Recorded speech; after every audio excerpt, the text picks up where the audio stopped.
श्री वाहिगुरु जी। जो तो प्रेम खेलन का चाऊ, सिर धार तली गली मेरी आओ। इत मार्ग पैर तरीजै,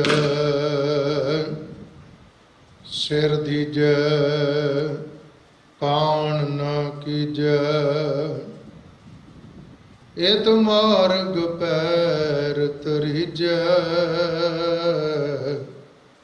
सिर दीजै कान न कीजै। बेशुमार अथाह अगनत अतुल, ज्यों बुलावहु त्यों नानक दास बोलै।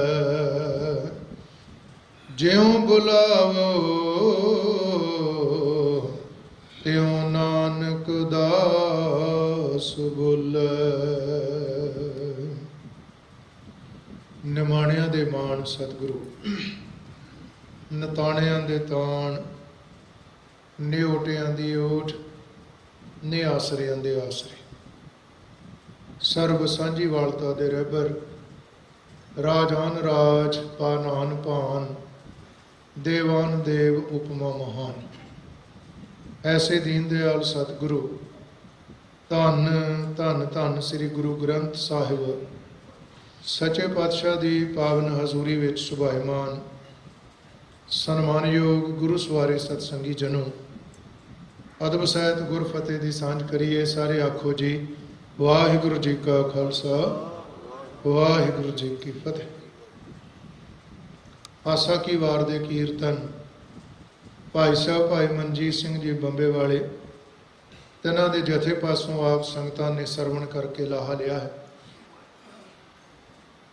ਅੰਮ੍ਰਿਤ ਵੇਲੇ ਦੇ ਬਖਸ਼ਿਸ਼ ਹੋਏ ਹੁਕਮਨਾਮੇ ਦੀ ਕਥਾ ਵਿਚਾਰ ਦਾ ਸਮਾਂ ਹੋਇਆ। ਹਰ ਐਤਵਾਰ ਦੀ ਤਰ੍ਹਾਂ ਸਤਿਗੁਰਾਂ ਦੀ ਪਾਵਨ ਹਜ਼ੂਰੀ ਵਿੱਚ ਜੁੜ ਕੇ ਬੈਠੇ ਹਾਂ। ਰਾਗ ਧਨਾਸਰੀ ਵਿੱਚ ਚੌਥੇ ਪਾਤਸ਼ਾਹ ਸ੍ਰੀ ਗੁਰੂ ਰਾਮਦਾਸ ਮਹਾਰਾਜ ਦਾ ਉਚਾਰਨ ਕੀਤਾ ਹੋਇਆ ਸ਼ਬਦ, ਜੋ ਅੰਮ੍ਰਿਤ ਵੇਲੇ ਸਤਿਗੁਰੂ ਨੇ ਹੁਕਮਨਾਮੇ ਦੇ ਰੂਪ ਵਿੱਚ ਸਾਨੂੰ ਬਖਸ਼ਿਸ਼ ਕੀਤਾ। ਗੁਰੂ ਗ੍ਰੰਥ ਸਾਹਿਬ ਦੇ ਪਾਵਨ ਅੰਕ 669 ਅਤੇ 670 ਉੱਪਰ ਇਹ ਸ਼ਬਦ ਸੁਭਾਇਮਾਨ ਹੈ। ਭਾਈ ਸਾਹਿਬ ਭਾਈ ਬਲਤਾਜ ਸਿੰਘ ਜੀ ਤਿੰਨਾਂ ਪਾਸੋਂ ਸ਼ਬਦ ਦਾ ਪਾਠ ਆਪ ਸਾਰੀਆਂ ਸੰਗਤਾਂ ਨੇ ਸਰਵਣ ਕੀਤਾ। ਧਨਾਸਰੀ ਮਹੱਲਾ ਚੌਥਾ। ਇੱਛਾ ਪੂਰਕ ਸਰਬ ਸੁਖ ਦਾਤਾ ਹਰ, ਜਾਂ ਕੈ ਵਸ ਹੈ ਕਾਮ ਧੇਨਾ। ਸੋ ਐਸਾ ਹਰ ਧਿਆਈਐ ਮੇਰੇ ਜੀਅੜੇ, ਤਾਂ ਸਰਬ ਸੁਖ ਪਾਵੈ ਮੇਰੇ ਮਨ। ਭਾਰਤ ਦੇਸ਼ ਦੇ ਵਿੱਚ ਖਾਸ ਕਰਕੇ ਬ੍ਰਾਹਮਣੀ ਮੱਤ ਦੇ ਵਿੱਚ, ਜਿਸ ਨੂੰ ਅਸੀਂ ਸਨਾਤਨੀ ਮੱਤ ਕਹਿੰਦੇ, ਸਨਾਤਨ ਦਾ ਅਰਥ ਪੁਰਾਣਾ ਹੁੰਦਾ ਹੈ। ਸਭ ਤੋਂ ਪੁਰਾਣਾ ਜਿਹੜਾ ਧਰਮ ਹੈ, ਮਜ਼ਹਬ ਹੈ, ਮੱਤ ਹੈ, ਹਿੰਦੂ ਮੱਤ ਹੈ। ਸਨਾਤਨੀ ਮੱਤ ਦੇ ਵਿੱਚ, ਬ੍ਰਾਹਮਣੀ ਮੱਤ ਦੇ ਵਿੱਚ ਕਰੋੜਾਂ ਦੀ ਗਿਣਤੀ ਵਿੱਚ ਦੇਵਤੇ ਮੰਨੇ ਗਏ ਆ। ਇੱਥੋਂ ਤੱਕ ਕਿ ਗਿਣਤੀ ਦਾ ਵਰਣਨ ਵੀ ਕੀਤਾ ਗਿਆ ਵੀ 33 ਕਰੋੜ ਦੇਵਤਾ, ਜਿਹਦੇ ਵਿੱਚ ਇਕੱਲੇ ਇਨਸਾਨੀ ਜਾਮੇ ਦੇ ਵਿੱਚ ਹੀ ਨਹੀਂ, ਪਸ਼ੂਆਂ ਦੇ ਵਿੱਚ ਵੀ ਗਿਣਤੀ ਆਈ ਹੈ। ਦਰਖਤਾਂ ਦੇ ਵਿੱਚ ਵੀ ਉਹਨਾਂ ਦੀ ਗਿਣਤੀ ਆਈ ਹੈ, ਪੰਛੀਆਂ ਦੇ ਵਿੱਚ ਵੀ ਉਹਨਾਂ ਦੀ ਗਿਣਤੀ ਆਈ ਹੈ। ਔਰ ਕੁਦਰਤੀ ਤੌਰ ਦੇ ਉੱਤੇ ਜਿਹੜੀਆਂ ਚੀਜ਼ਾਂ ਕੁਦਰਤ ਪੈਦਾ ਕੀਤੀ ਹੈ ਪਰਮੇਸ਼ਰ ਨੇ, ਉਹਦੀ ਵੀ ਗਿਣਤੀ ਉਹਨਾਂ ਨੇ ਵਿੱਚ ਕੀਤੀ ਹੈ। ਇੱਕ ਦੋ ਮੈਂ ਦਲੀਲਾਂ ਦੇ ਦਿੰਦਾ, ਕਿਉਂਕਿ ਇਹਦੇ 'ਚ ਸ਼ਬਦ ਆਇਆ ਕਾਮ ਧੇਨ। ਇੱਛਾ ਪੂਰਕ ਸਰਬ ਸੁਖ ਦਾਤਾ ਹਰ, ਜਾਂ ਕੈ ਵਸ ਹੈ ਕਾਮ ਧੇਨਾ। ਤਾਂ ਮੈਂ ਇਹ ਬੇਨਤੀ ਕਰ ਰਿਹਾ, ਦੇਵਤੇ ਇਨਸਾਨੀ ਜਾਮੇ ਵਿੱਚ ਹੋਣੇ ਵੀ ਇਹ ਬ੍ਰਹਮਾ ਆ, ਇਹ ਸ਼ਿਵ ਜੀ ਆ, ਇਹ ਵਿਸ਼ਨੂੰ ਆ, ਮਹੇਸ਼ ਆ, ਗਣੇਸ਼ ਆ, ਇਨਸਾਨੀ ਜਾਮਾ ਆ।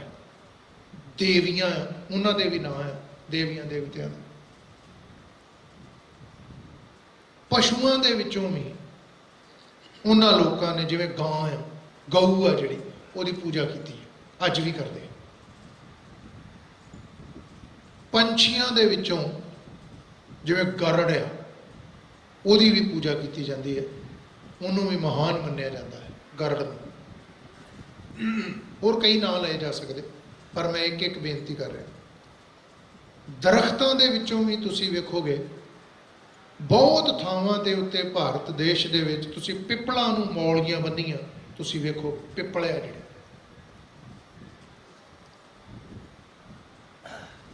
ਇਸ ਤੋਂ ਇਲਾਵਾ ਕੁਝ ਦਰਖਤ, ਕੁਝ ਰੁੱਖ, ਕੁਝ ਪਸ਼ੂ ਇਹੋ ਜਿਹੇ ਮੰਨੇ ਗਏ ਜਿਹੜੇ ਇਹ ਕਿਹਾ ਗਿਆ ਵੀ ਇਹ ਸਵਰਗ ਦੇ ਵਿੱਚ ਉੱਗੇ ਹੋਏ ਆ। ਦਰਖਤ ਦੇ ਥੱਲੇ ਬਹਿ ਕੇ ਜੋ ਮੰਗੀਏ ਉਹ ਮਿਲ ਜਾਂਦਾ ਹੈ, ਇਸ ਪਸ਼ੂ ਦੇ ਅੱਗੇ ਜੋ ਮੰਗੀਏ ਉਹ ਮਿਲ ਜਾਂਦਾ ਹੈ, ਜਿਹਦੇ ਵਿੱਚ ਕਲਪਤਰ ਬਿਰਸ਼, ਪਾਰਜਾਤ ਦਰਖਤ, ਇਹਨਾਂ ਦੇ ਨਾਮ ਹੀ ਆਏ ਗੁਰੂ ਗ੍ਰੰਥ ਸਾਹਿਬ। ਪਾਰਜਾਤ ਇਹ ਹਰ ਕੋ ਨਾਮ, ਸੁਖਮਨੀ ਸਾਹਿਬ 'ਚ।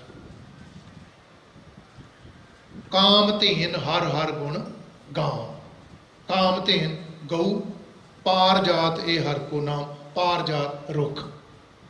ਗੁਰੂ ਅਰਜਨ ਦੇਵ ਸਾਹਿਬ ਨੇ ਸੁਖਮਨੀ ਸਾਹਿਬ 'ਚ ਕਿਹਾ ਮੇਰੇ ਵਾਸਤੇ ਪਾਰਜਾਤ ਦਰਖਤ, ਮੈਨੂੰ ਪਾਰਜਾਤ ਰੁੱਖ ਲੱਭਣ ਦੀ ਲੋੜ ਨਹੀਂ, ਪਾਰਜਾਤ ਇਹ ਹਰ ਕੋ ਨਾਮ। ਮੇਰੇ ਵਾਸਤੇ ਹਰੀ ਦਾ ਨਾਮ, ਰੱਬ ਦਾ ਨਾਂ ਹੀ ਮੇਰਾ ਪਾਰਜਾਤ ਹੈ। ਕਾਮਧੇਨ ਹਰ ਹਰ ਗੁਣ ਗਾਮ, ਹਰੀ ਦੇ ਗੁਣ ਗਾਉਣੇ, ਰੱਬ ਦੇ ਗੁਣ ਗਾਉਣੇ, ਇਹੋ ਹੀ ਮੇਰੇ ਵਾਸਤੇ ਕਾਮਧੇਨ ਹੈ। ਗਊ ਆ, ਮੈਨੂੰ ਨਹੀਂ ਕਿਸੇ ਗਊ ਦੇ ਅੱਗੇ ਕੋਈ ਜੋਦੜੀ ਕਰਨ ਦੀ ਲੋੜ ਜਾਂ ਪੂਜਾ ਕਰਨ ਦੀ ਲੋੜ। ਪ੍ਰਿੰਸੀਪਲ ਸਤਬੀਰ ਸਿੰਘ ਨੇ ਇੱਕ ਗੱਲ ਬੜੀ ਸੋਹਣੀ ਲਿਖੀ ਆ। ਉਸ ਵਿਦਵਾਨ ਨੇ ਇੱਕ ਜਗ੍ਹਾ ਤੇ ਲਿਖਿਆ, ਉਹ ਕਹਿੰਦੇ ਜਦੋਂ ਕਲਗੀਧਰ ਪਾਤਸ਼ਾਹ ਗੁਰੂ ਗੋਬਿੰਦ ਸਿੰਘ ਸਾਹਿਬ ਮਹਾਰਾਜ ਨੂੰ ਆਨੰਦਪੁਰ ਸਾਹਿਬ ਦਾ ਕਿਲ੍ਹਾ ਛੱਡਣ ਵਾਸਤੇ ਕਹਿਣਾ ਸੀ, ਜਿਹੜੇ ਇਸਲਾਮ ਦੇ ਧਾਰਨੀ ਸਨ ਮੁਸਲਮਾਨ, ਉਹਨਾਂ ਨੇ ਆਖਿਆ ਅਸੀਂ ਕੁਰਾਨ ਦੀ ਕਸਮ ਖਾਂਦੇ ਹਾਂ, ਤੇ ਜਿਹੜੇ ਹਿੰਦੂ ਮਤ ਦੇ ਰਾਜੇ ਸਨ, 22 ਧਾਰ ਦੇ ਪਹਾੜੀ ਰਾਜੇ ਵੀ ਉਹਨਾਂ ਨੂੰ ਆਪਾਂ ਜਿਹਨਾਂ ਨੂੰ ਕਹਿੰਦੇ ਹਾਂ, ਉਹਨਾਂ ਨੇ ਆਟੇ ਦੀ ਗਊ ਬਣਾ ਕੇ ਅੰਦਰ ਭੇਜੀ ਵੀ ਅਸੀਂ ਗਊ ਦੀ ਕਸਮ ਖਾ ਕੇ ਕਹਿੰਦੇ ਹਾਂ ਕਿ ਤੁਸੀਂ ਕਿਲ੍ਹਾ ਛੱਡ ਜਾਓ, ਅਸੀਂ ਤੁਹਾਨੂੰ ਕੁਝ ਨਹੀਂ ਕਹਿੰਦੇ, ਆਨੰਦਪੁਰ ਸਾਹਿਬ ਵਿਹਲਾ ਕਰ ਦਿਓ।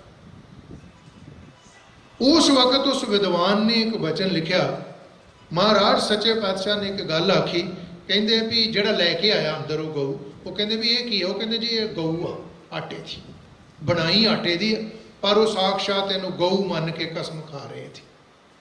ਤੇ ਕਲਗੀਧਰ ਪਾਤਸ਼ਾਹ ਨੇ ਜਿਹੜੇ ਬਚਨ ਆਖੇ, ਪ੍ਰਿੰਸੀਪਲ ਸਤਬੀਰ ਸਿੰਘ ਨੇ ਇੱਕ ਬਚਨ ਲਿਖਿਆ, ਦਸ਼ਮੇਸ਼ ਪਿਤਾ ਨੇ ਉਸ ਵਕਤ ਕਿਹਾ ਮੇਰਾ ਸੁਨੇਹਾ ਤੂੰ ਉਹਨਾਂ ਦਾ ਮੇਰੇ ਕੋਲ ਸੁਨੇਹਾ ਲੈ ਕੇ ਆਇਆ, ਮੇਰਾ ਹੁਣ ਉਹਨਾਂ ਨੂੰ ਦੇ ਦੇ ਜਾ ਕੇ।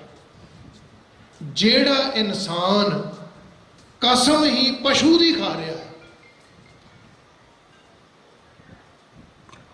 ਉਹਦੇ ਅੰਤਸ਼ਕਰਨ ਦੇ ਵਿੱਚ ਇਨਸਾਨੀਅਤ ਕਿੰਨੀ ਕੁ ਹੋ ਸਕਦੀ ਹੈ?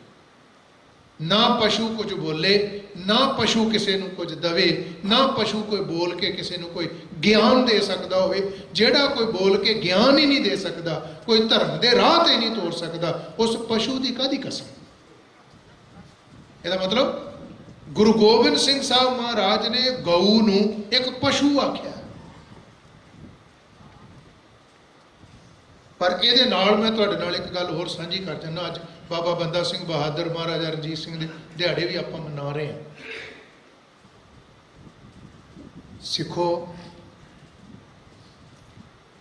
ਹੈਰਾਨੀ ਕੁੰਨ ਗੱਲ ਜੇ, ਹੈਰਾਨੀ ਵਾਲੀ ਗੱਲ ਆ, ਜਿਨ੍ਹਾਂ ਦਾ ਰਾਜ ਹੋਵੇ, ਜਿਨ੍ਹਾਂ ਦਾ ਰਾਜ ਹੋਵੇ, ਉਹ ਗਊ ਦਾ ਮੂਤ ਵੀ ਵੇਚੀ ਜਾਂਦੇ ਆ, ਵੇਚ ਰਹੇ। ਦੁੱਧ ਨਾਲੋਂ ਮਹਿੰਗਾ ਆਓ, ਦੁੱਧ ਨਾਲੋਂ ਇੰਡੀਆ 'ਚ, ਤੇ ਬਕਾਇਦਾ ਉਹਦੇ ਡੱਬੇ ਤਿਆਰ ਹੋ ਕੇ, ਆਰਾਮਦੇਵ ਜਿਹੜਾ ਉਹਦੇ ਵੀ ਆਉਂਦੇ, ਉਹਨੇ ਨਾਂ ਰੱਖਿਆ ਆਪਣੀ ਕੰਪਨੀ ਦਾ, ਜਿਹੜਾ ਜਿਹਦਾ ਰਾਜ ਹੈ, ਕਿੱਥੋਂ ਤੱਕ ਦਾ ਉਹ ਹੁਕਮ ਜਿਹੜਾ ਉਹ ਚਲਾ ਸਕਦਾ। ਜਿਹੜਾ ਸਿੱਖਿਆ ਅੱਜ ਬਾਬਾ ਬੰਦਾ ਸਿੰਘ ਬਹਾਦਰ ਦੀ ਜਿਹੜੀ ਆਪਾਂ ਗੱਲ ਕਰ ਰਹੇ ਹਾਂ, ਮਹਾਰਾਜਾ ਰਣਜੀਤ ਸਿੰਘ ਜੀ ਦੀ ਜਿਹੜੀ ਆਪਾਂ ਅੱਜ ਗੱਲ ਕਰ ਰਹੇ ਹਾਂ, ਇਹ ਕਿਉਂ ਅੱਜ ਜ਼ੋਰ ਦੇ ਦੇ ਕੇ ਪ੍ਰਚਾਰਕ ਸਾਡੇ ਵਿਦਵਾਨ ਕਹਿ ਰਹੇ ਹਾਂ ਅਸੀਂ ਕਿ ਆਪਣੇ ਬੱਚਿਆਂ ਨੂੰ ਉਹਨਾਂ ਦੀਆਂ ਕਥਾ ਕਹਾਣੀਆਂ ਸੁਣਾਓ, ਉਸ ਰਾਜ ਭਾਗ ਦੀਆਂ ਬਾਤਾਂ ਆਪਣੇ ਬੱਚਿਆਂ ਨੂੰ ਸੁਣਾਓ ਕਿ ਕਦੇ ਸਾਡਾ ਰਾਜ ਸੀਗਾ, ਅੱਜ ਉਹੀਓ ਰਾਜ ਪ੍ਰਾਪਤ ਕਰਨ ਵਾਸਤੇ ਅਸੀਂ ਸੰਘਰਸ਼ ਕਰ ਰਹੇ ਹਾਂ।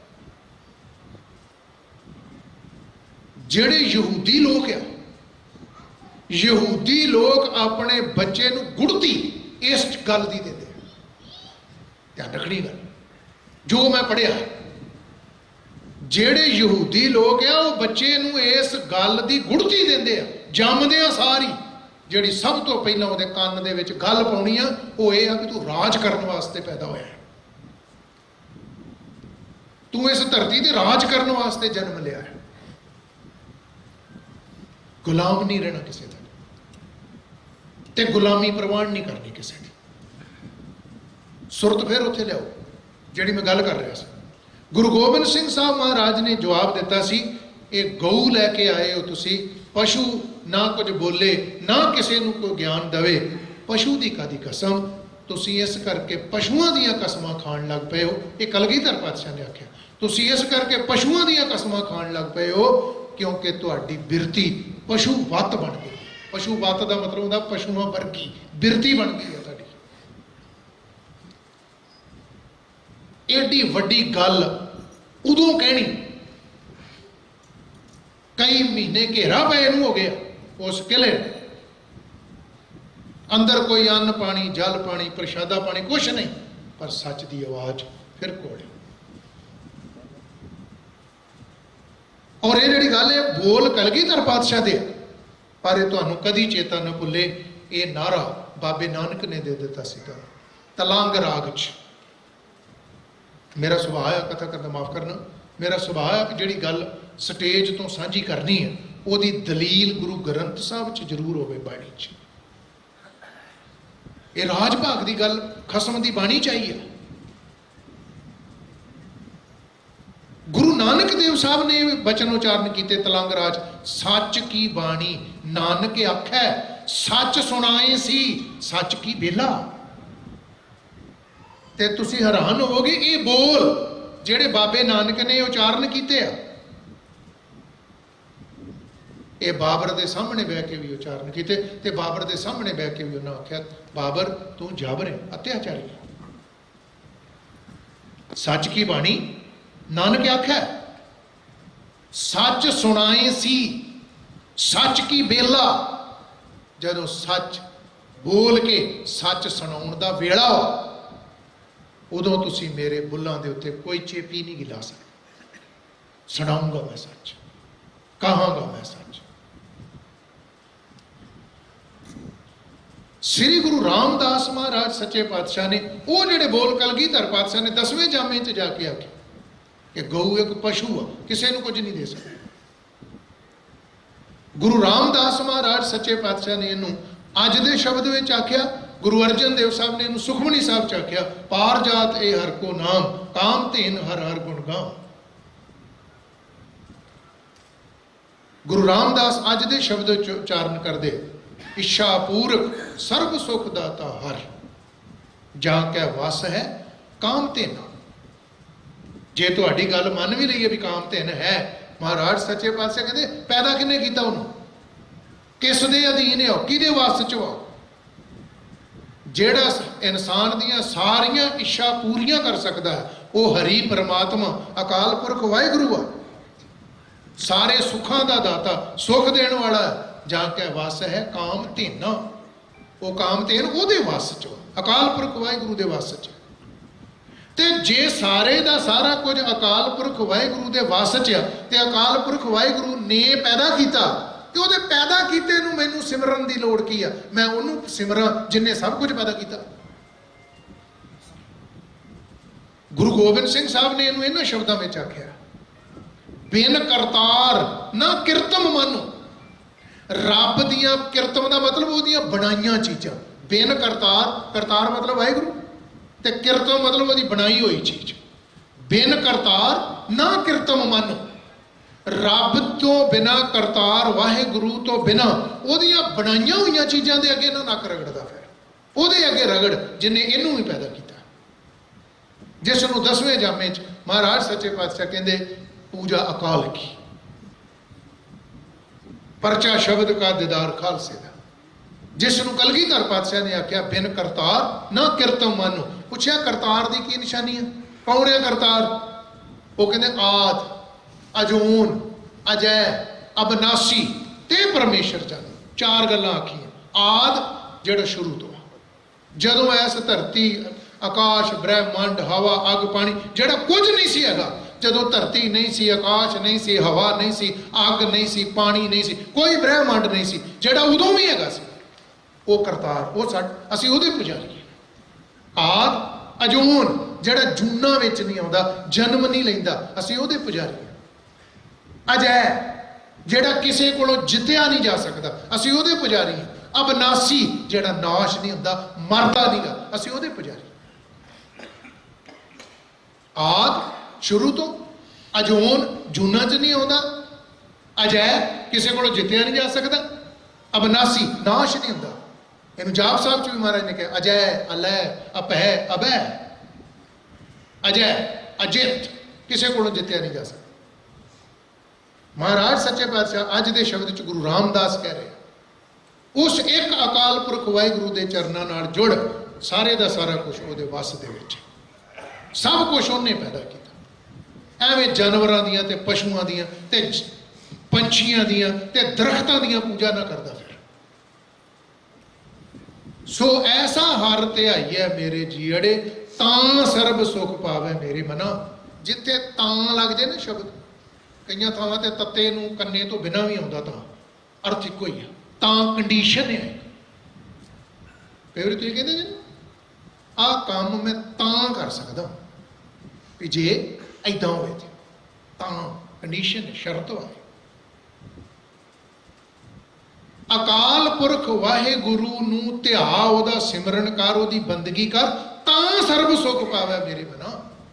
ਤਾਂ ਸਾਰੇ ਦੇ ਸਾਰੇ ਸੁੱਖ ਮੇਰੇ ਮਨਾ ਤੇਰੀ ਝੋਲੀ 'ਚ ਆ ਸਕਦੇ ਆ। ਜੇ ਸਿਮਰਨ ਨਹੀਂ ਕੀਤਾ, ਜਿਸੇ ਤਾਂ ਲੱਖਿਆ, ਇਹਦਾ ਮਤਲਬ ਜੇ ਸਿਮਰਨ ਨਹੀਂ ਕੀਤਾ, ਬੰਦਗੀ ਨਹੀਂ ਕੀਤੀ, ਨਾਮ ਨਹੀਂ ਜਪਿਆ, ਤੇ ਮਾਨਸਿਕ ਤੌਰ ਤੇ, ਆਤਮਿਕ ਤੌਰ ਤੇ ਅੰਤਸ਼ਕਰਨ ਕਰਕੇ ਸੁਖੀ ਨਹੀਂ, ਕੋਈ ਚੈਨ ਨਹੀਂ ਆ, ਕੋਈ ਸਕੂਨ ਨਹੀਂ ਗਾ ਜ਼ਿੰਦਗੀ 'ਚ।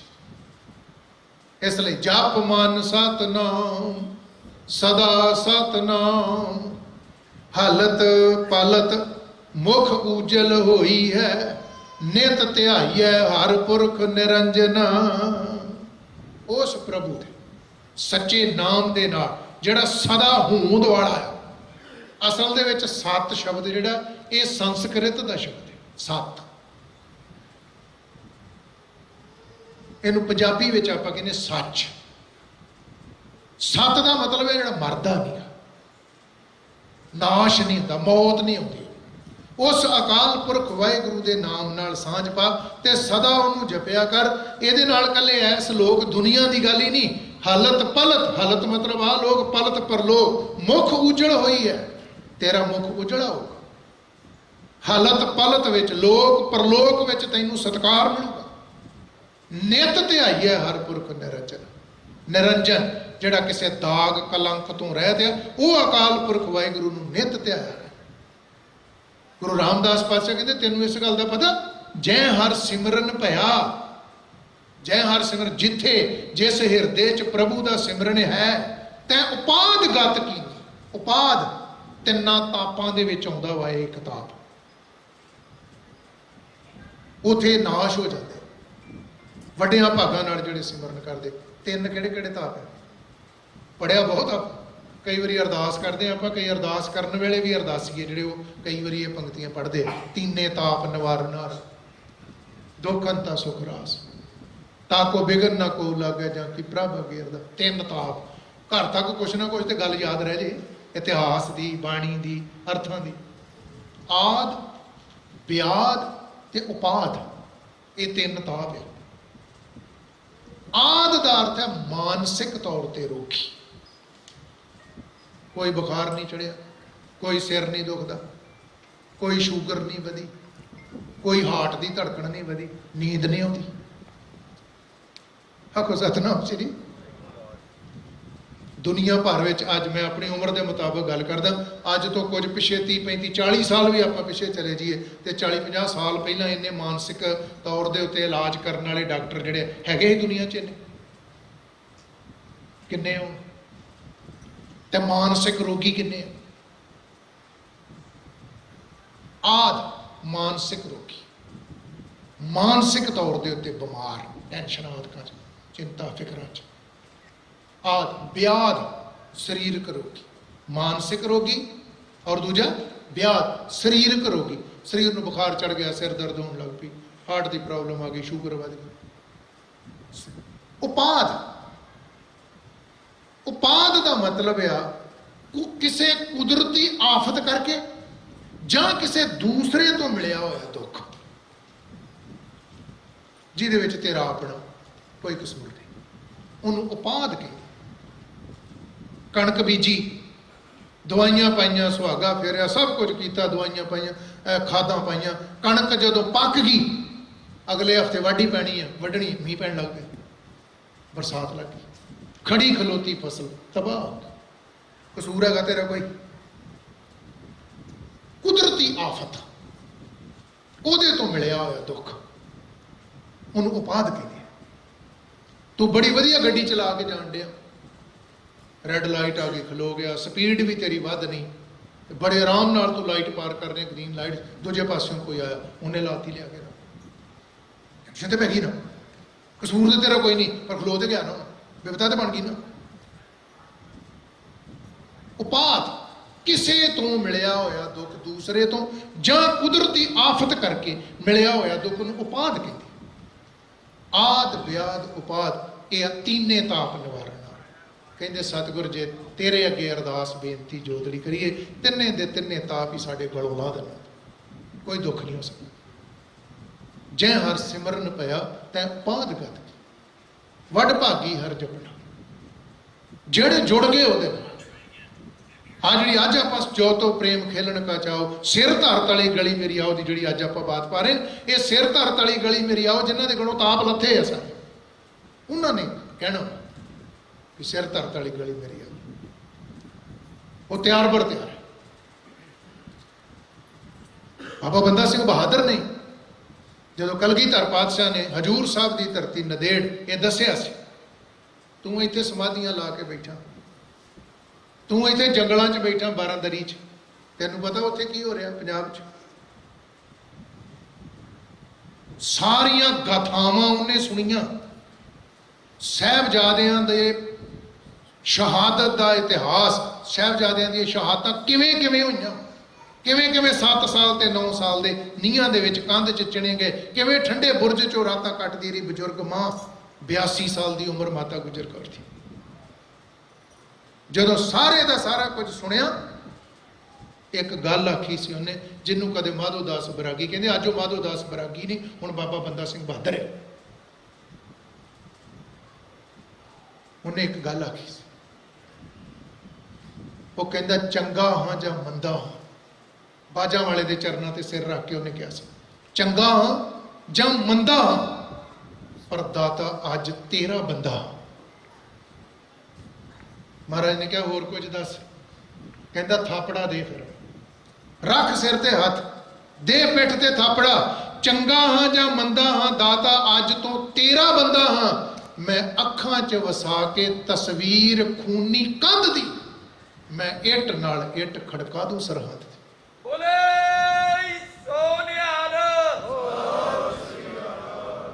ਇਹ ਜਿਹੜੀ ਖੂਨੀ ਕੰਧ ਵਾ, ਜਿਹਦੇ ਵਿੱਚ ਤੇਰੇ ਪੁੱਤਾਂ ਨੂੰ ਚਿਣਿਆ ਗਿਆ, ਮਾਸੂਮ ਬੱਚਿਆਂ ਨੂੰ ਜਿਨ੍ਹਾਂ ਦੇ ਦੁੱਧ ਵਾਲੇ ਦੰਦ ਵੀ ਨਹੀਂ ਅਜੇ ਟੁੱਟੇ, ਉਹਨਾਂ ਦੀ ਤਸਵੀਰ ਮੇਰੀਆਂ ਅੱਖੀਆਂ 'ਚ, ਮੇਰੇ ਜੇਨ 'ਚ, ਮੇਰੇ ਅੰਤਸ਼ ਕਰਨ 'ਚ ਵਸ ਗਈ ਉਹ ਕੰਧ। ਦੇ ਥਾਪੜਾ।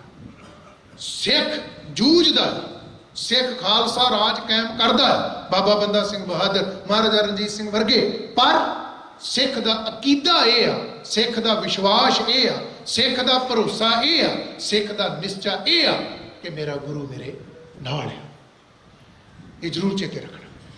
ਜਦੋਂ ਖਾਲਸਾ ਰਾਜ ਕਾਇਮ ਹੋਣਾ ਹੈ, ਜਦੋਂ ਖਾਲਸੀ ਝੰਡੇ ਝੁੱਲਣੇ ਆ, ਉਦੋਂ ਉਸ ਸਿੱਖ ਦਾ ਇਹ ਅਕੀਦਾ ਵਾ, ਉਹਦਾ ਨਿਸ਼ਚਾ ਵਾ, ਗੁਰ ਮੇਰੇ ਸੰਗ ਸਦਾ ਹੈਗਾ, ਮੇਰਾ ਗੁਰੂ ਮੇਰੇ ਨਾਲ ਹੈ, ਮੇਰੇ ਸਤਿਗੁਰ ਦਾ ਥਾਪੜਾ ਮੇਰੇ ਨਾਲ ਹੈ, ਮੇਰੇ ਗੁਰੂ ਦੀ ਬਖਸ਼ਿਸ਼ ਮੇਰੇ ਨਾਲ ਹੈ, ਮੇਰੇ ਗੁਰੂ ਦੀ ਕਿਰਪਾ ਮੇਰੇ ਨਾਲ ਆ। ਕੱਲੀ ਉਹਦੀ ਕਿਰਪਾ, ਉਹਦਾ ਥਾਪੜਾ ਤੇ ਉਹਦਾ ਸਿਰ ਤੇ ਹੱਥ ਹੀ ਨਹੀਂ, ਮੇਰੇ ਨਾਲ ਸਾਖਸ਼ਾਤ ਮੇਰਾ ਗੁਰੂ ਆ ਜਿਹੜਾ, ਉਹ ਮੇਰੇ ਨਾਲ ਹੈ, ਤੁਰਿਆ ਫਿਰਦਾ ਹੈ, ਸਦਾ ਅੰਗ ਸੰਗੇ ਅਪੰਗੰ ਬੇਪੁੱਤੇ।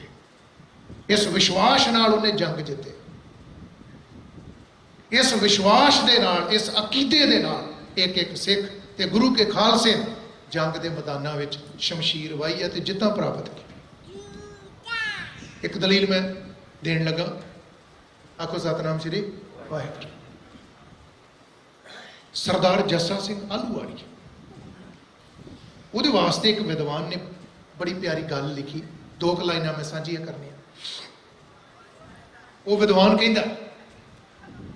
कहंदा वड्डे घल्लूघारे वेले जस्सा सिंह आलूवालिए नूं थोड़ा घेरा पै गया फौजां दा, मुगल फौजां दा, अहमद शाह अब्दाली दीयां फौजां सी, घेरा पिया ते जिहड़ा सरदार जस्सा सिंह आलूवालिए दा अंग रखियक सी, जिन्हों आप बॉडीगार्ड अजकल कहते हैं नाल रहिंदा हर वेले, उन्हें वेख्या भी घेरा पै गया तो यह ना हो भी जथेदार का नुकसान हो जाए, कौम का जथेदार है, इनू कढ़ना चाहिए इस घेरे च। उन्हें की किया भी जो जस्सा सिंह आलूवालिया का घोड़ा है उन्होंने पिछले पासे उन्हें जोर नाल चाबक मारी, जिन्हों आप कहते सोटी मारी। उन्होंने घोड़े इन्ने सियाने होंगे भी वो सोटी मारन का भी तरीका है, उन्होंने छेड़ना है भी मेरा मालक मैनू की कहता है। घोड़ा जो बहुत सियाने होंगे जंगी घोड़े जो जंगा च, वो घोड़ा जो निकलन लगा ना एक साइड में, घोड़ा जो कढ़न लगा बाहर जस्सा सिंह आलूवालिया, जस्सा सिंह आलूवालिया वो सवार है, जो घोड़ा बड़ी तेजी नाल उन्हें 2 कदम पुटे ना साइड में बाहर निकलना चाहता, जस्सा सिंह ने वेख्या पिछे कि वो सिंह खलोता कि इन्हें छेड़िया इन घोड़े। सरदार जस्सा सिंह आलूवाली ने आखा, ओए खालसा ओ सिंघा ये की कीता ही?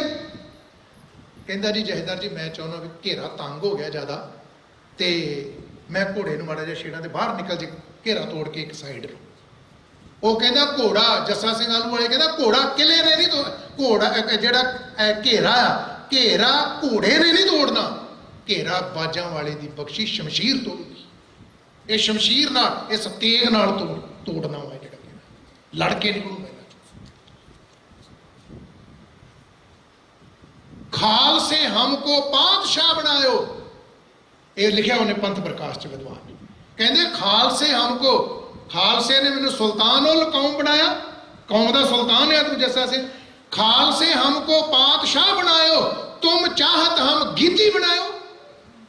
मैनू खालसे ने पातशाही दी है, तू मैनू गिदड़ बनाना चाहना, मेरे घोड़े नूं चाबक नहीं लाउणी, जिन्ना मर्जी घेरा होवे, गुरु मेरा मेरे नाल है ते गुरु का भरोसा मेरे नाल है। आ शमशीर जिहड़ी है ये वाऊंगा सब दे टुकड़े करके फिर घोड़ा निकलूगा इन्हां चों। एड़े एड़े जरनैल सी वो कौम दे। तो साध संगत कहण दा भाव उत्थे विद्वान लिखदा कहंदा शरीर का कोई अंग नहीं जिहदे विचों लहू नहीं सी वगदा जस्सा सिंह आलूवालिया दे। जस्सा सिंह खाए 22 घाए, घाए दा अर्थ घाओ जख्म, 22 जख्म जस्सा सिंह आलूवालिया के शरीर ते लगे सिर तो पैरों तक। जस्सा सिंह खाए 22 घाए, वो कहता तो भी सिंह जी लड़ता जाए, ये नहीं भी अजे मैदान छड्ड के चल गया, हाले भी जंग के मैदान में जूझ रहा। 2 मिनट रह गए टाइम के मुताबिक। ये जिहड़ा खालसा वा मैं गल कर रहा, राज भाग की गल कर,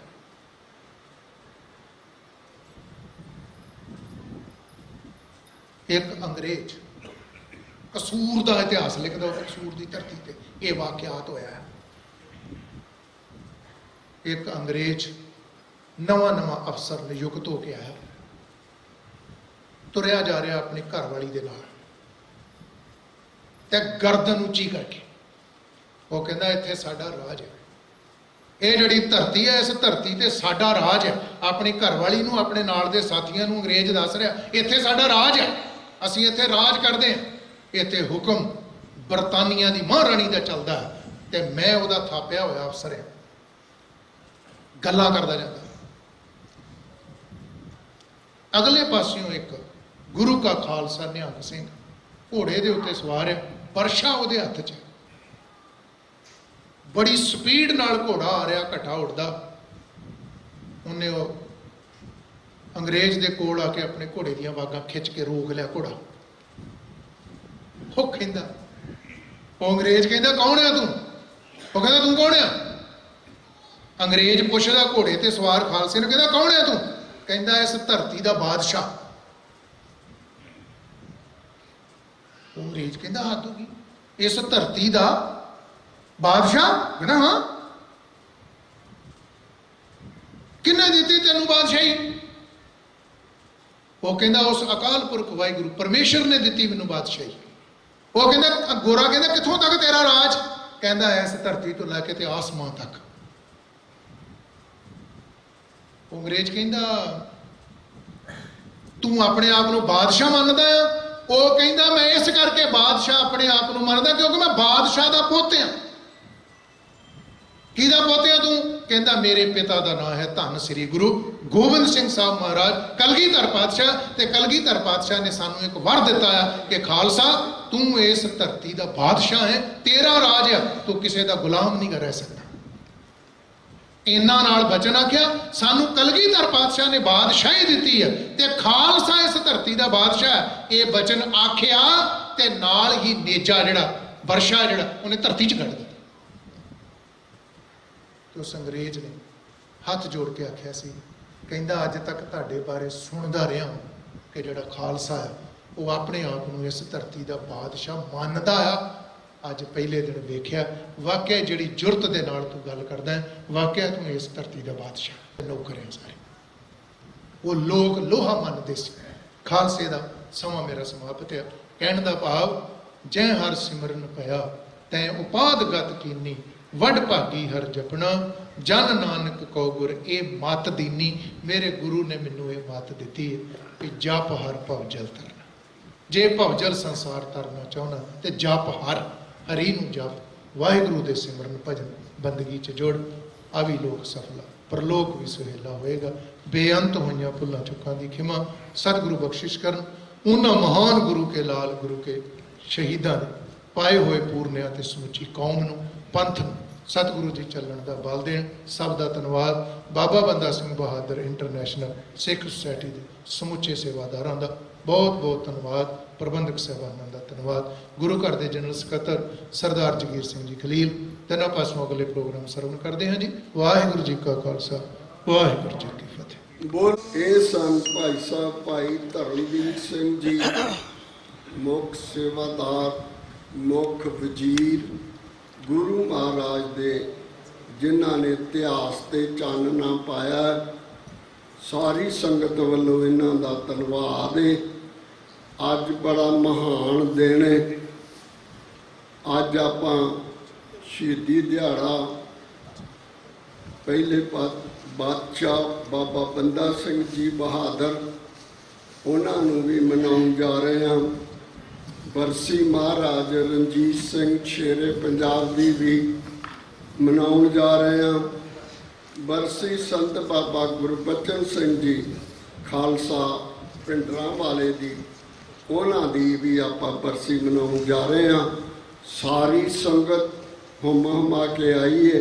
ਮੈਂ ਸਾਰੀ ਸੰਗਤ ਦਾ ਧੰਨਵਾਦ ਕਰਦਾ। ਵਾਹਿਗੁਰੂ ਕਿਰਪਾ ਕਰੇ ਕਿ ਆਪਾਂ ਆਪਣੇ ਸ਼ਹੀਦਾਂ ਦੇ ਇਤਿਹਾਸ ਨੂੰ ਯਾਦ ਕਰ ਸਕੀਏ। ਮੈਂ ਰਾਗੀ ਸਿੰਘਾਂ ਨੂੰ ਬੇਨਤੀ ਕਰਾਂਗਾ, ਉਹ ਵੀ ਤਿਆਰ ਨੇ। ਉਹਨਾਂ ਤੋਂ ਪਹਿਲਾਂ ਸਾਡੇ ਗੁਰੂ ਘਰ ਦੇ ਮੁੱਖ ਸੇਵਾਦਾਰ ਭਾਈ ਦਵਿੰਦਰ ਸਿੰਘ ਜੀ ਬੋਪਾ ਰਾਏ, ਉਹ ਆਪਣੇ ਨਾਲ ਸਾਂਝ ਪੂਰੀ ਕਰਨਗੇ। ਆਓ ਬੜੇ ਪਿਆਰ ਨਾਲ ਉਹਨਾਂ ਦੇ ਵਿਚਾਰ ਸਰਵਣ ਕਰੀਏ। ਭਾਈ ਦਵਿੰਦਰ ਸਿੰਘ ਜੀ ਬੋਪਾ।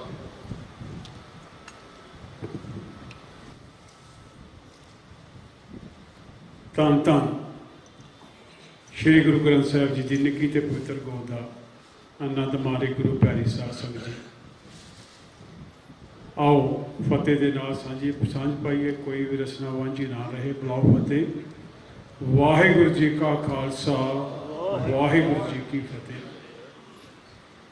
ਜਿਸ ਮਰਨੇ ਤੇ ਜਗ ਡਰੇ, ਮੇਰੇ ਮਨ ਆਨੰਦ, ਮਰਨੇ ਤੇ ਹੀ ਪਾਈਏ ਪੂਰਨ ਪਰਮਾਨੰਦ। ਅੱਜ ਬੜਾ ਇਤਿਹਾਸਿਕ ਦਿਨ ਆ। 3 ਜਰਨੈਲ ਮਹਾਂਪੁਰਸ਼ ਜਿਨ੍ਹਾਂ ਦੇ ਦਿਹਾੜੇ ਗੁਰਦੁਆਰਾ ਸਿੱਖ ਸੁਸਾਇਟੀ ਦੇ ਵਿੱਚ ਮਨਾਏ ਜਾ ਰਹੇ ਨੇ।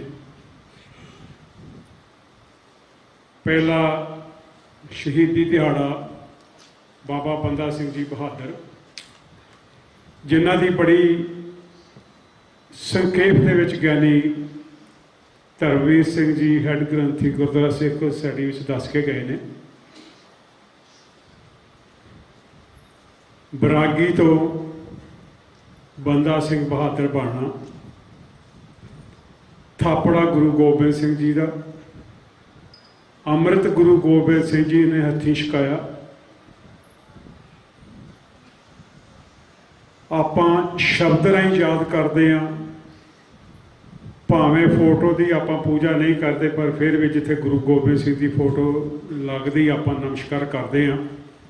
ਪਰ ਉਹ ਸਮਾਂ ਦੇਖੋ ਜਿਹੜੇ ਸਿੰਘਾਂ ਨੇ ਉਹਨਾਂ ਦਾ ਸੰਗ ਕੀਤਾ, ਜਿਨ੍ਹਾਂ ਨੇ ਸਾਥ ਉਹਨਾਂ ਦਾ ਮਾਨਿਆ, ਜਿਨ੍ਹਾਂ ਨੇ ਉਹਨਾਂ ਦੇ ਹੱਥੋਂ ਅੰਮ੍ਰਿਤ ਛਕਿਆ, ਉਹਨਾਂ 'ਤੇ ਵਾਹਿਗੁਰੂ ਨੇ ਕਿੰਨੀ ਕਿਰਪਾ ਕੀਤੀ ਹੈ। ਉਹਨਾਂ ਨੂੰ ਆਪ ਤੀਰ ਦੇ ਕੇ ਤੇ ਪੰਜਾਬ ਨੂੰ ਤੋਰਿਆ। ਉਹ ਬੰਦਾ ਸਿੰਘ ਬਹਾਦਰ, ਭਾਵੇਂ ਅੱਜ ਪੰਜਾਬ ਦੇ ਵਿੱਚ ਉਹਨਾਂ ਨੂੰ ਬਹੁਤਾ ਯਾਦ ਨਹੀਂ ਕੀਤਾ ਜਾਂਦਾ, ਪਰ ਆਪਾਂ ਨਿੱਕੇ ਹੁੰਦੇ ਪੜ੍ਹਦੇ ਰਹੇ ਆ ਕਿ ਬੰਦਾ ਸਿੰਘ ਬਹਾਦਰ ਨੇ ਸਰਹੰਦ ਦੀ ਇੱਟ ਦੇ ਨਾਲ ਇੱਟ ਖੜਕਾਈ। ਖਾਲਸਾ ਜੀ ਬਾਣੀਆਂ ਕਹਾਣੀਆਂ ਪੁੱਤ ਸਪੁੱਤ ਕਰੇਨ, ਇਹ ਸਾਡਾ ਫਰਜ਼ ਬਣਦਾ ਵਾ ਕਿ ਜਿਨ੍ਹਾਂ ਦੇ ਕਰਕੇ ਅਸੀਂ ਆਪਣਾ ਜੀਵਨ ਮਾਣਨ ਡਏ ਹਾਂ, ਦਸਤਾਰਾਂ ਸਿਰਾਂ 'ਤੇ ਸਜਾਈਆਂ ਵਾ, ਦਾੜੇ ਪ੍ਰਕਾਸ਼ ਕੀਤੇ ਆ, ਜਿਨ੍ਹਾਂ ਨੇ ਸਾਡੀ ਖਾਤਰ ਆਪਣਾ ਬਲੀਦਾਨ ਦਿੱਤਾ, ਉਹਨਾਂ ਨੂੰ ਵਿਸਾਰਿਆ ਨਾ ਜਾਵੇ। ਮੈਂ ਧੰਨਵਾਦੀ ਹਾਂ ਇੰਟਰਨੈਸ਼ਨਲ ਬਾਬਾ ਬੰਦਾ ਸਿੰਘ ਬਹਾਦਰ ਸੁਸਾਇਟੀ ਦਾ, ਜਿਹੜੇ ਹਰ ਸਾਲ ਹੀ ਇਸ ਦਿਨ ਨੂੰ ਅਚੇਚੇ ਤੌਰ 'ਤੇ ਬੜੀ ਵੱਡੀ ਪੱਧਰ ਦੇ ਨਾਲ ਮਨਾਉਂਦੇ ਨੇ। ਅਤੇ ਪੰਥਕ ਬੁਲਾਰੇ ਜਿਹੜੇ ਸਾਡੇ ਸਤਿਕਾਰਯੋਗ ਸਿੱਖ ਆਉਂਦੇ ਹੈਗੇ, ਉਹ ਇੱਥੇ ਆਉਂਦੇ ਨੇ, ਆਪਾਂ ਸਾਰੇ ਰਲ ਕੇ ਉਹਨਾਂ ਦਾ ਵਿਚਾਰ ਵੀ ਸੁਣਦੇ ਹਾਂ।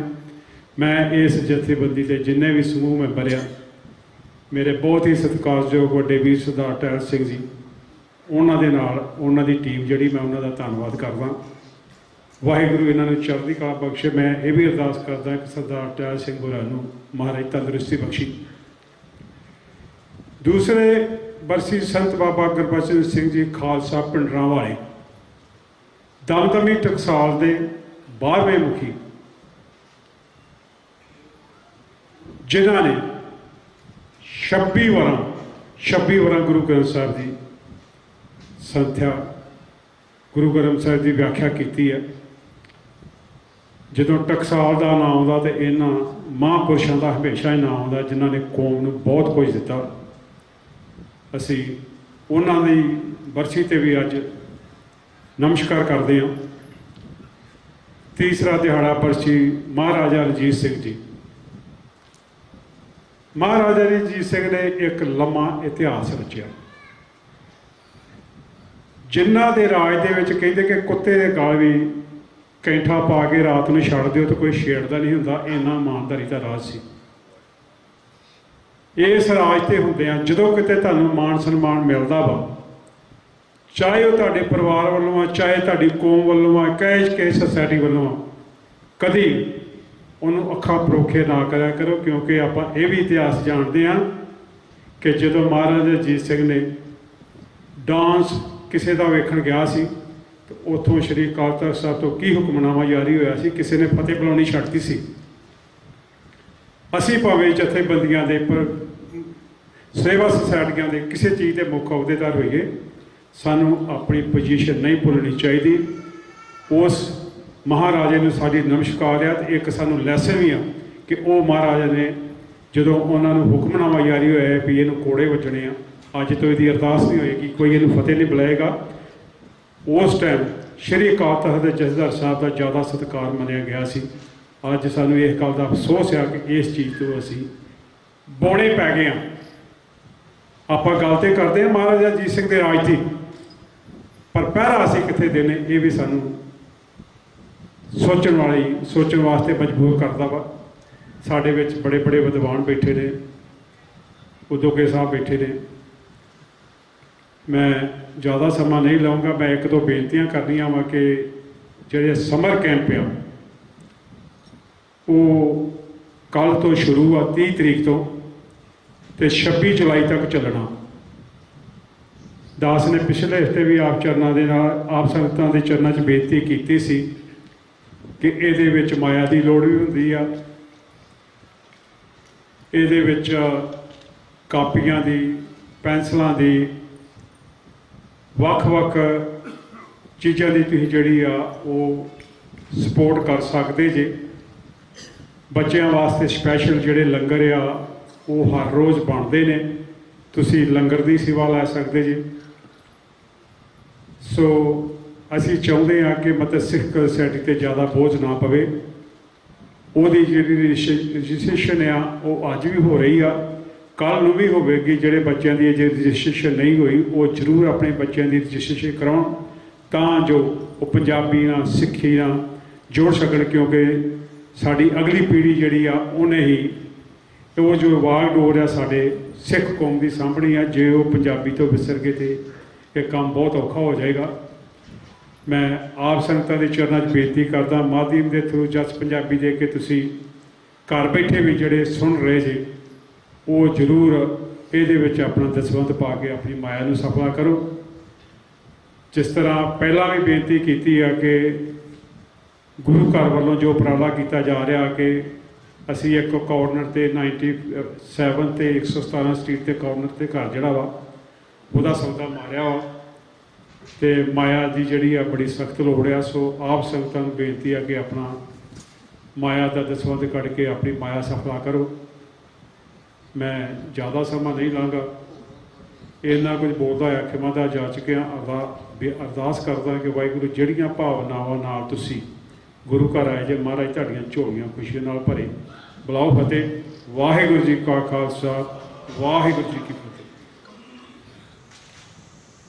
ਵਾਹਿਗੁਰੂ ਜੀ ਕਾ ਖਾਲਸਾ, ਵਾਹਿਗੁਰੂ ਜੀ ਕੀ ਫਤਿਹ। ਇਹ ਸਨ ਭਾਈ ਸਾਹਿਬ ਭਾਈ ਦਵਿੰਦਰ ਸਿੰਘ ਜੀ ਬੋਪਾ ਰਾਏ, ਮੁੱਖ ਸੇਵਾਦਾਰ ਗੁਰੂ ਘਰ ਸਿੱਖ ਕਲਚਰ ਸੁਸਾਇਟੀ, ਜਿਨ੍ਹਾਂ ਨੇ ਆਪਣੇ ਵਿਚਾਰ ਤੁਹਾਡੇ ਨਾਲ ਸਾਂਝੇ ਕੀਤੇ ਨੇ। ਜਮਿੰਡ ਹਿੱਲ ਗੁਰੂ ਘਰ ਸਿੱਖ ਕਲਚਰ ਸੁਸਾਇਟੀ ਦੇ ਸਾਬਕਾ ਪ੍ਰਧਾਨ ਰਹਿ ਚੁੱਕੇ ਨੇ, ਉਹ ਵੀ ਤਸ਼ਰੀਫ ਲਿਆਏ ਨੇ। 1-2 ਮਿੰਟ ਵਾਸਤੇ ਉਹ ਆਪ ਦੇ ਦਰਸ਼ਨ ਕਰਨਾ ਚਾਹੁੰਦੇ ਨੇ। ਮੈਂ ਬੇਨਤੀ ਕਰਾਂ ਭਾਈ ਟਹਿਲ ਸਿੰਘ ਜੀ ਉਹ ਸਟੇਜ ਉੱਤੇ ਆ ਜਾਣ।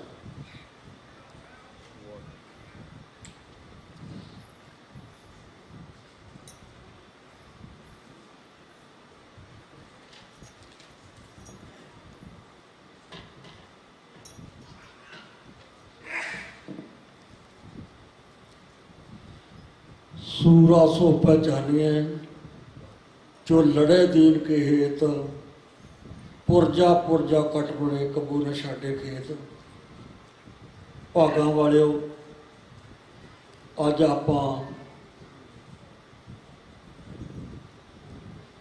सिखां दे पहले जरनैल, पहले बादशाह बाबा बंदा सिंह बहादुर जी का शहीदी दिहाड़ा मना रहे हैं। आओ आपां इस शहीदी दिहाड़े नमस्कार करते हुए फतेह साझी करिए। वाहिगुरू जी का खालसा, वाहिगुरू जी की फतेह। अज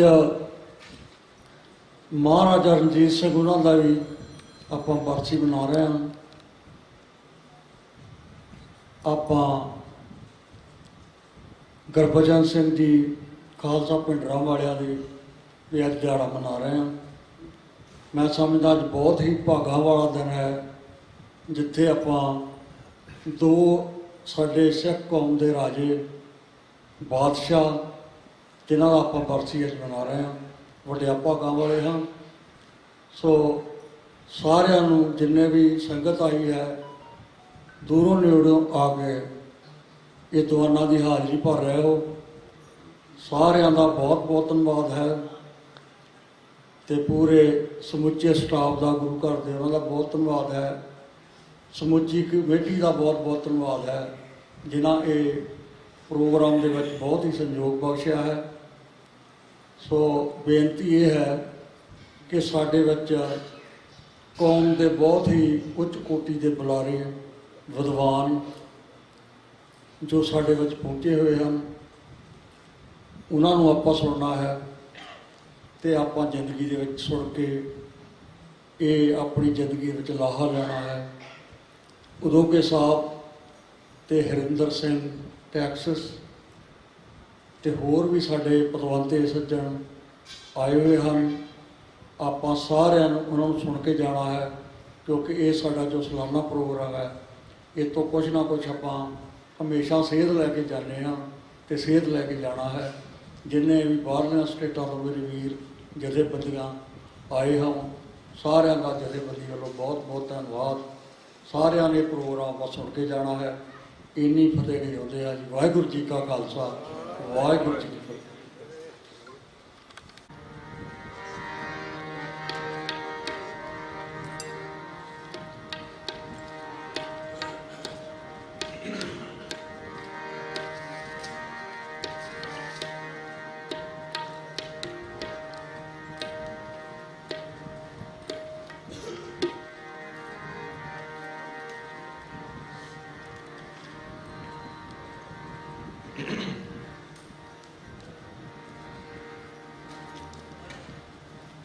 ਸ੍ਰੀ ਵਾਹਿਗੁਰੂ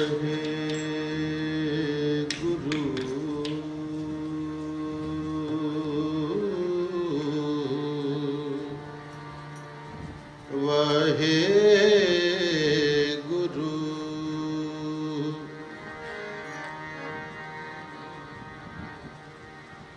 ਡੰਡੌਤ ਬੰਦਨ ਅਨਕ ਬਾਰ, ਸਰਬ ਕਲਾ ਸਮਰਥ। ਡੋਲਨ ਤੇ ਰੱਖੋ ਪ੍ਰਭੂ,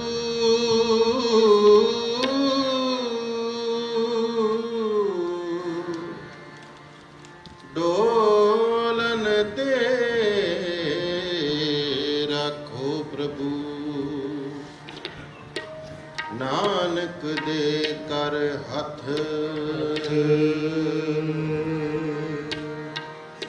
ਜਾਓ ਤੋ ਪ੍ਰੇਮ ਖਿਲਨ ਕਾ ਚਾਓ।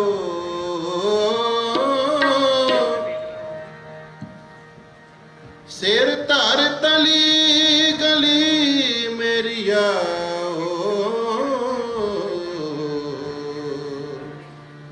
ਸਿਰ ਧਰ ਤਲੀ ਗਲੀ ਮੇਰੀਆ।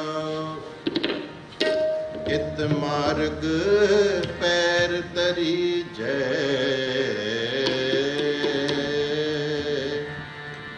ਸਿਰ ਦੀਜੈ ਕਾਣ ਨ ਕੀਜੈ। ਨਿਮਾਣਿਓ ਕੇ ਮਾਣ ਗੁਰੂ, ਨਿਤਾਣਿਓ ਕੇ ਤਾਣ। ਨਿਓਟਿਓ ਕੀ ਓਟ ਗੁਰੂ, ਨਿਆਸਰਿਓ ਕੇ ਆਸਰਾ। ਧੰਨ ਧੰਨ ਸ੍ਰੀ ਗੁਰੂ ਰਾਮਦਾਸ ਸਾਹਿਬ ਜੀਓ ਮਹਾਰਾਜ। ਧੰਨ ਧੰਨ ਸ੍ਰੀ ਗੁਰੂ ਗ੍ਰੰਥ ਸਾਹਿਬ ਜੀਓ ਮਹਾਰਾਜ। ਸੂਰਾ ਸੋ ਪਹਿਚਾਨੀਏ, ਸੂਰਾ ਸੋ ਪਹਿਚਾਨੀਏ, ਸੂਰਾ ਸੋ ਪਹਿਚਾਨੀਏ, ਸੂਰਾ ਸੋ ਪਹਿਚਾਨੀਏ।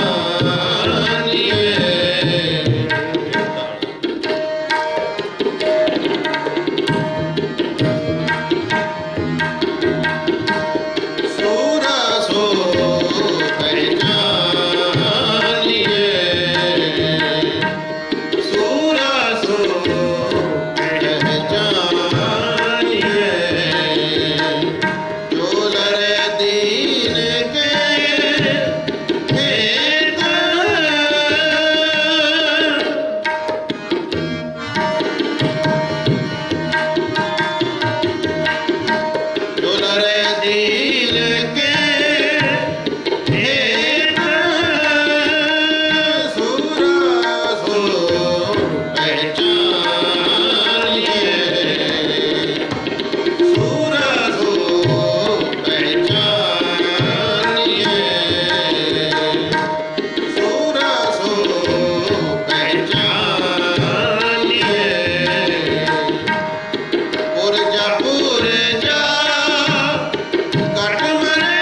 ਡਗਮਗ ਛਾੜ ਰੇ ਮਨ ਬੋਰਾ ਛਾੜ ਰੇ ਮਨ ਬੋਰਾ ਡਗਮਗ ਛਾੜ ਰੇ ਮਨ ਬੋਰਾ ਛਾੜ ਰੇ ਮਨ ਬੋਰਾ ਡਗਮਗ ਛਾੜ ਰੇ ਛਾੜ ਰੇ ਮਨ ਬੋਰਾ ਛਾੜ ਰੇ ਮਨ ਬੋਰਾ ਅਬ ਤੋ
वीर राजा राम ना छोड़ो, सगल ऊंचते ऊंचा, सगल ऊंचते ऊंचा, सगल ऊंचते ऊंचा।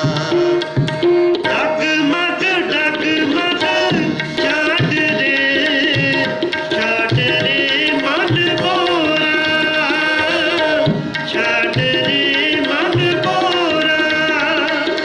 डगमग डगमग छाट रे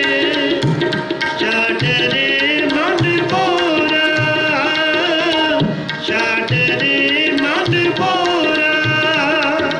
वाहेगुरु वाहेगुरु वाहेगुरु वाहेगुरु वाहेगुरु वाहेगुरु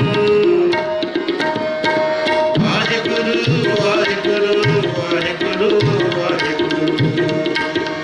वाहेगुरु वाहेगुरु वाहेगुरु। छाट रे मन बोरा, छाट रे मन बोरा, छाट रे मन बोरा, छाट रे मन बोरा। डगमग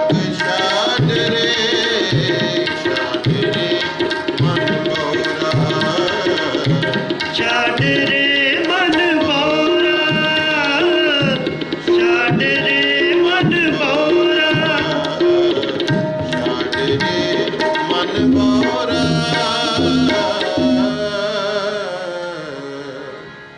छाट रे मन बोरा।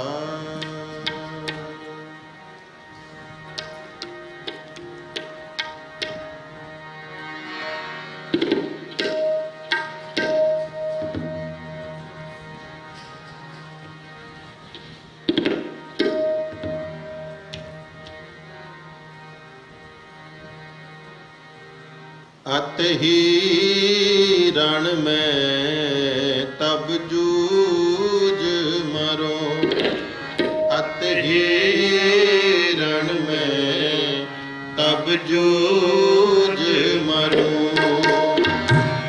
जब अब किया निदान बड़े,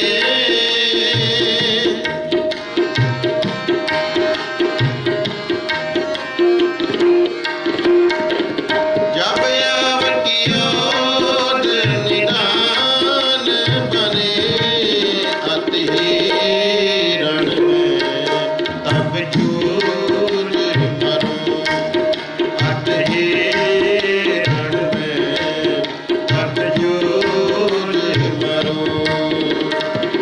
जब अब किया निदान बने, जब अब किया निदान बने, अत ही रण में तब जूझ मरो, अत ही रण में तब जूझ मरो।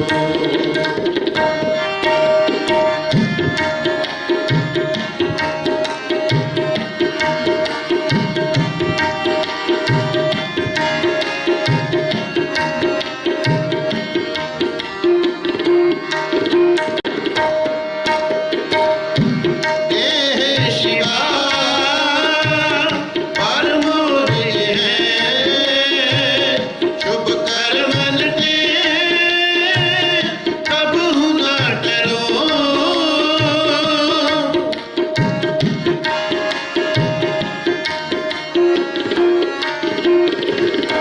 हे शिवा परमोर है,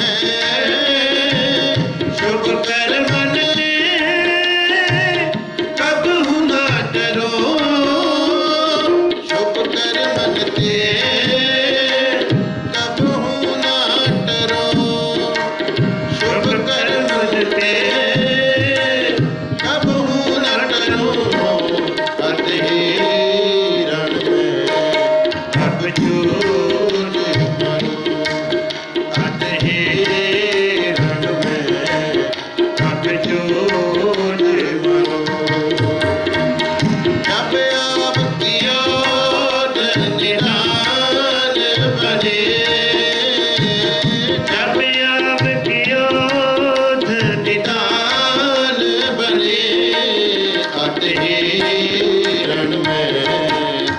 छूट मरूं अतहि रण में तब छूट मरूं।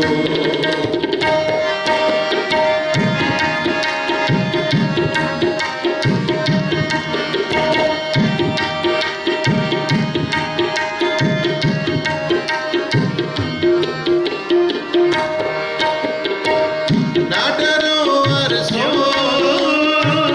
जब जाए लड़ो निश्चय कर अपनी जीत करो।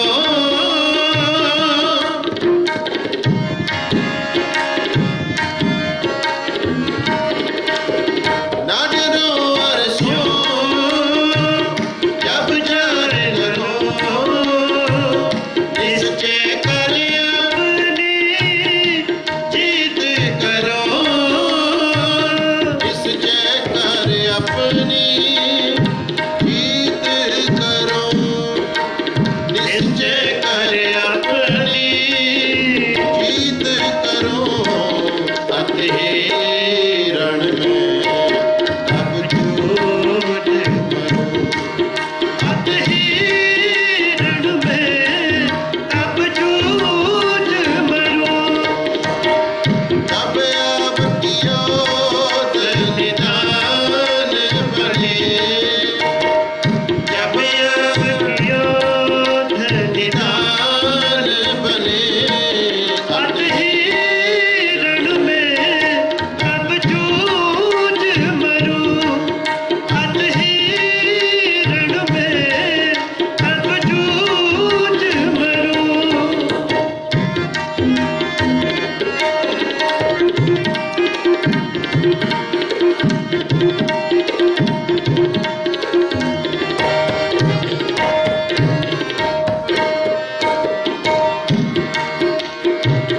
आर सिखो अपने ईमान को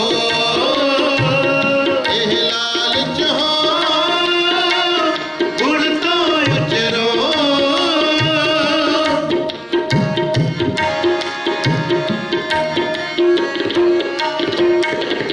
आर सिखो अपने ईमान को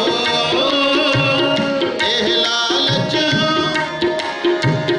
गुण तो उचरो।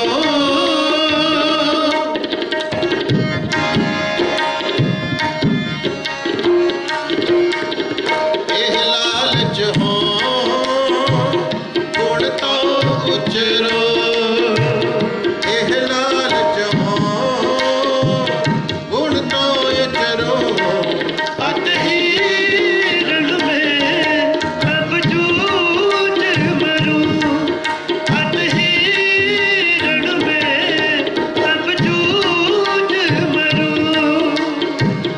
जब अब कियोद निदान बने जब अब कियोद निदान बने अतहि रण में तब छूट मरूं अतहि रण में तब छूट मरूं अतहि रण में छूट मरूं।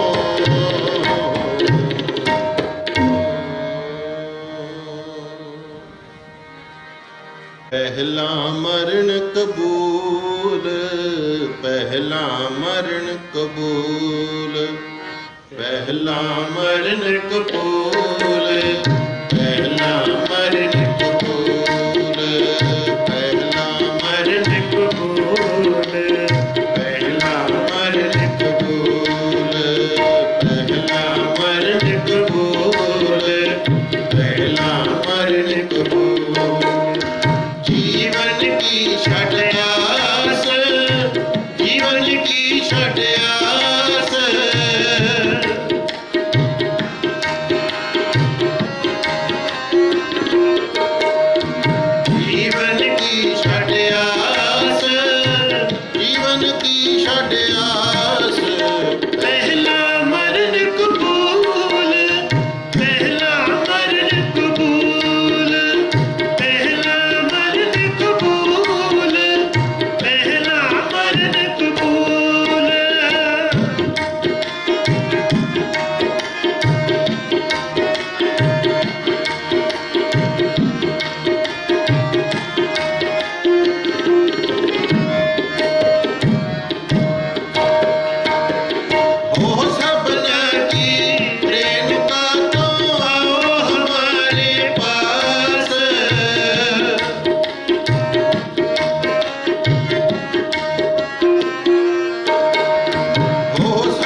ਛੱਡ ਆਸ, ਜੀਵਨ ਕੀ ਛੱਡ ਆਸ, ਜੀਵਨ ਕੀ ਛੱਡ ਆਸ, ਜੀਵਨ ਕੀ ਛੱਡ ਆਸ। ਪਹਿਲਾ ਮਰਨ ਕਬੂਲ, ਪਹਿਲਾ ਮਰਨ ਕਬੂਲ, ਪਹਿਲਾ ਮਰਨ ਕਬੂਲ, ਪਹਿਲਾ ਮਰਨ ਕਬੂਲ।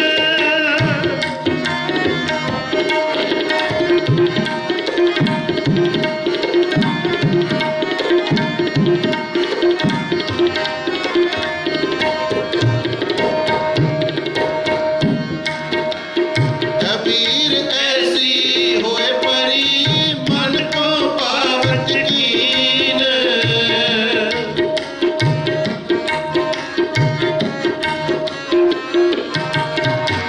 कबीर ऐसी होए परी, मन को पावत कीन।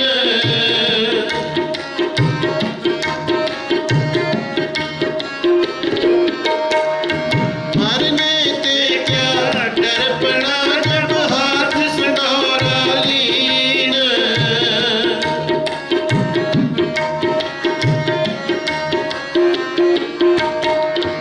मरने ते क्या डरपना, जब हाथ संदौरा लीन। हाथ संदौरा लीन, जब हाथ संदौरा लीन। हाथ संदौरा लीन, हाथ संदौरा लीन। ਪਹਿਲਾ ਮਰਨ ਕਬੂਲ, ਪਹਿਲਾ ਮਰਨ ਕਬੂਲ, ਪਹਿਲਾ ਮਰਨ ਕਬੂਲ, ਪਹਿਲਾ ਮਰਨ ਕਬੂਲ। ਜੀਵਨ ਕੀ ਛੱਡ ਆਸ, ਜੀਵਨ ਕੀ ਛੱਡ ਆਸ, ਜੀਵਨ ਕੀ ਛੱਡ ਆਸ, ਜੀਵਨ ਕੀ ਛੱਡ ਆਸ।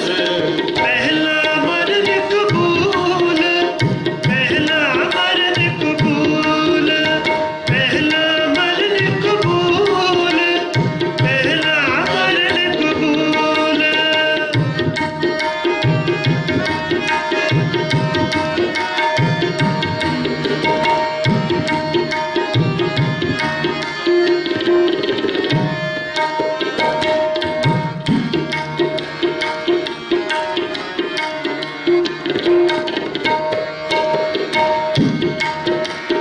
मरने ते क्या डरपना, जब हाथ संदौरा लीन।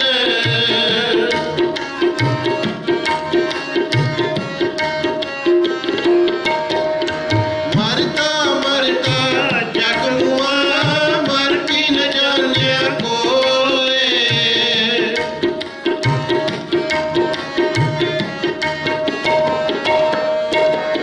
मरता मरता जग मुआ, मर की न जाने कोय। ऐसी मरनी जो मरे, बाहर न मरना होए।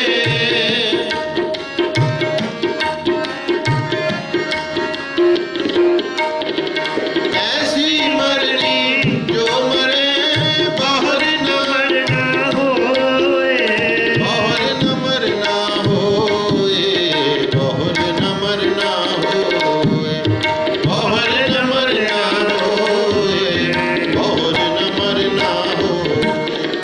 ਪਹਿਲਾ ਮਰਨ ਕਬੂਲ, ਪਹਿਲਾ ਮਰਨ ਕਬੂਲ, ਪਹਿਲਾ ਮਰਨ ਕਬੂਲ, ਪਹਿਲਾ ਮਰਨ ਕਬੂਲ।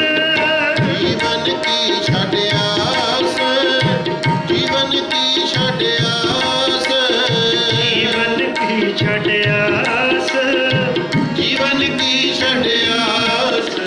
ਪਹਿਲਾ ਮਰਨ ਕਬੂਲ, ਪਹਿਲਾ ਮਰਨ ਕਬੂਲ, ਪਹਿਲਾ ਮਰਨ ਕਬੂਲ, ਪਹਿਲਾ ਮਰਨ ਕਬੂਲ। ਪਹਿਲਾ ਮਰਨ ਕਬੂਲ, ਪਹਿਲਾ ਮਰਨ ਕਬੂਲ, ਪਹਿਲਾ ਮਰਨ ਕਬੂਲ।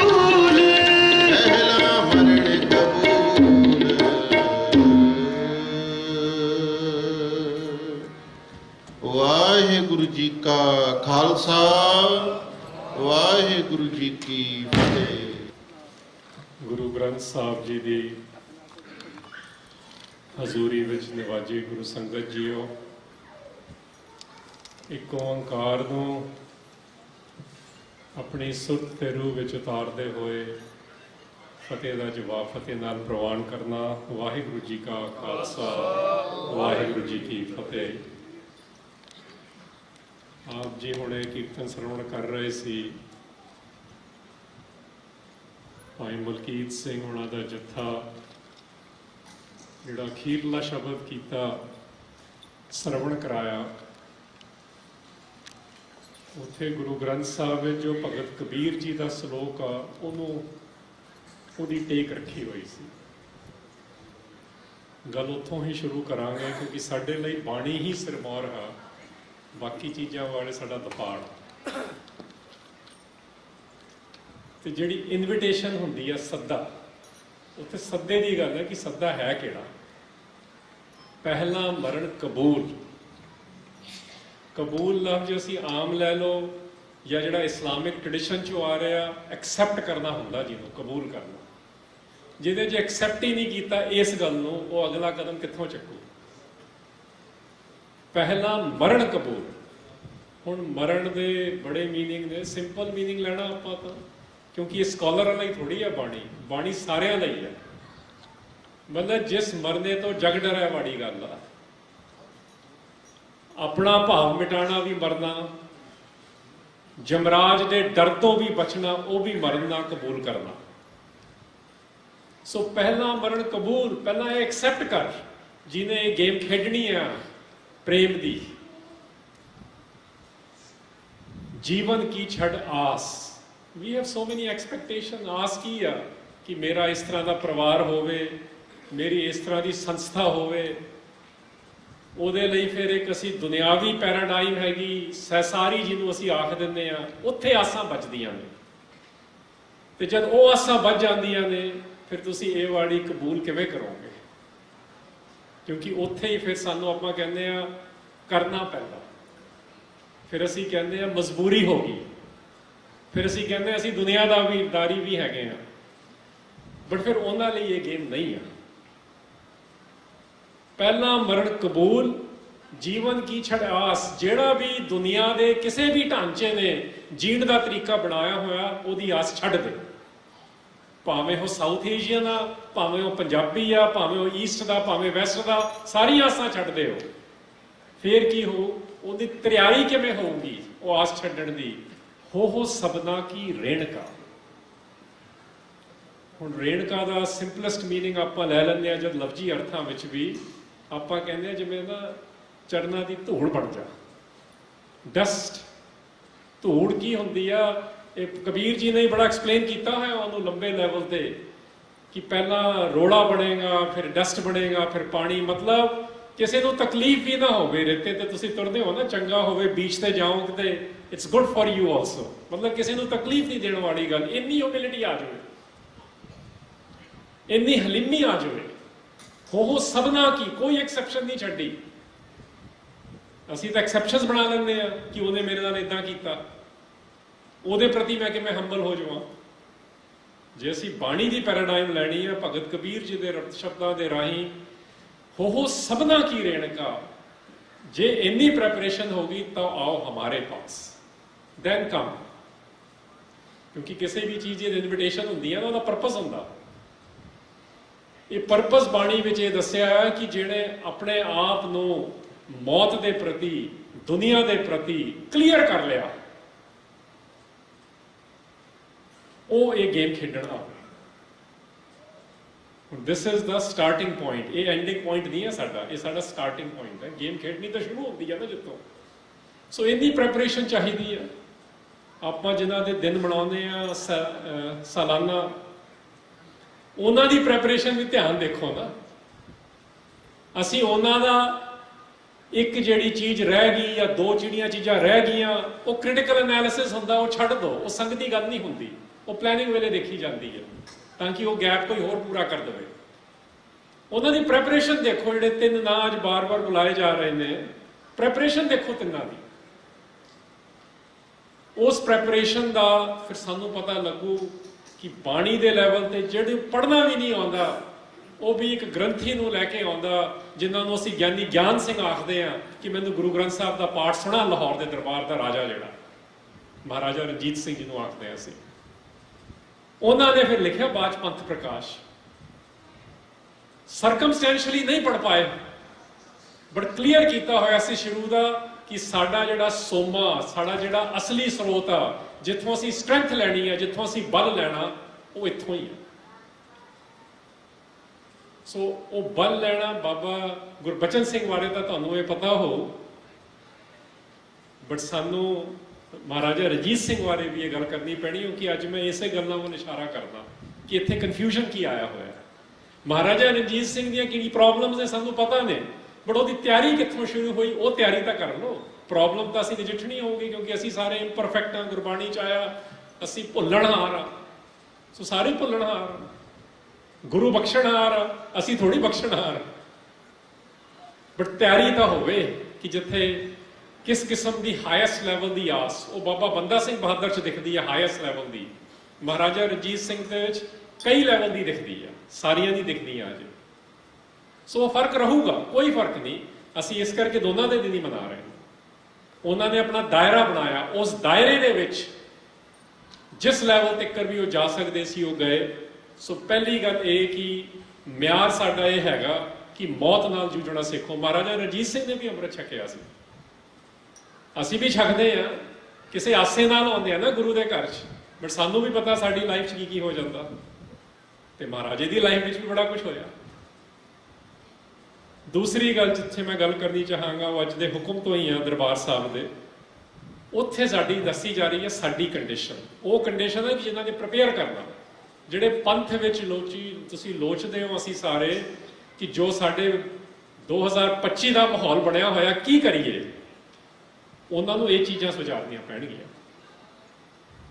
ਅੱਜ ਦੇ ਹੁਕਮ ਜਿਹੜਾ ਦਰਬਾਰ ਸਾਹਿਬ ਤੋਂ ਆਇਆ, ਸ਼ਲੋਕ ਮਹਿਲਾ ਚੌਥਾ ਸੀ। ਹੁਣ ਦੇਖੋ ਲਾਈਨ ਕਿਹੜੀ ਆਈ, ਮੈਂ ਤਾਂ ਉੱਥੋਂ ਸਹਿਜ ਲੈਣ ਦੀ ਕੋਸ਼ਿਸ਼ ਕਰ ਰਿਹਾ। ਅੰਤਰ ਅਗਿਆਨ ਭਈ ਮਤ ਮੱਧਮ, ਸਤਿਗੁਰ ਕੀ ਪ੍ਰਤੀਤ ਨਾਹੀ। ਅਸੀਂ ਸਤਿਗੁਰ ਲਫ਼ਜ਼ ਆਖ ਦਿੰਦੇ ਆ, ਪ੍ਰਤੀਤ ਹੁੰਦਾ ਜਿਹਨੂੰ ਅਸੀਂ ਹੋਰ ਲਫ਼ਜ਼ਾਂ ਸਿਦਕ ਆਖ ਸਕਦੇ ਆ। ਅੱਜ ਦੇ ਐਵੀਡੈਂਟ ਹੋ ਜਾਵੇ ਜਿਹੜੀ ਗੱਲ, ਕਹਿੰਦੇ ਸਾਡੀ ਜਿਹੜੀ ਮੱਤ ਆ, ਸਾਡੀ ਅਗਿਆਨਤਾ ਇੰਨੀ ਹੋ ਗਈ ਆ, ਮੱਧਮ ਪੈ ਗਈ ਆ, ਘਟ ਗਈ ਆ, ਕਿ ਅਸੀਂ ਸਤਿਗੁਰ ਤੇ ਹੀ ਫੇਥ ਕਰਨਾ ਬੰਦ ਕਰਤਾ ਤੇ ਲੋਕਾਂ ਤੇ ਫੇਥ ਕਰਨ ਲੱਗੇ, ਭਾਵੇਂ ਸਾਡੇ ਜਥੇਬੰਦੀ ਦਾ ਹੈਡ ਹੀ ਕਿਉਂ ਨਾ ਹੋਵੇ। ਫਰਕ ਆ ਗਿਆ ਨਾ। ਗੁਰੂ ਰਾਮਦਾਸ ਪਾਤਸ਼ਾਹ ਸਾਨੂੰ ਇਹ ਦੱਸ ਰਹੇ ਨੇ, ਤੇ ਨਾਲ ਕੀ ਦੱਸਦਾ, ਅੰਦਰ ਕਪਟ ਸਭ ਕਪਟੋ ਕਰ ਜਾਣੇ। ਆਪ ਅਸੀਂ ਕਪਟੀ ਬਣ ਗਏ ਆ ਤੇ ਸਾਨੂੰ ਸਾਰੇ ਹੀ ਕਪਟੀ ਦਿਖਣ ਲੱਗੇ। ਆਪ ਹੀ ਤਾਂ ਹੀ ਇੱਕ ਦੂਜੇ ਨੂੰ ਇਸ ਤਰ੍ਹਾਂ ਬੋਲਦੇ ਆ।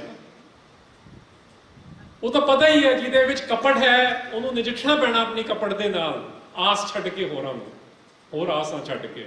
ਬਟ ਮੇਰੇ ਅੰਦਰ ਇੰਨੀ ਕਪਟ ਆ ਗਈ, ਅੰਦਰ ਕਪਟ, ਅੰਦਰ ਹੀ ਇੰਨੀ ਡਿਸੈਪਸ਼ਨ ਆ, ਸੈਲਫ ਡਿਸੈਪਸ਼ਨ, ਸਭ ਕਪਟੋ ਕਰ ਜਾਣੇ। ਸਾਰਿਆਂ ਨੂੰ ਸਾਨੂੰ ਲੱਗਦਾ ਕਿ ਸਾਰੇ ਹੀ ਫਿਰ ਠੱਗੀਆਂ ਮਾਰ ਰਹੇ ਨੇ, ਸਿੱਧੀ ਪੰਜਾਬੀ 'ਚ।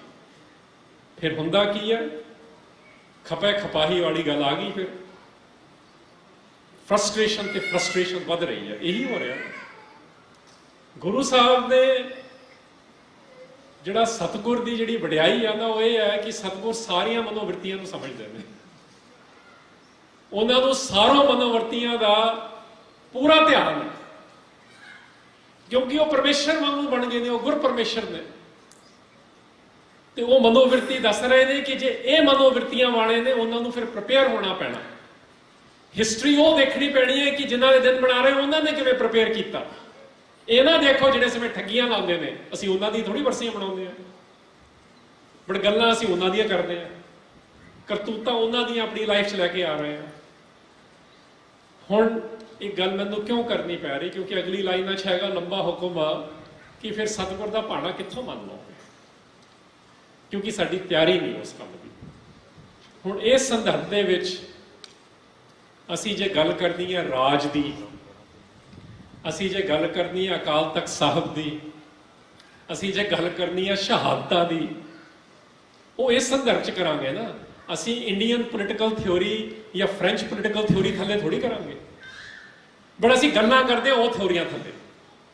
एग्जाम्पल लेने ਅਸੀਂ जो बंगालियां ने इंडियन नैशनलिज्म बनाता उदा करन लग जाते हैं, या जिवें हुण पंजाब का एक टुटिया जा नैशनलिज्म बनया होया 1947 तो बाद का, या जिहड़ा इंडिया का नैशनलिज्म कांग्रेस पहला बनाउंदी सी हुण बीजेपी RSS बनाउंदे ने, ਅਸੀਂ ਉਹਦੇ ਨਜਿੱਠ ਲਿਆ ਕੇ ਦੇਖਦੇ ਹਾਂ।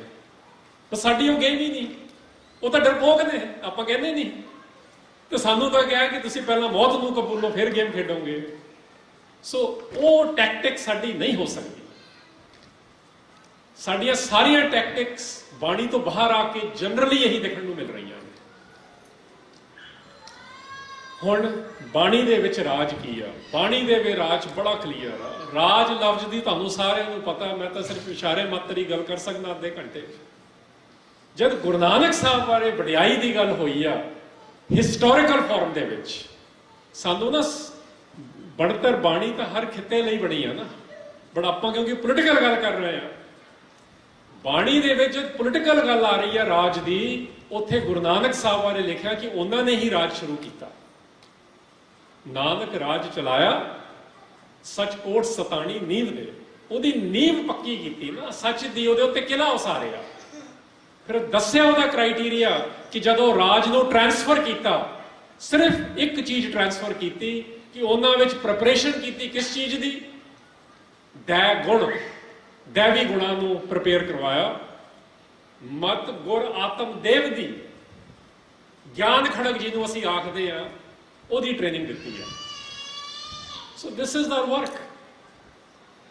ਕਰਤਾਰਪੁਰ ਐਵੇਂ ਨਹੀਂ ਗਿਆ, ਬਣ ਗਿਆ ਸੀ ਐਸਟੈਬਲਿਸ਼ਡ ਰਿਐਲਿਟੀ ਜਿਹਨੂੰ ਅਸੀਂ ਆਖਦੇ ਆ। ਬੇਗਮਪੁਰਾ ਆਈਡੀਆ ਸੀ, ਬੜਾ ਜ਼ਬਰਦਸਤ ਆਈਡੀਆ, ਕਿਉਂਕਿ ਗੁਰੂ ਸਾਹਿਬ ਨੇ ਇਨਕਲੂਡ ਕਰਤਾ ਸਾਡੇ ਲਈ, ਬਟ ਉਹਦਾ ਸਾਖਸ਼ਾਤ ਰੂਪ, ਉਹਦੀ ਐਸਟੈਬਲਿਸ਼ਡ ਰਿਐਲਿਟੀ ਕਰਤਾਰਪੁਰ ਵਿੱਚ ਬਣੀ ਪਹਿਲਾਂ, ਫਿਰ ਖਡੂਰ ਸਾਹਿਬ 'ਚ ਬਣੀ। ਇਹ ਪ੍ਰੈਪਰੇਸ਼ਨਸ ਹੋ ਰਹੀਆਂ ਨੇ।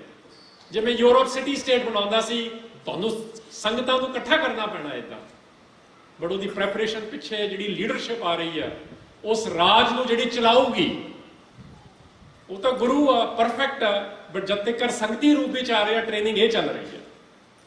ਦੈਵੀ ਗੁਣ ਹੋਣ, ਗੁਣਾਂ ਦੀ ਸਾਂਝ ਕਰਾਉਣੀ ਸਿਖਾਓ। ਅਸੀਂ ਅਵਗੁਣਾਂ ਦੀ ਕਰ ਰਹੇ ਹਾਂ। ਉੱਥੇ ਲਿਖਿਆ ਛੋੜ ਅਵਗੁਣ ਚੱਲੀ ਹੈ, ਗੁਰੂ ਸਾਹਿਬ ਤੇ ਇਹ ਕਹਿ ਰਹੇ ਨੇ। ਅਸੀਂ ਅਵਗੁਣਾਂ ਤੇ ਡਿਸਕਸ਼ਨ ਕਰਦੇ ਹਾਂ ਕਿਉਂਕਿ ਗੁਣ ਸ਼ਾਇਦ ਨਜ਼ਰ ਨਹੀਂ ਆ ਰਹੇ, ਗੁਣ ਅਪਣਾਉਣੇ ਸੀ ਅਸੀਂ।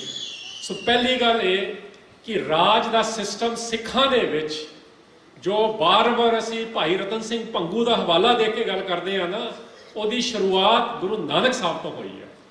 ਉਹ ਪਾਤਸ਼ਾਹੀ ਦਾਵਾ ਨਹੀਂ ਸਮਝ ਆਉ, ਨਹੀਂ ਤਾਂ ਸਾਨੂੰ ਜਦ ਭੰਗੂ ਹੋਣਾ ਨੇ ਵੀ, ਭਾਈ ਭੰਗੂ ਜੀ ਨੇ ਉਹਦਾ ਆਨਸਰ ਦਿੱਤਾ ਅੰਗਰੇਜ਼ਾਂ ਨੂੰ, ਉਹਨਾਂ ਨੇ ਗੁਰੂ ਦੀ ਵਡਿਆਈ ਤੋਂ ਦਿੱਤਾ। ਉਹ ਗੁਰੂ ਦੀ ਵਡਿਆਈ ਦੇ ਵਿੱਚ ਰਾਜ ਇਦਾਂ ਸ਼ੁਰੂ ਹੋਇਆ। ਉਸ ਰਾਜ ਦੇ ਵਿੱਚ ਫਿਰ ਆਈਡੀਆ ਬਣਿਆ ਇੱਕ, ਜਿਹੜਾ ਆਈਡੀਆ ਹੌਲੀ ਹੌਲੀ ਡਿਵੈਲਪ ਹੁੰਦਾ, ਫਿਰ ਉਹ ਇੱਕ ਇਮਾਰਤ ਤੇ ਇੰਸਟੀਟਿਊਸ਼ਨ ਦੇ ਰੂਪ ਵਿੱਚ ਵੀ ਆਉਂਦਾ। ਫਿਰ ਉਹ ਕੀ ਸੀਗਾ? ਵੱਡਾ ਤੇਰਾ ਦਰਬਾਰ, ਸੱਚਾ ਤੁਧ ਤਖਤ। ਤੇਰਾ ਦਰਬਾਰ ਤਾਂ ਸਭ ਤੋਂ ਵੱਡਾ, ਇਹਦਾ ਮਤਲਬ ਇਹ ਬਣੂ ਪੰਜਾਬੀ 'ਚ, ਤੇਰਾ ਇਜ਼ ਯੋਰਸ, ਮਤਲਬ ਰੱਬ ਦਾ, ਵਾਹਿਗੁਰੂ ਦਾ, ਇੱਕ ਓੰਕਾਰ ਦਾ। ਤੇਰਾ ਦਰਬਾਰ, ਦਰਬਾਰ ਕੀ ਹੁੰਦਾ? ਜਿੱਥੇ ਡਿਸੀਜਨ ਲਏ ਜਾਂਦੇ ਨੇ ਰਾਇਲਸ। ਸੱਚਾ ਤੁਧ ਤਖਤ। ਹੁਣ ਇਹ ਗੱਲ ਸਮਝਣ ਵਾਲੀ ਆ, ਤਖਤ ਦੇ ਨਾਲ ਜੁੜੀ ਹੋਈ ਜਿਹੜੀ ਆਈਡੀਆ ਤਖਤ ਦਾ ਸਾਡਾ ਕੀ ਆ, ਉਹ ਇਟਰਨਲ ਆ। ਸੱਚਾ ਉਹ ਆ ਜਿਹੜਾ ਸਮੇਂ ਦੇ, ਮੂਡ ਦੇ, ਪੋਲੀਟੀਕਲ ਥਿਓਰੀਜ਼ ਦੇ, ਪੋਪੂਲਰ ਓਪੀਨੀਅਨ ਦੇ ਮੁਤਾਬਕ ਨਹੀਂ ਚੱਲਦਾ। ਸੱਚਾ ਇਹ ਸਦਾ ਸਥਿਰ ਰਹਿਣ ਵਾਲਾ। ਇਹ ਕਰਤਾ ਕਲੀਅਰ ਸਾਨੂੰ ਕਿ ਤੇਰਾ ਦਰਬਾਰ ਵੀ ਇਦਾਂ ਦਾ, ਮਤਲਬ ਰੱਬ ਦਾ। ਹੁਣ ਗੁਰੂ ਸਾਹਿਬ ਰੱਬ ਦਾ ਰੂਪ ਬਣ ਗਏ, ਤੇ ਜਦ ਤਖਤ ਬਣਾਇਆ ਗਿਆ, ਉਹਦਾ ਨਾਂ ਰੱਖਿਆ ਗਿਆ ਅਕਾਲ ਤਖਤ। ਉਹ ਇਸ ਤਰ੍ਹਾਂ ਸਮਝਣਾ ਪਊ ਜਿਹੜੀ ਉਹਦੀ ਬਣ ਰਹੀ ਆ, ਜਦੋਂ ਅਸੀਂ ਕਹਾਂਗੇ ਸਾਡਾ ਡਿਵੈਲਪਮੈਂਟ ਦਾ ਸਿਸਟਮ ਕੀ ਆ, ਸਾਡੀ ਪੋਲੀਟੀਕਲ ਡਿਵੈਲਪਮੈਂਟ ਕੀ ਆ, ਸਾਡੇ ਰਾਜ ਦੇ ਇੰਸਟੀਟਿਊਸ਼ਨਸ ਕੀ ਨੇ। ਅਕਾਲ ਦਾ ਤਖਤ ਬਣਿਆ। ਤਖਤ ਗੁਰੂ ਨੇ ਆਪਣਾ ਵੀ ਨਹੀਂ ਬਣਾਇਆ, ਗੁਰੂ ਸਾਹਿਬਾਨ ਗੁਰਪਰਮੇਸ਼ਰ ਨੇ ਫਿਰ ਵੀ ਆਪਣਾ ਤਖਤ ਨਹੀਂ ਬਣਾਇਆ। ਤਖਤ ਬਣਿਆ, ਤਖਤ ਤੇ ਹਮਲੇ ਉਹਨਾਂ ਦਿਨਾਂ 'ਚ ਹੀ ਸ਼ੁਰੂ ਹੋ ਗਏ, ਕਿਉਂਕਿ ਤਖਤ ਹੈ ਹੀ ਪੋਲੀਟੀਕਲ ਵਰਲਡ। ਤਖਤ ਤੇ ਤਾਂ ਹਮਲੇ ਹੋਣਗੇ ਹੀ, ਕਿਉਂਕਿ ਤੁਸੀਂ ਦਿੱਲੀ ਜਾਂ ਲਾਹੌਰ ਦੇ ਤਖਤ ਦੇ ਖਿਲਾਫ ਖੜਾ ਕਰਤਾ, ਪੈਰਲਲ ਇੰਸਟੀਟਿਊਸ਼ਨ ਜਿਹਨੂੰ ਕਹਿੰਦੇ ਅਸੀਂ। ਪੈਰਲਲ ਇੰਸਟੀਟਿਊਸ਼ਨ ਦਾ ਮਤਲਬ ਹੀ ਹੁੰਦਾ ਕਿ ਅਸੀਂ ਹੁਣ 5 ਜਨਰੇਸ਼ਨਸ ਤੋਂ ਰਿਫਾਰਮ ਕਰਨ ਦੀ ਕੋਸ਼ਿਸ਼ਾਂ ਕਰ ਲਈਆਂ। ਅੱਜ ਦੀ ਵੋਕੈਬਲਰੀ ਯੂਜ਼ ਕਰ ਰਿਹਾ ਉਹਨੂੰ ਸਮਝਾਉਣ ਲਈ। ਮੈਂ ਡਾਇਲੌਗ ਵੀ ਕੀਤਾ। ਅਸੀਂ ਤਾਂ ਜੇ ਇਹ ਚੀਜ਼ਾਂ ਨਹੀਂ ਕਰ ਪਾ ਰਹੇ ਆਪਸ ਵਿੱਚ ਵੀ, ਤੇ ਬਾਹਰਲੀ ਸ਼ਕਤੀਆਂ ਨਾਲ ਕਿਵੇਂ ਕਰਾਂਗੇ? ਤੇ ਕੀ ਤਿਆਰੀ ਹੈ ਸਾਡੀ? ਜੇਲਾਂ ਵੀ ਕੱਟ ਲਈਆਂ ਤੇ 6ਵੇਂ ਜਾਮੇ ਦੇ ਵਿੱਚ ਉਹ ਫਿਰ ਤਖਤ ਬਣਿਆ ਕਿ ਨਹੀਂ? ਰਿਫਾਰਮ ਨਹੀਂ ਹੋ ਰਹੀ। ਮੈਂ ਗੁਰੂ ਸਾਹਿਬ ਨੇ ਸਾਊਦੀ ਅਰੇਬੀਆ ਤੋਂ ਲੈ ਕੇ ਅੱਜ ਦਾ ਸਾਊਦੀ ਅਰੇਬੀਆ ਤੇ ਅੱਜ ਦਾ ਸ਼੍ਰੀਲੰਕਾ ਤੱਕ ਸਾਰਿਆਂ ਨਾਲ ਜਿਹੜੀਆਂ ਮੇਜਰ ਪਾਵਰ ਸੀਗੀਆਂ ਡਾਇਲੌਗ ਕੀਤਾ। ਡਾਇਲੌਗ, ਪਾਲਿਸੀਆਂ ਨਹੀਂ ਬਦਲ ਰਿਹਾ ਸੀ। ਫਿਰ ਤਖਤ ਖੜਾ ਹੋਇਆ। ਤਖਤ ਨੇ ਇਹਦਾ ਮਤਲਬ ਨਵੀਂ ਪਾਲਿਸੀ ਆ, ਨਵਾਂ ਲਾਈਫ ਸਟਾਈਲ ਆ, ਨਵਾਂ ਗਵਰਨੈਂਸ ਦਾ ਸਿਸਟਮ ਆ, ਜਿਹਨੂੰ ਅਸੀਂ ਅੱਜ ਕੱਲ੍ਹ ਕਹਿੰਦੇ ਹਾਂ ਕਿ ਸਾਡੇ ਢਾਂਚੇ ਕਿਵੇਂ ਹੋਣ। ਉਹ ਢਾਂਚਾ ਬਣਿਆ। ਫਿਰ ਉਸ ਢਾਂਚੇ ਦੇ ਵਿੱਚ 10ਵੇਂ ਪਾਤਸ਼ਾਹ ਤੱਕ ਆਉਂਦੇ ਆਉਂਦੇ ਕੀ ਹੋਇਆ? ਜਿਹੜਾ ਸ਼ਬਦ ਸੀ ਜਿਹਦੀ ਟ੍ਰੇਨਿੰਗ ਬਾਬਾ ਗੁਰਬਚਨ ਸਿੰਘ ਭਿੰਡਰਾਂਵਾਲੇ ਵੀ ਪਹਿਲੀ ਟ੍ਰੇਨਿੰਗ ਉਹ ਲੈ ਰਹੇ ਨੇ, ਮਹਾਰਾਜਾ ਰਣਜੀਤ ਸਿੰਘ ਵੀ ਉਹ ਟ੍ਰੇਨਿੰਗ ਲੈ ਰਹੇ ਨੇ, ਬਾਬਾ ਬੰਦਾ ਸਿੰਘ ਬਹਾਦਰ ਨੂੰ 10ਵੇਂ ਪਾਤਸ਼ਾਹ ਨੇ ਗੁਰੂ ਗ੍ਰੰਥ ਸਾਹਿਬ ਜਿਹੜੀ ਗੱਲ ਆ ਉਹ ਸਮਝਣ ਵਾਲੀ ਇੱਥੋਂ ਆਊਗੀ, ਉਹਨਾਂ ਦੇ ਹਵਾਲੇ ਪੰਜਾਂ ਨੇ ਕਰਕੇ ਭੇਜਿਆ। ਉਹ ਕੀ ਆ? ਸ਼ਬਦ ਦਾ ਜਿਹੜਾ ਰੂਪ ਸੀ ਉਹ ਬਾਣੀ ਵਿੱਚ ਆਇਆ, ਬਾਣੀ ਇਕੱਠੀ ਹੋਈ, ਬਾਣੀ ਟ੍ਰਾਂਸਫਰ ਹੋਈ, ਬਾਣੀ ਪੋਥੀ ਚ ਆਈ, ਪੋਥੀ ਤੋਂ ਆਦਿ ਗ੍ਰੰਥ ਬਣਿਆ, ਆਦਿ ਗ੍ਰੰਥ ਤੋਂ ਬਾਅਦ ਗੁਰੂ ਗ੍ਰੰਥ ਸਾਹਿਬ ਬਣੇ। ਗੁਰੂ ਲਿਖਤਾ, ਪਾਤਸ਼ਾਹੀ ਗੁਰੂ ਆ ਸਾਡੀ। ਏਦਾਂ ਹੀ ਗੁਰੂ ਨਾਨਕ ਸਾਹਿਬ ਨੇ 10 ਜਾਮਿਆਂ ਤੱਕ ਸਹਿਕਾਇਆ। ਫਿਰ ਪਲਟੀਏ ਵਾਲੀ ਲਾਈਨ ਨੂੰ ਜੇ ਸਮਝਣਾ ਤਾਂ ਬਾਣੀ ਦੀ 10ਵੇਂ ਪਾਤਸ਼ਾਹ ਬਾਅਦੋਂ ਖਾਲਸੇ ਨੂੰ ਮਿਲੀ ਆ। ਖਾਲਸੇ ਨੂੰ 1699 ਵਿੱਚ ਗੁਰੂ ਘੋਸ਼ਿਤ ਕਰਤਾ, ਗੁਰੂ ਖਾਲਸਾ ਪੰਥ। ਪਾਤਸ਼ਾਹੀ ਪੰਥ ਨੂੰ ਬਖਸ਼ੀ ਆ।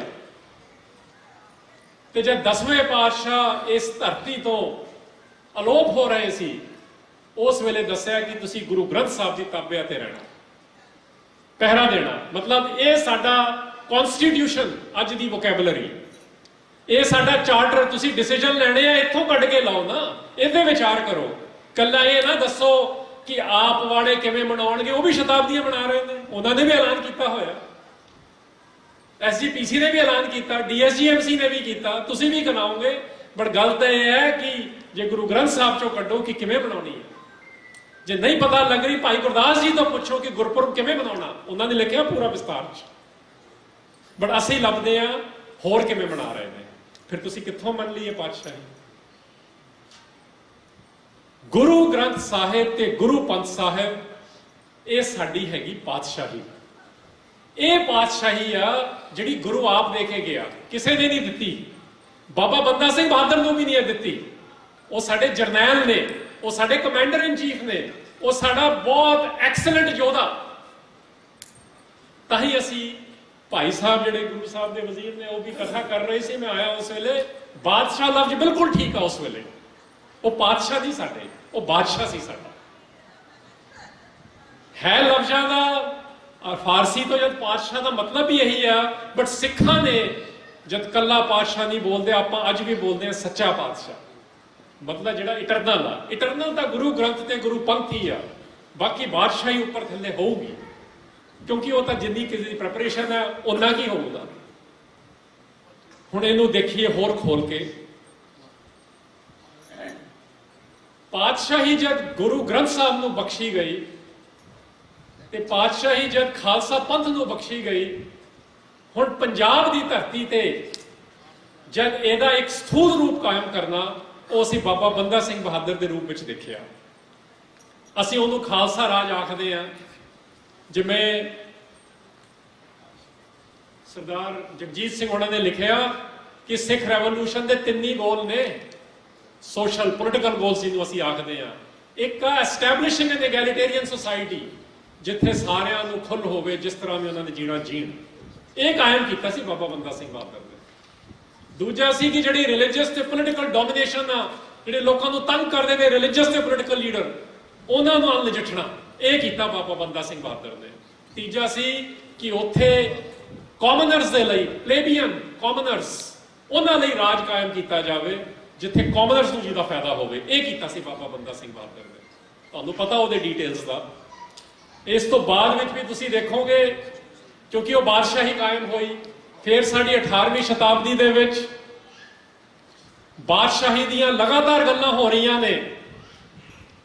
ਉਹਦੇ ਵਿੱਚ ਕੀ ਹੋ ਰਿਹਾ, 1710 ਮਈ ਤੋਂ ਲੈ ਕੇ 1765 ਤੱਕ ਵੱਖਰੀਆਂ ਵੱਖਰੀਆਂ ਬਾਦਸ਼ਾਹੀ ਨੇ। ਅਸੀਂ ਸੁਲਤਾਨ ਉਲ ਕੌਮ ਆਖਦੇ ਆ, ਬਾਬਾ ਜੱਸਾ ਸਿੰਘ ਆਲੂਵਾਲੀਆ ਨੂੰ ਸੁਲਤਾਨ ਉਲ ਪੰਥ ਨਹੀਂ ਆਖਦੇ। ਸਮਝਣ ਵਾਲੀਆਂ ਗੱਲਾਂ ਨੇ ਇਹ ਕਨਫਿਊਜ਼ਨ ਚੱਲ ਰਿਹਾ ਅੱਜ ਕੱਲ੍ਹ। ਮੈਂ ਉੱਧਰ ਆ ਰਿਹਾ ਹੁਣ 225 ਵੱਲ ਛੇਤੀ। ਉੱਥੇ ਅਸੀਂ ਆਖਦੇ ਆ ਕਿ ਉਹ ਕਮੈਂਟ ਈਵਨ ਜਦ ਮਹਾਰਾਜਾ ਰਣਜੀਤ ਸਿੰਘ ਨੇ ਵੀ ਬਣਾਇਆ, ਉਹਨਾਂ ਨੇ ਪੰਜਾਬ ਦਾ empire, Sikh empire, kingdom of Punjab, ਇਹੋ ਜਿਹੇ ਲਫ਼ਜ਼ ਯੂਜ਼ ਹੁੰਦੇ ਆ ਨਾ। ਬਟ ਗਵਰਨਮੈਂਟ ਆਫ ਮਿਨਿਸਟਰਸ ਜਿਹੜੀ ਬਣਾਈ, ਉਹਦਾ ਨਾਂ ਰੱਖਿਆ ਸਿਰਫ ਸਰਕਾਰੇ ਖਾਲਸਾ, ਇੱਕ ਵੀ ਮਿਨਿਸਟਰ ਸਿੱਖ ਨਹੀਂ ਸੀ ਉਹਦੇ 'ਚ। ਇਹ ਫੈਕਟ ਹੈ। ਕਮਾਂਡਰ ਇਨ ਚੀਫ ਬਣਾਤਾ ਸੀ ਇੱਕ ਹਰੀ ਸਿੰਘ ਨਲਵਾ। ਸਾਡੀ ਗਵਰਨੈਂਸ ਦੇ ਵਿੱਚ ਸਾਡੇ ਜਿਹੜਾ ਰਾਜ ਕਰਨ ਦਾ ਤਰੀਕਾ, ਉਹ ਅਸੀਂ ਗੁਰੂ ਪੀਰੀਅਡ ਤੋਂ ਲੈ ਕੇ ਜਿੰਨਾ ਜਿੰਨਾ ਦੂਰ ਜਾਈ ਗਏ ਗੁਰੂ ਤੋਂ, ਮਤਲਬ ਪੰਥ ਦੀ ਗੁਰਿਆਈ ਤੋਂ ਤੇ ਗ੍ਰੰਥ ਦੀ ਸਾਡੀ ਜਿਹੜੀ ਇੱਕ ਗਾਈਡੈਂਸ ਸੀਗੀ, ਉਹਨਾਂ ਅਸੀਂ ਆਪਣੀ ਭਾਸ਼ਾ ਵੀ ਬਦਲੀ ਗਏ ਤੇ ਸਾਡੇ ਢਾਂਚੇ ਵੀ ਬਦਲਦੇ ਗਏ। ਆਪਣੇ ਆਪ 'ਚੋਂ ਵੱਡੇ ਮਾਡਲ ਨੇ। ਮਹਾਰਾਜਾ ਰਣਜੀਤ ਸਿੰਘ ਦਾ ਮਾਡਲ ਅਨਪੈਰਲਡ ਹੈਗਾ, ਬਟ ਉਹ ਪਾਤਸ਼ਾਹੀ ਕਦੇ ਵੀ ਨਹੀਂ ਸੀ, ਜਿਵੇਂ ਬਾਬਾ ਬੰਦਾ ਸਿੰਘ ਬਹਾਦਰ ਦੀ ਵੀ ਕਦੇ ਨਹੀਂ ਸੀ। ਉਹ ਪੰਜਾਬ ਦਾ ਸੋਲੂਸ਼ਨ ਹੈ। ਜਿਵੇਂ ਭਾਈ ਗੁਰਦਾਸ ਜੀ ਨੇ ਲਿਖਿਆ, ਪੰਜਾਬੈ ਗੁਰ ਕੀ ਵਡਿਆਈ, ਉਹ ਗੁਰੂ ਦੀ ਵਡਿਆਈ ਵਿੱਚ ਆ ਪੰਜਾਬ, ਜਿਹਨੂੰ ਬਾਅਦ 'ਚ ਫਿਰ ਕਹਿੰਦੇ ਆਪਾਂ ਪੰਜਾਬ ਵਸਦਾ ਗੁਰਾਂ ਦੇ ਨਾਂ। ਉਹ ਭਾਈ ਗੁਰਦਾਸ ਜੀ ਨੇ ਲਿਖਿਆ। ਉਹਨਾਂ ਨੇ ਦੱਸਿਆ, ਜਦੋਂ ਲਿਖੀ ਉਹ ਲਾਈਨ, ਉਦੋਂ ਪਹਿਲਾਂ ਦੱਸ ਰਹੇ ਨੇ ਕਿ ਕਿਹੜੇ ਸਿੱਖ ਨੇ, ਕਿਹੜੇ ਬੈਕਗ੍ਰਾਉਂਡ ਦੇ, ਕਿਹੜੀ ਜਾਤ ਦੇ, ਜਿਹੜੇ ਗੁਰੂ ਦੇ ਕਾਫਲੇ 'ਚ ਆ ਕੇ ਪੰਜਾਬ ਨੂੰ ਵਡਿਆਈ ਦੇ ਰਹੇ ਨੇ। ਉਹਦਾ ਬੈਕਗ੍ਰਾਉਂਡ ਉਹ ਆ ਉਸ ਗੱਲ ਦਾ। ਤੇ ਹੁਣ ਜੇ ਪੰਜਾਬ ਦੀ ਵਡਿਆਈ ਦੇਣੀ ਆ, ਕਿਹੜੇ ਸਿੱਖ ਆ ਕੇ ਦੇ ਰਹੇ ਨੇ, ਗੱਲ ਤਾਂ ਇਹ ਉੱਠੂਗੀ ਨਾ। ਅਗਲੀ ਗੱਲ, 1849 ਜਦ ਹੋ ਗਿਆ, ਫਿਰ ਕਨਫਿਊਜ਼ਨ ਹੋ ਗਿਆ, ਕਿਉਂਕਿ ਫਿਰ ਬ੍ਰਿਟਿਸ਼ ਰਾਜ ਆ ਗਿਆ। ਬਾਏ ਦਾ ਵੇ, ਸਾਡੇ ਤੇ ਪਹਿਲਾਂ ਮੁਗਲਾਂ ਦਾ ਰਾਜ ਪੰਜਾਬ ਤੇ, ਫਿਰ ਤੁਹਾਨੂੰ ਪਤਾ ਆਪਾਂ ਕਹਿੰਦੇ ਆ ਅਫਗਾਨੀਆਂ ਦਾ ਰਾਜ, ਫਿਰ ਬਰਤਾਨੀਆ ਦਾ ਰਾਜ, ਤੇ ਫਿਰ ਹਿੰਦੁਸਤਾਨੀਆਂ ਦਾ ਰਾਜ। ਨਾਲ ਨਾਲ ਜਦ ਅਸੀਂ ਜਿੱਤਦੇ ਹਾਂ, ਅਸੀਂ ਵੀ ਐਲਾਨ ਕਰਦੇ ਰਹਿੰਦੇ ਆ। ਬਾਬਾ ਬੰਦਾ ਸਿੰਘ ਬਹਾਦਰ ਨੇ ਐਲਾਨ ਕੀਤਾ, ਜੱਸਾ ਸਿੰਘ ਆਲੂਵਾਲੀਆ ਨੇ 1665 'ਚ ਭੰਗੀ ਸਰਦਾਰਾਂ ਨਾਲ ਰਲ ਕੇ ਐਲਾਨ ਕੀਤਾ, ਮਹਾਰਾਜਾ ਰਣਜੀਤ ਸਿੰਘ ਨੇ ਐਲਾਨ ਕੀਤਾ। ਪਰ 1849 ਤੋਂ ਬਾਅਦ ਸਾਤੋਂ ਐਲਾਨ ਹੋ ਗਿਆ, ਬਟ ਪ੍ਰੈਕਟਿਸ ਨਹੀਂ ਹੋ ਪਾ ਰਹੀ। ਸੋ ਇਹ ਬਹੁਤ ਵੱਡਾ ਇੱਕ ਗੈਪ ਆ ਗਿਆ। ਮਤਲਬ ਬਾਦਸ਼ਾਹੀ ਸਾਡੀ ਉੱਪਰ ਥੱਲੇ ਹੋ ਸਕਦੀ ਆ, ਪਾਤਸ਼ਾਹੀ ਅਸੀਂ ਕਦੇ ਨਹੀਂ ਕਰਾਂਗੇ। ਜੇ ਸਤਿਗੁਰ ਤੇ ਸਿਦਕ ਸਾਡਾ ਪ੍ਰਤੀਤ ਚਲੇਗੀ, ਫਿਰ ਤੁਹਾਡੀ ਪਾਤਸ਼ਾਹੀ ਤੁਸੀਂ ਆਪ ਹੀ ਰੋਲ ਰਹੇ ਹੋ। ਉਹਦਾ ਇਹ ਮਤਲਬ ਹੈ ਪਾਤਸ਼ਾਹੀ ਸਾਡੀ ਨਹੀਂ ਰੁਲ ਸਕਦੀ, ਕੋਈ ਸਲਤਨਤ ਲੈ ਹੀ ਨਹੀਂ ਸਕਦੀ। ਸਲਤਨਤ ਸਾਡੇ ਲਈ ਗੁਰੂ ਆ। ਭਾਈ ਨੰਦ ਲਾਲ ਗੋਇਆ ਨੇ ਜਦ ਗੁਰੂ ਸਾਹਿਬਾਨ ਦੀ ਗੱਲ ਕੀਤੀ ਗੰਜਨਾਮਾ ਦੇ ਵਿੱਚ, ਉੱਥੇ ਗੁਰੂ ਸਾਹਿਬਾਨ ਦੇ ਟਾਈਟਲ ਤੇ ਉਹਨਾਂ ਨੇ ਲਿਖਿਆ ਸਲਤਨਤੇ ਅਵਲ, ਸਲਤਨਤੇ ਦਹਮ, ਮਤਲਬ ਪਹਿਲੀ ਸਲਤਨਤ ਗੁਰੂ ਨੂੰ ਕਿਹਾ। ਸਾਡੀ ਸਲਤਨਤ ਗੁਰੂ ਆ। ਜਦ ਮਹਾਰਾਜਾ ਰਣਜੀਤ ਸਿੰਘ ਦੀ ਹੁਣੇ ਤੁਸੀਂ ਗੱਲ ਸੁਣੀ, ਉਹ ਬਾਦਸ਼ਾਹ ਪੰਜਾਬ ਦਾ, ਪੰਥ ਦਾ ਨਹੀਂ ਆ। ਪੰਥ ਤੋਂ ਲੀਡ ਉਸ ਵੇਲੇ ਅਕਾਲੀ ਫੂਲਾ ਸਿੰਘ ਹੀ ਕਰ ਰਹੇ ਨੇ। ਇਹ ਇੰਟਰੈਕਸ਼ਨ ਸਮਝਣ ਦੀ ਹੋਰ ਲੋੜ ਆ। ਅੱਜ ਸਮਾਂ ਨਹੀਂ, ਪਰ ਉਹ ਤੇ ਸਮਝੋ ਉਹਨੂੰ ਬੈਠ ਕੇ ਹੋ ਕੀ ਰਿਹਾ। ਜੇ ਅੱਜ ਖਾਲਿਸਤਾਨ ਦੀ ਐਕਚੁਅਲ ਰਿਐਲਿਟੀ ਹੋਵੇ ਤੇ ਖਾਲਿਸਤਾਨ ਦੀ ਜਿਹੜਾ ਕੋਈ ਪ੍ਰਧਾਨਗੀ ਕਰ ਰਿਹਾ ਹੋਵੇ, ਉਹ ਅਕਾਲ ਤਖਤ ਨੂੰ ਇਸ ਲੈਵਲ ਤੇ ਮੰਨ ਸਕਦਾ ਕਿ ਸਾਡੀ ਤਿਆਰੀ ਹੈ? ਇਹ ਸਵਾਲ ਉੱਠੂਗਾ ਅੱਜ ਵੀ, ਕਿਉਂਕਿ ਸਾਡੀ ਤਿਆਰੀ ਉਸ ਲੈਵਲ ਦੀ ਨਹੀਂ ਹੋ ਰਹੀ। ਕਿਉਂ ਇਹ ਮੈਂ ਕਹਿ ਰਿਹਾ? ਜਦ ਮਹਾਰਾਜਾ ਰਣਜੀਤ ਸਿੰਘ ਦਾ ਰਾਜ ਆ ਤੇ ਜਿਹੜੇ ਸਿਸ ਸਤਲੁਜ ਸਟੇਟਸ ਹੈਗੇ, ਜਿਨ੍ਹਾਂ ਨੂੰ ਅਸੀਂ ਜੀਂਦ ਦੀ ਰਿਆਸਤ ਆਖਦੇ ਆ, ਕੈਥਲ ਦੀ, ਕਪੂਰਥਲੇ ਦੀ, ਨਾਭੇ ਦੀ, ਫੂਲਕੀਆਂ ਦੀ ਮਿਸਲਾਂ ਹੋਰ ਵੀ ਨੇ, ਕੀ ਉਹ ਸਾਰੇ ਪੰਥ ਸੀ? ਕਿ ਉਹ ਆਉਂਦੇ ਸੀ ਸਾਰੇ ਪੰਥ ਦੇ ਫੈਸਲੇ 'ਚ? ਉਹ ਤਾਂ ਰਿਆਸਤਾਂ ਨੂੰ ਰੂਲ ਕਰ ਰਹੇ ਨੇ। ਉਹ ਪੰਥ ਦਾ ਫੈਸਲਾ ਕਿਵੇਂ ਲੈ ਸਕਦੇ ਨੇ? ਅੱਜ ਜਗਮੀਤ ਸਿੰਘ, ਟਿਮ ਓਪਲ, ਹਰਜੀਤ ਜਿਵੇਂ ਪੁਰਾਣਾ ਤੇ ਜਿਹੜੀ ਮੈਂ ਕੈਨੇਡਾ ਦਾ ਐਗਜ਼ਾਮਪਲ ਜਾਣ ਕੇ ਦੇ ਰਿਹਾ ਕਿ ਤੁਹਾਨੂੰ ਲੱਗਦਾ ਇੱਥੇ ਇੰਡੀਪੈਂਡੈਂਟ ਨੇ। ਨਵਦੀਪ ਪਹਿਲਾਂ ਸੀਗਾ ਉੱਥੇ, ਉਹ ਸਾਰੇ ਅੰਮ੍ਰਿਤਧਾਰੀ ਸਿੱਖ ਨੇ। ਕੀ ਉਹ ਪੰਥ ਦਾ ਫੈਸਲਾ ਲੈਣਗੇ ਕਿ ਜਿਵੇਂ ਕੈਨੇਡੀਅਨ ਸਰਕਾਰ ਦਾ ਫੈਸਲਾ ਲੈ ਰਹੇ ਨੇ? ਇਹ ਗੱਲ ਸਾਨੂੰ ਬਹੁਤ ਕਲੀਅਰ ਕਰਨ ਦੀ ਲੋੜ ਆ। ਮਹਾਰਾਜਾ ਰਣਜੀਤ ਸਿੰਘ ਨੂੰ ਕਲੀਅਰ ਸੀ। ਉਹ ਪੰਜਾਬ ਦਾ ਬਾਦਸ਼ਾਹ ਸੀ, ਉਹ ਪੰਥ ਦਾ ਰੂਲਰ ਕਦੇ ਨਹੀਂ ਹੋ ਸਕਦਾ ਸੀ। ਸਾਡੇ ਸਾਰਿਆਂ ਬੰਦਿਆਂ ਨੂੰ ਜਿਹੜੇ ਇਸ ਲੈਵਲ ਦੀ ਤਿਆਰੀ ਚੋਂ ਆ ਰਹੇ ਸੀ, ਬਾਣੀ ਦੀ ਤਿਆਰੀ ਚੋਂ, ਉਹਨਾਂ ਨੇ ਕਦੇ ਵੀ ਪੰਥ ਦੀ ਪਾਤਸ਼ਾਹੀ ਨੂੰ ਚੈਲੰਜ ਨਹੀਂ ਕੀਤਾ। ਸਾਡੇ ਸਾਹਮਣੇ ਇਹ ਸਮੱਸਿਆ ਹੁਣ ਚੱਲ ਰਹੀ ਹੈ। ਹੁਣ ਜਿਹੜੇ ਪੰਥ ਨੂੰ ਕੰਪਲੀਟਲੀ ਅੰਡਰਮਾਈਨ ਕਰਦੇ ਨੇ, ਉਹ ਅਕਾਲ ਤਖਤ ਦੀ ਕਮੇਟੀ 'ਚ ਸ਼ਾਮਲ ਕੀਤੇ ਜਾ ਰਹੇ ਨੇ। ਸਾਡੇ ਸਾਹਮਣੇ ਹੀ ਹੋਇਆ ਨਾ, 2 ਦਿਨ ਹੋਏ ਨੇ। ਸੋ ਇਹ ਕਲੈਰਿਟੀ, ਜਿਹੜਾ ਪੰਜਾਬ ਦਾ ਰੂਲਰ ਹੋਣਾ ਚਾਹੁੰਦਾ, ਉਹ ਅਕਾਲ ਤਖਤ ਦਾ ਜਥੇਦਾਰ ਕਿਵੇਂ ਨਿਯੁਕਤ ਕਰ ਸਕਦੇ ਨੇ? ਦਿਸ ਇਜ਼ ਸਾਡਾ ਜਿਹੜਾ ਚੈਕਸ ਐਂਡ ਬੈਲੈਂਸਸ ਆਖਿਆ ਜਾਂਦਾ, ਗੁਰੂ ਦੀ ਪਾਤਸ਼ਾਹੀ ਦਾ ਸਿਸਟਮ ਕੀ ਬਣਿਆ ਸੀ? ਫਿਰ 10ਵੇਂ ਪਾਤਸ਼ਾਹ ਨੇ ਤਿਆਰੀਆਂ ਕਰਾਤੀਆਂ, ਸਿੱਖਾਂ ਨੇ ਸਿਸਟਮ ਬਣਾਇਆ, ਗੁਰੂ ਕੇ ਸਿੱਖਾਂ ਨੇ, ਜਿਹੜੇ ਸਟੇਟਸ ਨੂੰ ਸਰਵ ਨਹੀਂ ਕਰਦੇ ਸੀ, ਉਹਨਾਂ ਨੇ ਸਰਬੱਤ ਖਾਲਸੇ ਦਾ ਸਿਸਟਮ ਬਣਾਇਆ ਸੀ। ਸਰਬੱਤ ਖਾਲਸੇ ਵਿੱਚ ਸਟੇਟਸ ਨੂੰ ਸਰਵ ਕਰਨ ਵਾਲਿਆਂ ਨੂੰ ਬੁਲਾਇਆ ਵੀ ਜਾਂਦਾ ਸੀ, ਫੈਸਲੇ ਨਹੀਂ ਹੋ ਲੈਂਦੇ ਸੀ। ਇਹ ਸਮਝਣ ਵਾਲੀ ਗੱਲ ਆ। ਤੁਸੀਂ ਪੰਜਾਬ ਦੇ ਰੂਲਰ ਬਣਨਾ ਚਾਹੁੰਦੇ ਹੋ, ਤੁਸੀਂ ਪੰਥ ਦਾ ਫੈਸਲਾ ਵੀ ਲਾਓਗੇ? ਇਹ ਕਿਵੇਂ ਹੋ ਸਕਦਾ? ਤੁਸੀਂ MP ਹੋ, MLA ਹੋ, CM ਹੋ, PM ਹੋ, FM ਹੋ, ਸਾਰੀ ਕੰਟਰੀਆਂ 'ਚ ਅਸੀਂ ਇਹ ਬਣੀ ਜਾਂਦੇ ਆ ਨਾ ਕਿਸੇ ਲੈਵਲ ਦੇ। ਕਿਸੇ ਹੋਰ ਕੰਟਰੀ 'ਚ ਪ੍ਰੋਬਲਮ ਤਾਂ ਨਹੀਂ ਸਾਨੂੰ ਨਜ਼ਰ ਆ ਰਹੀ, ਤਾਂ ਹੀ ਮੈਂ ਕੈਨੇਡਾ ਦਾ ਜ਼ਿਕਰ ਕੀਤਾ। ਬਟ ਪੰਜਾਬ ਵਾਲਿਆਂ 'ਚ ਕਿਉਂ ਸਾਨੂੰ ਨਜ਼ਰ ਆ ਰਹੀ ਆ? ਕਿਉਂਕਿ ਇਹ ਕਨਫਿਊਜ਼ਨ ਪੈਦਾ ਕਰ ਲਿਆ ਸੀ। ਉਹ ਪੰਥ ਦੇ ਕਿਸੇ ਵੀ ਡਿਸੀਜਨ ਦੇ ਵਿੱਚ ਕਤਈ ਸ਼ਾਮਲ ਨਹੀਂ ਕੀਤੇ ਜਾ ਸਕਦੇ। ਇਹ ਕਲੈਰਿਟੀ ਸਾਨੂੰ ਕਰਨੀ ਹੀ ਪਊ। ਇਹ ਹਰ ਵੇਲੇ ਹੀ ਰਹੀ ਆ। ਫਿਰ ਉਹ ਪੰਥ ਤੇ ਕੌਮ ਨੂੰ ਅਸੀਂ ਮਿਸਅੰਡਰਸਟੈਂਡ ਕਰ ਰਹੇ ਹਾਂ। ਕੌਮ ਕੀ ਆ? ਬਾਣੀ ਜੀ ਦੱਸਦਾ ਕਿ ਜਦ ਗੁਰੂ ਸਾਹਿਬਾਨ ਨੇ ਸੰਗਤ ਦੇ ਸਾਹਮਣੇ ਜਾ ਕੇ ਗੱਲ ਕੀਤੀ ਲੀਡਰਸ਼ਿਪ ਦੀ, ਉੱਥੇ ਲਫ਼ਜ਼ ਆਇਆ ਰਾਮਕਲੀ ਕੀ ਵਾਰ 'ਚ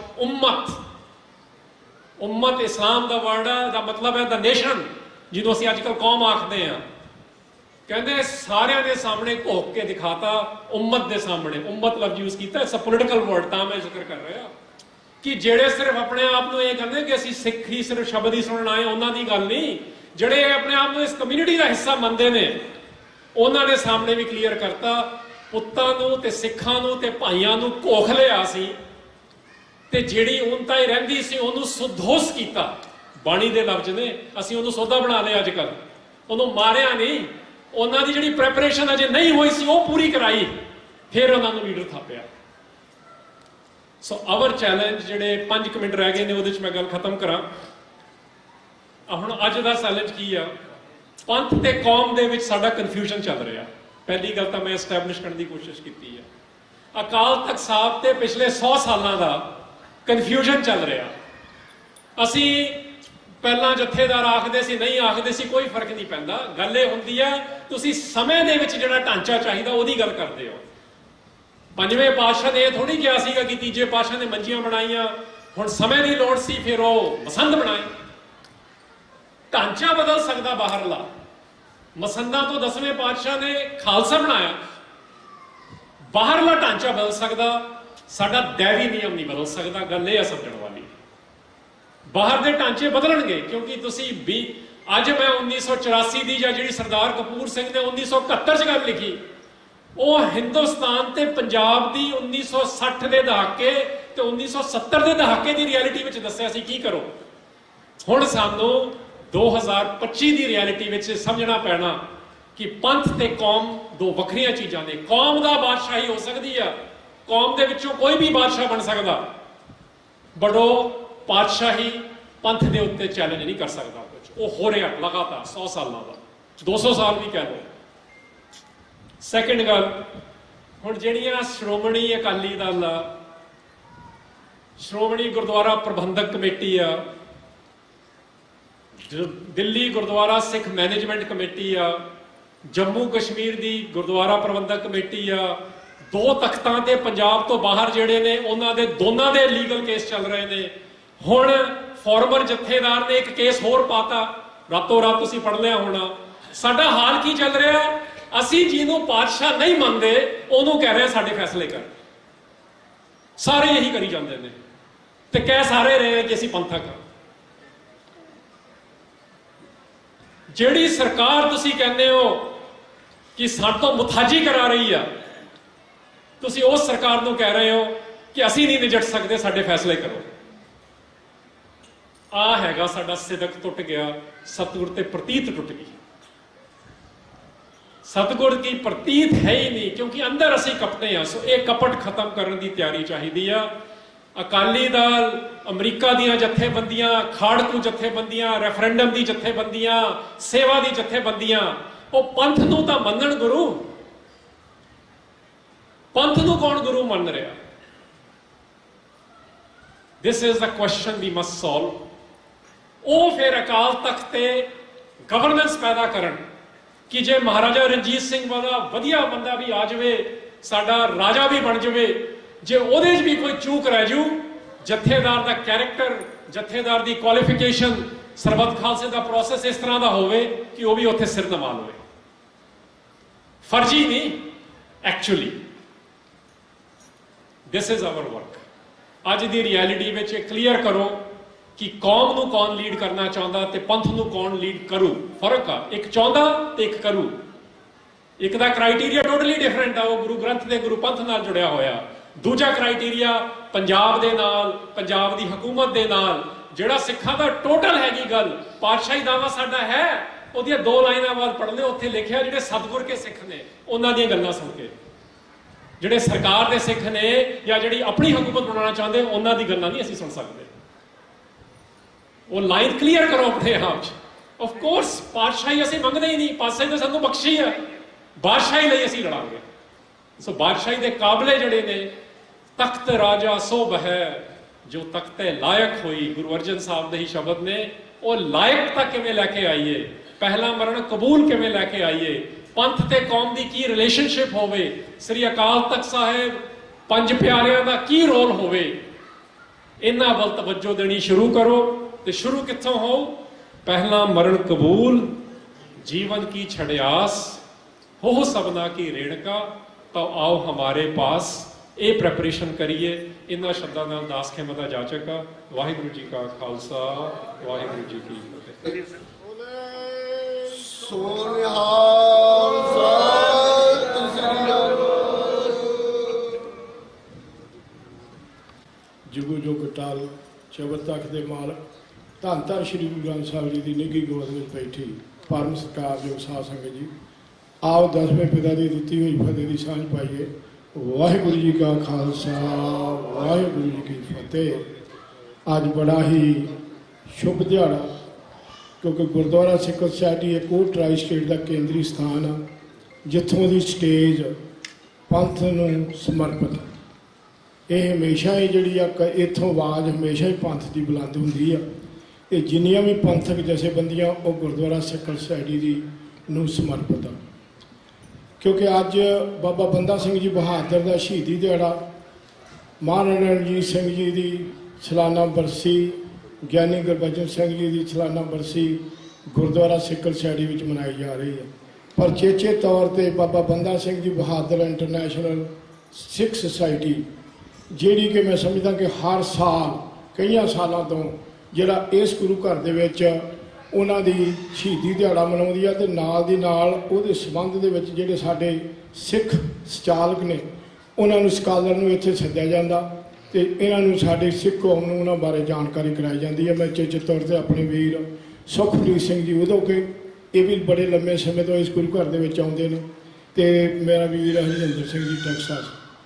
ਦੇਖੋ ਇਹ ਯੋਧੇ ਵੀ ਅੱਜ ਦੇ ਜ਼ਮਾਨੇ ਦੇ ਵਿੱਚ ਜੋ ਸਿੱਖਾਂ ਨੂੰ ਇਤਿਹਾਸ ਸੁਣਾਉਂਦੇ ਨੇ, ਅਤੇ ਉਹਦੇ ਨਾਲ ਇਹ ਆ ਵੀ ਸਾਨੂੰ ਆਲਮੋਸਟ ਇਹ ਪਤਾ ਲੱਗਦਾ ਕਿ ਜਿੰਨਾ ਸਿੱਖ ਪੰਜਾਬ ਦੀ ਧਰਤੀ ਤੋਂ ਬਾਹਰ ਬੈਠਾ ਨਾ ਉਹ ਸਾਰਾ ਜਾਗਦਾ, ਅਤੇ ਜਿਹੜੇ ਪੰਜਾਬ ਦੀ ਧਰਤੀ 'ਤੇ ਨੇ ਉਹ ਆਪਣੇ ਨਿੱਜੀ ਮਸਾਜਾਂ ਵਾਰ ਕੇ ਜਿੰਨਾ ਚਿਰ ਉਹ ਆਪਣੀ ਨਿੱਜੀ ਮਸਾਜ ਨਹੀਂ ਨਾ ਛੱਡਦੇ ਉਹਨਾਂ ਚਿਰ ਜਿਹੜਾ ਵਾ ਉਹ ਸਾਡਾ ਜਿਹੜਾ ਤਖਤ ਵਾ ਉਹਨਾਂ ਚਿਰ ਉਹ ਆਜ਼ਾਦ ਨਹੀਂ ਹੋ ਸਕਦਾ। ਅਤੇ ਇਹ ਜਿੰਨੀਆਂ ਜਥੇਬੰਦੀਆਂ ਬਹੁਤ ਆਪਣਾ ਵਧੀਆ ਯੋਗਦਾਨ ਪਾਉਂਦੀਆਂ, ਪਰ ਮੈਂ 2-4 ਮਿੰਟ ਲੈਣੇ ਕਿਉਂਕਿ ਇਹ ਸਾਡੇ ਕੋਲ ਉਹ ਨੇ ਜਿਹੜੇ ਕਿ ਸਾਨੂੰ ਜਦੋਂ ਕੋਈ ਸਿਟੀ ਦੇ ਵਿੱਚ ਇਸ ਵਜ੍ਹਾ ਪ੍ਰੋਬਲਮ ਆਉਂਦੀ ਆ, ਫਰਜ਼ ਕਰੋ ਕਿ ਸਾਨੂੰ ਹੁਣ ਟਿਕਟਾਂ ਦੀ ਪ੍ਰੋਬਲਮ ਆਉਂਦੀ ਹੈ। ਕਈ ਵਾਰੀ ਤੁਹਾਨੂੰ ਟਿਕਟਾਂ ਜਿਹੜੀਆਂ ਉਹ ਬਿਨਾਂ ਵਜ੍ਹਾ ਤੋਂ ਦੇ ਜਾਂਦੇ ਨੇ, ਅਤੇ ਇਹਦੇ ਵਿੱਚ ਸਾਡੇ ਕੋਲ ਅਸੀਮ ਰਹਿਮਾਨ ਕਮਿਸ਼ਨਰ, ਚੀਫ ਐਡਮਿਨਿਸਟ੍ਰੇਟਿਵ ਲਾ ਜੱਜ, ਜਿਹੜੇ ਕਿ ਉਸ ਏਜੰਸੀ ਦੇ ਮੁਖੀ ਨੇ, ਅਤੇ ਇਹ ਗੁਰੂ ਘਰ ਵਿੱਚ ਆਏ ਨੇ। ਇਹਨਾਂ 2 ਮਿੰਟ ਲੈਣੇ ਨੇ। ਉਸ ਤੋਂ ਬਾਅਦ ਸਾਡੇ ਕੋਲ ਆਨਰੇਬਲ ਜੱਜ ਰੇਮੰਡ ਕ੍ਰੀਮਰ, ਉਹਨਾਂ 2-4 ਮਿੰਟ ਲੈਣੇ ਨੇ, ਕਿਉਂਕਿ ਇਹ ਵੀ ਸਾਡਾ ਪਾਰਟ ਆਫ ਸਿਟੀ ਆ। ਸੋ I especially thanks for them because they're coming with they're coming to the Sikh Culture Society with the Harpreet Singh Ji tour. Because meantime, when we are facing so many problems, sometimes you guys get the ticket for no reason, and they say, okay, I give you the ticket to go to see the judge, but you have some rights. I'm the Human Rights Commissioner under 7 years, New York City. I know that what facing the problem, Sikh community facing the problem. When I'm sitting as a commissioner, we have a lot of cases coming in, a lot of complaints coming in, but we are working independently. We regardless which religion you are, even you are Sikh, Muslim, Hindu, no matter what you are, but we decided whatever the justice for all. So now I like to be invited to the podium. Azim Rahman, please come to the podium and tell about your agency and then the Honorable Judge. So, Vaheguru Ji Ka Khalsa, Vaheguru Ji Ki Fateh. Sat Sri Akal. Good afternoon. My name is Asim Rahman. I am the Commissioner and Chief Administrative Law Judge at Oath, the New York City Office of Administrative Trials and Hearings. I want to thank you all, thanks to our friend Harpreet and to the leadership for allowing us to come and speak to you for just a few minutes today, because we wanted to come to tell you about the services that our agency offers. We are part of city government. If you are in New York City and paying taxes, well, you are entitled to these services. And we just wanted to come to tell you a little bit of information about what we do. Before I do that, let me just say on a personal level, it's very special for me to be here with all of you. My family's from Lahore. When I would visit Lahore, we'd often walk in the old city and I would pass by the Gurdwara Dera Sahib, which I know has special significance this week for all of you, as it is the site of the martyrdom of the 5th Guru. And so it's an honor to be with you here at this time. So what is Oath? Oath is the Office of Administrative Trials and Hearings. But what does that mean for all of you? I'll make it very simple. If you own a business in New York City, if you own a home in New York City, if you take your children to the parks in New York City, even if you're just walking on the sidewalk in New York City, and you get a ticket that looks like this from a New York City enforcement agency, not from the police department, and not a parking ticket, but maybe a ticket from the Department of Buildings, or a ticket from the Department of Sanitation, or Environmental Protection, and they say that you did something wrong. And they say because you did something wrong, maybe you owe a fine, $50, $500, or more. Well, you can pay the fine if you want, but you can also challenge the fine, because we're a democracy and you should be allowed to challenge government. And if you say, no, I don't want to pay that, I'm not responsible for that, I want to talk to a judge, then you come to us. Oath is the place where we give New Yorkers fair hearings, impartial hearings, independent hearings, where we listen to your case, we listen to the agency, and we make a decision. So the next time you get one of these summonses, and if it says Oath on it, then remember this visit that we made to you today, and you can contact our office, and we will provide free services to guide you on how to respond to the complaint. Again, you can pay for it if you want to, but if you want a hearing, you can come to Oath. Now, another service we provide is if you have children in the New York City public schools, and your children has special needs, and the school is not providing the right services to your child, you can file a complaint with the Department of Education. And if you do, that complaint might go before a hearing officer. We have those hearing officers. Our agency, Oath, is the one that provides hearings to parents who feel that their children are not getting the right type of education with respect to special education services. So that's a little bit about what we do at Oath. I just wanted to come to tell you about it so that you remembered it in case anything happens where you get one of these summonses or where your child has those needs. One additional service we provide has to do with mediation. And I'd like to now turn it over to my colleague, Judge Kramer, who's going to tell you a little bit about that. But again, let me say thank you for allowing us to come today, and Sat Sri Akal. Oh, and we will have these flyers in English and in Punjabi in the office if you would like to get more information. Thank you. Thank you, Asim. Good afternoon, everyone. Thank you for inviting us here to speak about our office and allowing me to tell you just a little bit about our Center for Creative Conflict Resolution at Oath. And I want to say what a beautiful facility you have. It's been a privilege to be here this afternoon. Before I tell you about the center, really quickly, I want to do a conflict exercise with you. It's something we do in our workshops and our training. So without saying anything out loud, without thinking, but just feeling and reaction, answer this question. What's the first word that comes into your mind when you hear the word conflict?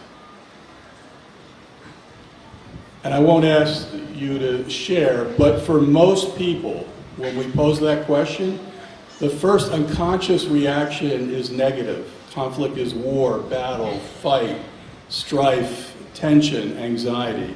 And it is those things, and conflict we know can be destructive. And that negative unconscious reaction is a survival mechanism. But we forget the positive opportunities in conflict. Conflict can be a healer, a teacher. It can improve communications. It can improve relationships. We can find peaceful resolutions if we talk to one another. Our center is the city government's central resource for conflict resolution and restorative practices. And I just want to talk briefly about one program you might be interested in as a business owner or as a community resident, and that's our MEND mediation program. MEND is an acronym for Mediating Establishment and Neighbor Disputes. We provide free mediation services, they're virtual, for any community resident and any business owner that's experiencing conflict over quality of life issues like noise levels, sanitation, loitering, and other issues. We have a high rate of success if we can get people to participate in this program, because what usually happens is the owner and the community member have not met and have not talked. They usually reach out to NYPD or an enforcement agency. When they talk, with the help of a trained mediator, they exchange contact information, a relationship is established, and they want to be good neighbors to each other. So they work out a resolution that makes sense for them. We've had some creative resolutions where owners have repositioned sound and speakers. One instance, an owner of a restaurant gave a food credit along with shifting the sound speakers. We had an instance where a bar owner bought drapes, sound deadening drapes for another resident. So there's opportunity for creative relationships, but mostly just the connection leads to resolution. And to be brief, I just want to share the vision that our center has for the city of New York, because I think it will resonate with core concepts of your faith. We seek to make New York City a restorative city. And by that I mean a city that prioritizes healthy relationships, that addresses harm and the needs of people who have been harmed, and the needs of people who may have caused harm. We strive to make New York City a city where people are treated with dignity, respect, equality, and are included, where they seek peaceful resolution of conflict, and where they feel connected, despite our diversity, across the broad range of communities in New York City. That's what we're looking to do. I hope I can go back another time, share in more detail. I really appreciate the opportunity to share this with you, and I'll be around for a little bit if you have individual questions. Thank you so much. I appreciate it.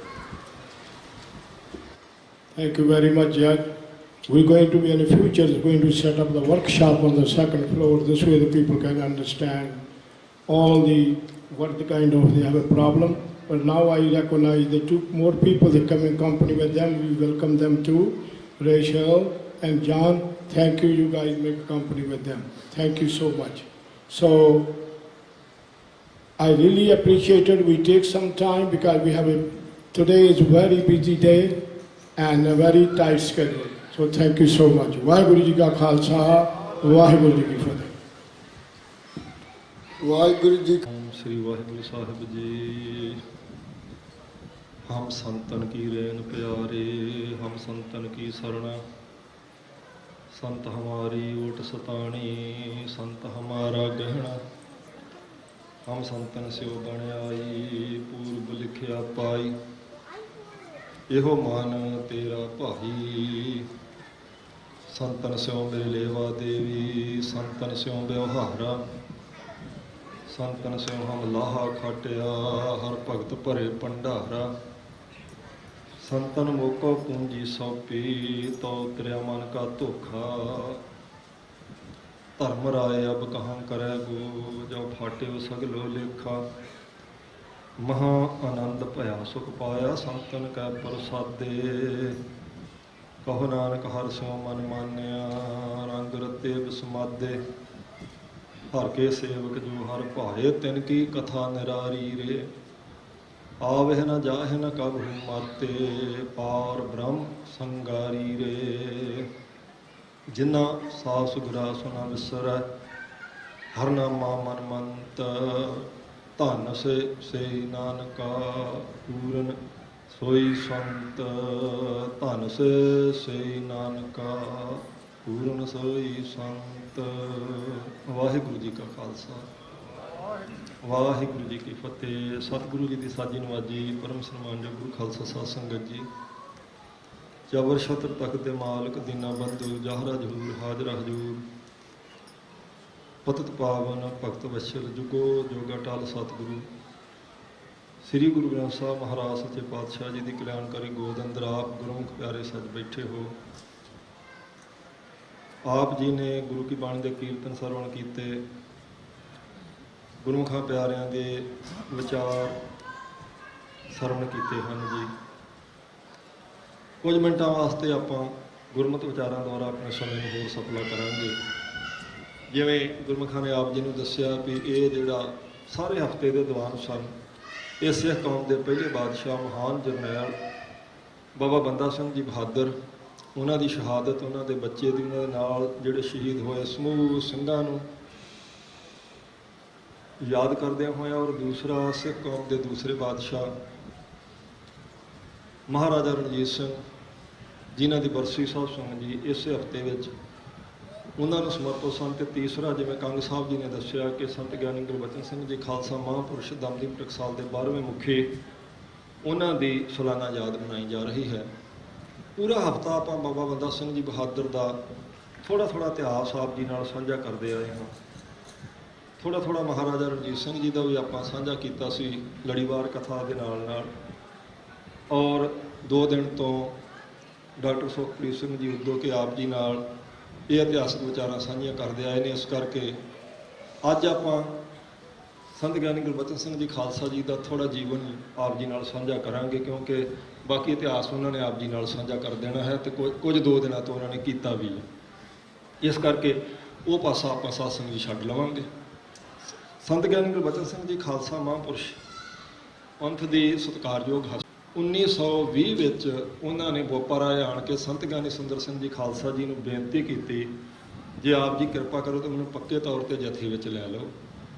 ਉਹਨਾਂ ਨੇ ਸਾਧ ਸੰਗਤ ਜੀ ਦੇਖਿਆ, ਉਹਨਾਂ ਦੀ ਪਾਰਖੂ ਨਜ਼ਰ ਰੱਖ ਲਿਆ ਆਪਣੇ ਕੋਲੇ। ਥੋੜ੍ਹੇ ਦਿਨਾਂ ਬਾਅਦ ਉਹਨਾਂ ਨੇ ਡਿਊਟੀ ਲਾ ਦਿੱਤੀ ਦਰਬਾਰ ਦੇ ਅੰਦਰ ਦੀ। ਸਵੇਰੇ ਅੰਮ੍ਰਿਤ ਵੇਲੇ ਉੱਠ ਕੇ ਮਹਾਰਾਜ ਸਾਹਿਬ ਜੀ ਦਾ ਪ੍ਰਕਾਸ਼ ਕਰਨਾ, ਨਿਤਨੇਮ ਕਰਨਾ, ਸੁਖਣੀ ਸਾਹਿਬ ਦਾ ਪਾਠ ਕਰਨਾ, ਅਤੇ ਉਸ ਤੋਂ ਬਾਅਦ ਕਥਾ ਸਰਵਣ ਕਰਨੀ। ਫਿਰ ਆਪਣੀ ਜਿਹੜੀ ਵਿੱਦਿਆ ਸੀ ਬ੍ਰਹਮ ਵਿੱਦਿਆ ਉਹ ਪ੍ਰਾਪਤ ਕਰਨੀ।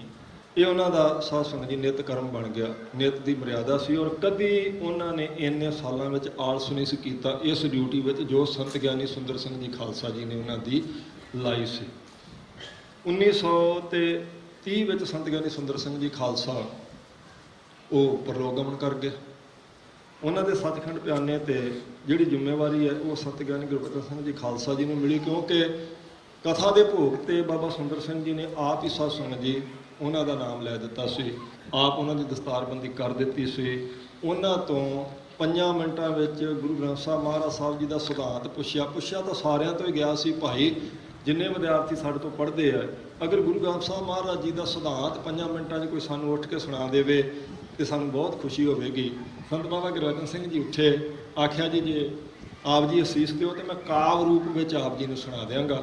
ਤੇ 2.5 ਮਿੰਟਾਂ ਵਿੱਚ ਸਾਧ ਸੰਗਤ ਜੀ ਉਹਨਾਂ ਨੇ ਸੁਣਾ ਦਿੱਤਾ ਸੀ। ਸੰਤ ਬਹੁਤ ਖੁਸ਼ ਹੋਏ, ਆਖਿਆ ਸਾਡੇ ਤੋਂ ਅਨੇਕਾਂ ਵਿਦਿਆਰਥੀ ਪੜ੍ਹੇ, ਵਿਦਵਾਨ ਬਣੇ, ਸਿੰਘ ਸਾਹਿਬ ਵੀ ਲੱਗੇ ਜਾ ਕੇ, ਪਰ ਜਿਹੜੇ ਪੂਰੇ ਅੱਖਰ ਅਸੀਂ ਸੰਤ ਬਾਬਾ ਬਿਸ਼ਨ ਸਿੰਘ ਜੀ ਮਰਾਲੇ ਵਾਲਿਆਂ ਤੋਂ ਪੜ੍ਹੇ ਸਨ, ਉਹਨਾਂ ਅੱਖਰਾਂ ਨੂੰ ਅਗਰ ਪੂਰੀ ਤਰ੍ਹਾਂ ਕਿਸੇ ਨੇ ਸਫਲਾ ਕੀਤਾ ਤੇ ਇਹ ਸੰਤ ਗਿਆਨੀ ਗੁਰਬਚਨ ਸਿੰਘ ਜੀ ਖਾਲਸਾ ਜੀ ਹੈ। ਇਸ ਕਰਕੇ ਸਾਡੇ ਤੋਂ ਬਾਅਦ ਜਥੇਬੰਦੀ ਦੀ ਜ਼ਿੰਮੇਵਾਰੀ ਅਸੀਂ ਇਹਨਾਂ ਨੂੰ ਦਿੰਦੇ ਹਾਂ। 1930 ਵਿੱਚ ਉਹ ਸਤਿਖੰਡ ਜਾ ਬਰਾਜੇ ਤੇ 4 ਸਾਲ ਫਿਰ ਉਹਨਾਂ ਨੇ ਬੋਪਾਰਾ ਰਹਿ ਕੇ ਲੜੀਵਾਰ ਗੁਰਬਾਣੀ ਦੀ ਕਥਾ ਕੀਤੀ। ਸੰਤ ਬਾਬਾ ਗੁਰਬਚਨ ਸਿੰਘ ਜੀ ਖਾਲਸਾ ਜੀ ਨੇ 4 ਸਾਲ ਬਾਅਦ ਫਿਰ ਉਹਨਾਂ ਨੇ ਤੁਰ ਫਿਰ ਕੇ ਪ੍ਰਚਾਰ ਕਰਨ ਦਾ ਸਾਧ ਸੰਗਤ ਜੀ ਇਹ ਜਿਹੜਾ ਸੀ ਪ੍ਰੋਗਰਾਮ ਸ਼ੁਰੂ ਕਰ ਦਿੱਤਾ। ਔਰ ਕੋਈ ਉਸ ਵੇਲੇ ਦੇ ਅਣਵੰਡੇ ਦੇਸ਼ ਦਾ ਕੋਈ ਐਸਾ ਵੱਡਾ ਸ਼ਹਿਰ ਨਹੀਂ ਸੀ ਜਿੱਥੇ ਉਹ ਕਥਾ ਕਰਨ ਲਈ ਨਹੀਂ ਗਏ ਜਥੇ ਸਮੇਤ। ਸਾਰੇ ਤਖਤਾਂ ਤੇ ਜਾਂਦੇ ਸਨ, ਨਨਕਾਣਾ ਸਾਹਿਬ ਜਾਂਦੇ ਸਨ, ਇੱਥੋਂ ਤੱਕ ਵੀ ਸਾਲ ਵਿੱਚ ਇੱਕ ਵਾਰੀ ਨਾਗਪੁਰ, ਬੰਬੇ, ਕਲਕੱਤੇ ਸਭ ਸ਼ਹਿਰਾਂ ਦਾ ਸਾਧ ਸੰਗਤ ਉਹਨਾਂ ਦਾ ਪ੍ਰੋਗਰਾਮ ਬਣਿਆ ਹੁੰਦਾ ਸੀ। ਔਰ ਲਗਭਗ 150 ਦੇ ਕਰੀਬ ਸਿੰਘ ਉਹਨਾਂ ਦੇ ਨਾਲ ਉਸ ਵੇਲੇ ਜਥੇ ਵਿੱਚ ਵਿਚਰਦੇ ਸਨ ਜਿਹੜੇ ਬ੍ਰਹਮ ਵਿਦਿਆ ਪ੍ਰਾਪਤ ਕਰਦੇ ਸਨ। ਸੋ ਉਹਨਾਂ ਮਹਾਂਪੁਰਸ਼ਾਂ ਨੇ ਸਾਧ ਸੰਗਤ ਜੀ ਸੈਂਕੜੇ ਜਿਹੜੇ ਸਿੰਘ ਹੈ ਉਹ ਗਿਆਨੀ ਬਣਾਏ, ਹਜ਼ਾਰਾਂ ਸਿੰਘ ਜਿਹੜੇ ਸੀ ਉਹ ਅਖੰਡ ਪਾਠੀ ਬਣਾਏ, ਬਹੁਤ ਸਾਰੇ ਸਿੰਘ ਉਹਨਾਂ ਤੋਂ ਕੀਰਤਨ ਦੀ ਵਿਦਿਆ ਪ੍ਰਾਪਤ ਕਰਕੇ ਤੇ ਰਾਗੀ ਸਿੰਘ ਬਣੇ, ਪੰਥ ਦੀ ਸੇਵਾ ਵਿੱਚ ਲੱਗੇ। ਔਰ ਜਦੋਂ ਵੀ ਸ਼੍ਰੋਮਣੀ ਕਮੇਟੀ ਨੂੰ ਸਿੰਘ ਸਾਹਿਬਾਂ ਦੀ ਜ਼ਰੂਰਤ ਪੈਂਦੀ ਸੀ ਤੇ ਉਹਨਾਂ ਨੂੰ ਬੇਨਤੀ ਕੀਤੀ ਜਾਂਦੀ ਸੀ ਜੀ ਕੋਈ ਆਪਣਾ ਵਧੀਆ ਸਿੰਘ ਦਿਓ ਜਿਹੜਾ ਸਿੰਘ ਸਾਹਿਬ ਅਸੀਂ ਲਾ ਸਕੀਏ। ਉਹਨਾਂ ਦੇ ਹੁੰਦਿਆਂ ਥੋੜ੍ਹਾ ਆਪਾਂ ਦੇਖਦੇ ਹਾਂ ਹੁਣੇ ਪਿੱਛੇ ਜੇ ਜਿਨ੍ਹਾਂ ਨੇ ਸਰੀਰ ਛੱਡਿਆ ਨਾ ਜੀ, ਸੰਤ ਗਿਆਨੀ ਮੋਹਨ ਸਿੰਘ ਜੀ ਗੁਰਮੁਖ ਪਿਆਰੇ ਜਿਹੜੇ ਹੱਡ ਗ੍ਰੰਥੀ ਰਹੇ ਬਹੁਤ ਚਿਰ ਹਰਿਮੰਦਰ ਸਾਹਿਬ ਦੇ। ਔਰ ਤੁਸੀਂ ਦੇਖਿਆ ਰਿਟਾਇਰ ਹੋਣ ਤੋਂ ਬਾਅਦ ਵੀ ਸਾਧ ਸੰਗਤ ਜੀ ਉਹ 2 ਘੰਟੇ 2.5 ਘੰਟੇ ਬੈਠ ਕੇ ਰਾਗੀ ਸਿੰਘਾਂ ਤੋਂ ਕੀਰਤਨ ਸਰਵਣ ਕਰਦੇ ਸੀ ਰਿਟਾਇਰ ਹੋਣ ਤੋਂ ਬਾਅਦਾਂ ਵੀ। ਇੱਕ ਵਾਰ ਵੈਨਕੂਵਰ ਅਸੀਂ ਇਕੱਠੇ ਹੋਏ ਸਾਂ ਤੇ ਇੱਦਾਂ ਨਗਰ ਕੀਰਤਨ ਪਾਰਕ ਵਿੱਚ ਸਟੇਜ ਲੱਗੀ ਸੀ, ਮੈਂ ਬੈਠਾ ਸੀ ਸਿੰਘ ਸਾਹਿਬ ਜੀ ਦੇ ਕੋਲੇ ਤੇ ਕੁਦਰਤੀ ਮੈਂ ਉਹਨਾਂ ਨੂੰ ਆਖਿਆ ਵੀ ਸਿੰਘ ਸਾਹਿਬ ਜੀ ਤੁਹਾਡਾ ਇੱਕੋ ਬੱਚਾ ਤੇ ਉਹ ਕੈਨੇਡਾ ਵਿੱਚ ਹੈ, ਤੁਸੀਂ ਹੁਣ ਰਹੋ ਇੱਥੇ। ਤੇ ਉਹ ਕਹਿਣ ਲੱਗੇ ਮੈਨੂੰ ਕਹਿੰਦੇ ਬਲਵੀਰ ਸਿੰਘ ਅਸਲ ਵਿੱਚ ਮੈਂ ਹਰਿਮੰਦਰ ਸਾਹਿਬ ਤੋਂ ਬਿਨਾਂ ਰਹਿ ਨਹੀਂ ਸਕਦਾ। ਔਰ ਇਹ ਸੱਚ ਸੀ। ਦੇਖੋ ਸਾਧ ਸੰਗਤ ਜੀ ਉਹ ਆਪਣੇ ਆਖਰੀ ਸਵਾਸਾਂ ਤੱਕ ਆਪਣਾ ਹਰਿਮੰਦਰ ਸਾਹਿਬ ਹੀ ਰਹੇ। ਔਰ ਜਿਹੜੀ ਉਹਨਾਂ ਦੀ ਨਿੱਜੀ ਪ੍ਰਾਪਰਟੀ ਇੱਕ ਕੋਠੀ ਸੀ ਅੰਮ੍ਰਿਤਸਰ ਵਿੱਚ ਉਹ ਵੀ ਗੁਰੂ ਰਾਮਦਾਸ ਸਾਹਿਬ ਜੀ ਦੇ ਨਾਂ ਲਾ ਕੇ ਜਾਣ ਲੱਗੇ। ਉਹ ਸੰਤ ਗਿਆਨੀ ਗੁਰਬਚਨ ਸਿੰਘ ਜੀ ਖਾਲਸਾ ਜੀ ਦੇ ਵਿਦਿਆਰਥੀ ਆ। ਸੋ ਕਹਿਣ ਤੋਂ ਭਾਵ ਹੈ ਵੀ ਸਿੰਘ ਸਾਹਿਬ ਦੀ ਜ਼ਰੂਰਤ ਪੈਂਦੀ ਆ, ਤਖਤਾਂ ਤੇ ਜਥੇਦਾਰਾਂ ਦੀ ਜ਼ਰੂਰਤ ਪੈਂਦੀ ਆ ਤੇ ਸੰਤ ਗਿਆਨੀ ਗੁਰਬਚਨ ਸਿੰਘ ਜੀ ਖਾਲਸਾ ਜੀ ਤੋਂ ਮੰਗਿਆ ਜਾਂਦਾ ਸੀ ਵੀ ਜਿਹਨੇ ਬ੍ਰਹਮ ਵਿਦਿਆ ਪ੍ਰਾਪਤ ਕਰ ਲਈ ਹੈ, ਜਿਹੜਾ ਪੱਕਾ ਨਿਤਨੇਮੀ ਹੈ, ਜਿਹੜਾ ਬਾਣੀਆਂ ਦੇ ਪਾਠ ਭੇਦ ਸਮਝਦਾ, ਜਿਹੜਾ ਪ੍ਰਚਾਰ ਕਰ ਸਕਦਾ, ਉਹ ਸਿੰਘ ਸਾਨੂੰ ਦਿੱਤੇ ਜਾਣ। ਤੇ ਸੰਤ ਸਾਧ ਸੰਗਤ ਜੀ ਉਹਨਾਂ ਨੂੰ ਦਿੰਦੇ ਸੀ। ਲਗਭਗ 40 ਸਾਲ ਦਾ ਸਮਾਂ ਸੰਤਾਂ ਨੇ ਪ੍ਰਚਾਰ ਕੀਤਾ ਗੁਰਮਤਿ ਦਾ। ਫਿਰ ਤੁਰ ਕੇ ਇਸੇ ਲਈ ਟਕਸਾਲ ਨੂੰ ਸਾਧ ਸੰਗਤ ਜੀ ਚੱਲਦੀ ਫਿਰਦੀ ਗੁਰਮਤਿ ਦੀ ਯੂਨੀਵਰਸਿਟੀ ਕਹਿ ਕੇ ਸਤਿਕਾਰ ਦਿੱਤਾ ਜਾਂਦਾ ਸੀ ਪੰਥ ਵੱਲੋਂ ਉਹਨਾਂ ਨੂੰ।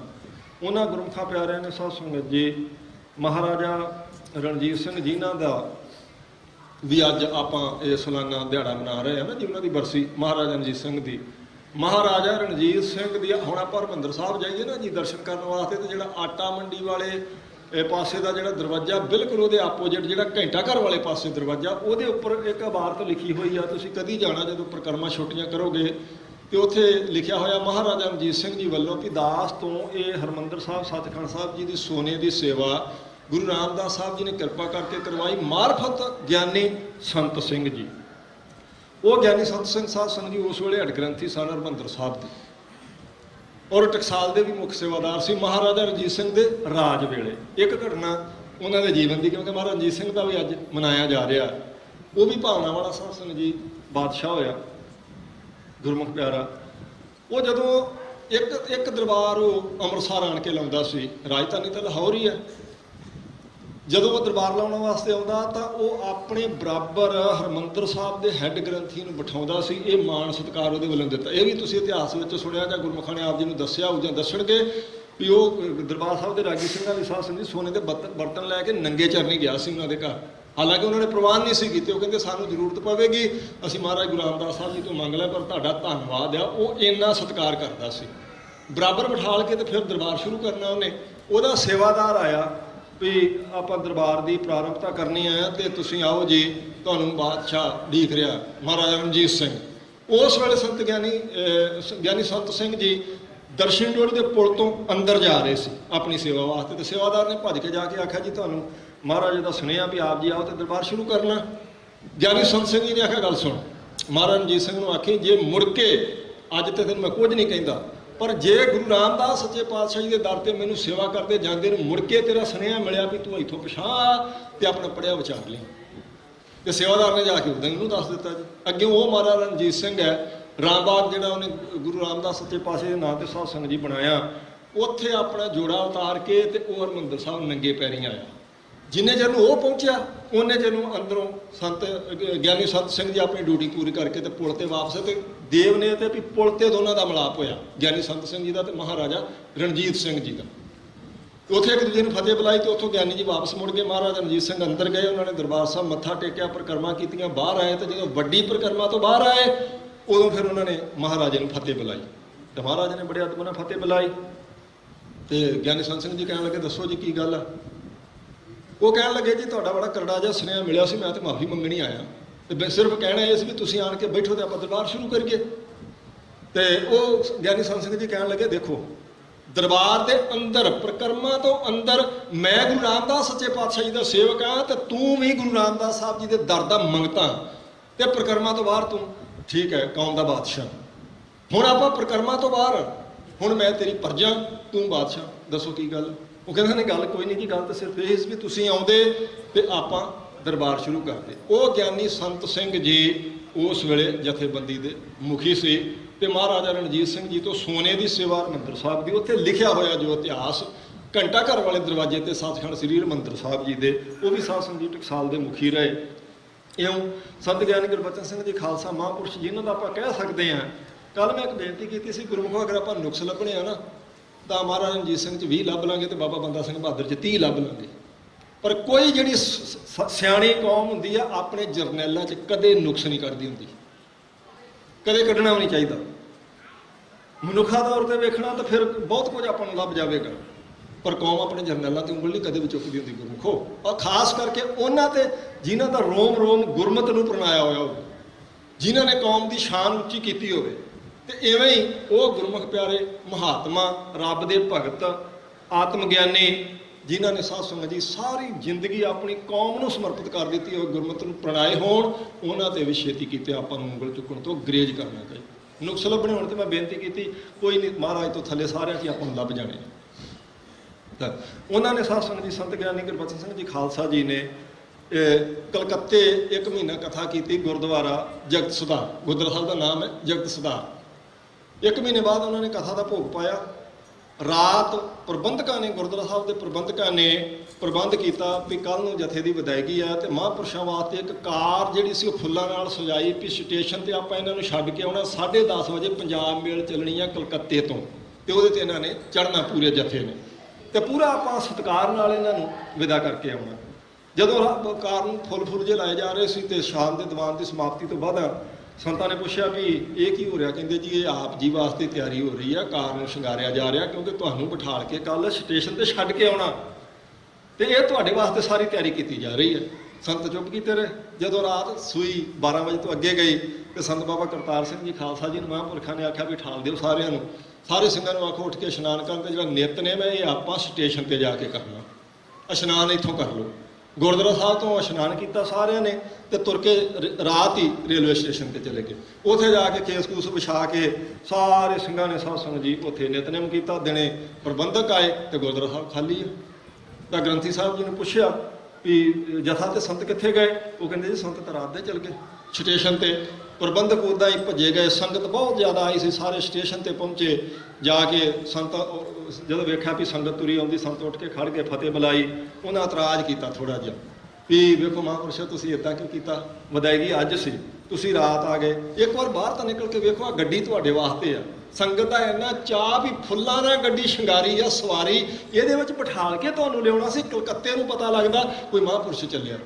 ਤੇ ਸੰਤਾਂ ਨੇ ਆਖਿਆ ਦੇਖੋ ਗੁਰਮੁਖੋ ਮੈਂ ਮਾਫੀ ਮੰਗਦਾ ਤੁਹਾਡੇ ਤੋਂ ਵੀ ਇਹ ਮੈਂ ਆਪਣੀ ਸਮਝਦਾ ਵੀ ਸਾਡੀ ਉਮਤਾਈ ਹੈ, ਇੱਦਾਂ ਨਹੀਂ ਸੀ ਸਾਨੂੰ ਕਰਨਾ ਚਾਹੀਦਾ, ਪਰ ਇਸੇ ਕਰਕੇ ਕੀਤਾ ਵੀ ਆਹ ਜਿਹੜੀ ਗੱਡੀ ਤੁਸੀਂ ਮੇਰੇ ਵਾਸਤੇ ਸ਼ਿੰਗਾਰੀ ਹੈ ਨਾ ਫੁੱਲਾਂ ਨਾਲ, ਜਿਹਨੂੰ ਸਤਿਕਾਰ, ਇਹ ਸਤਿਕਾਰ ਗੁਰੂ ਗ੍ਰੰਥ ਸਾਹਿਬ ਮਹਾਰਾਜ ਵਾਸਤੇ ਰਾਖਵਾਂ ਰੱਖ ਲਓ।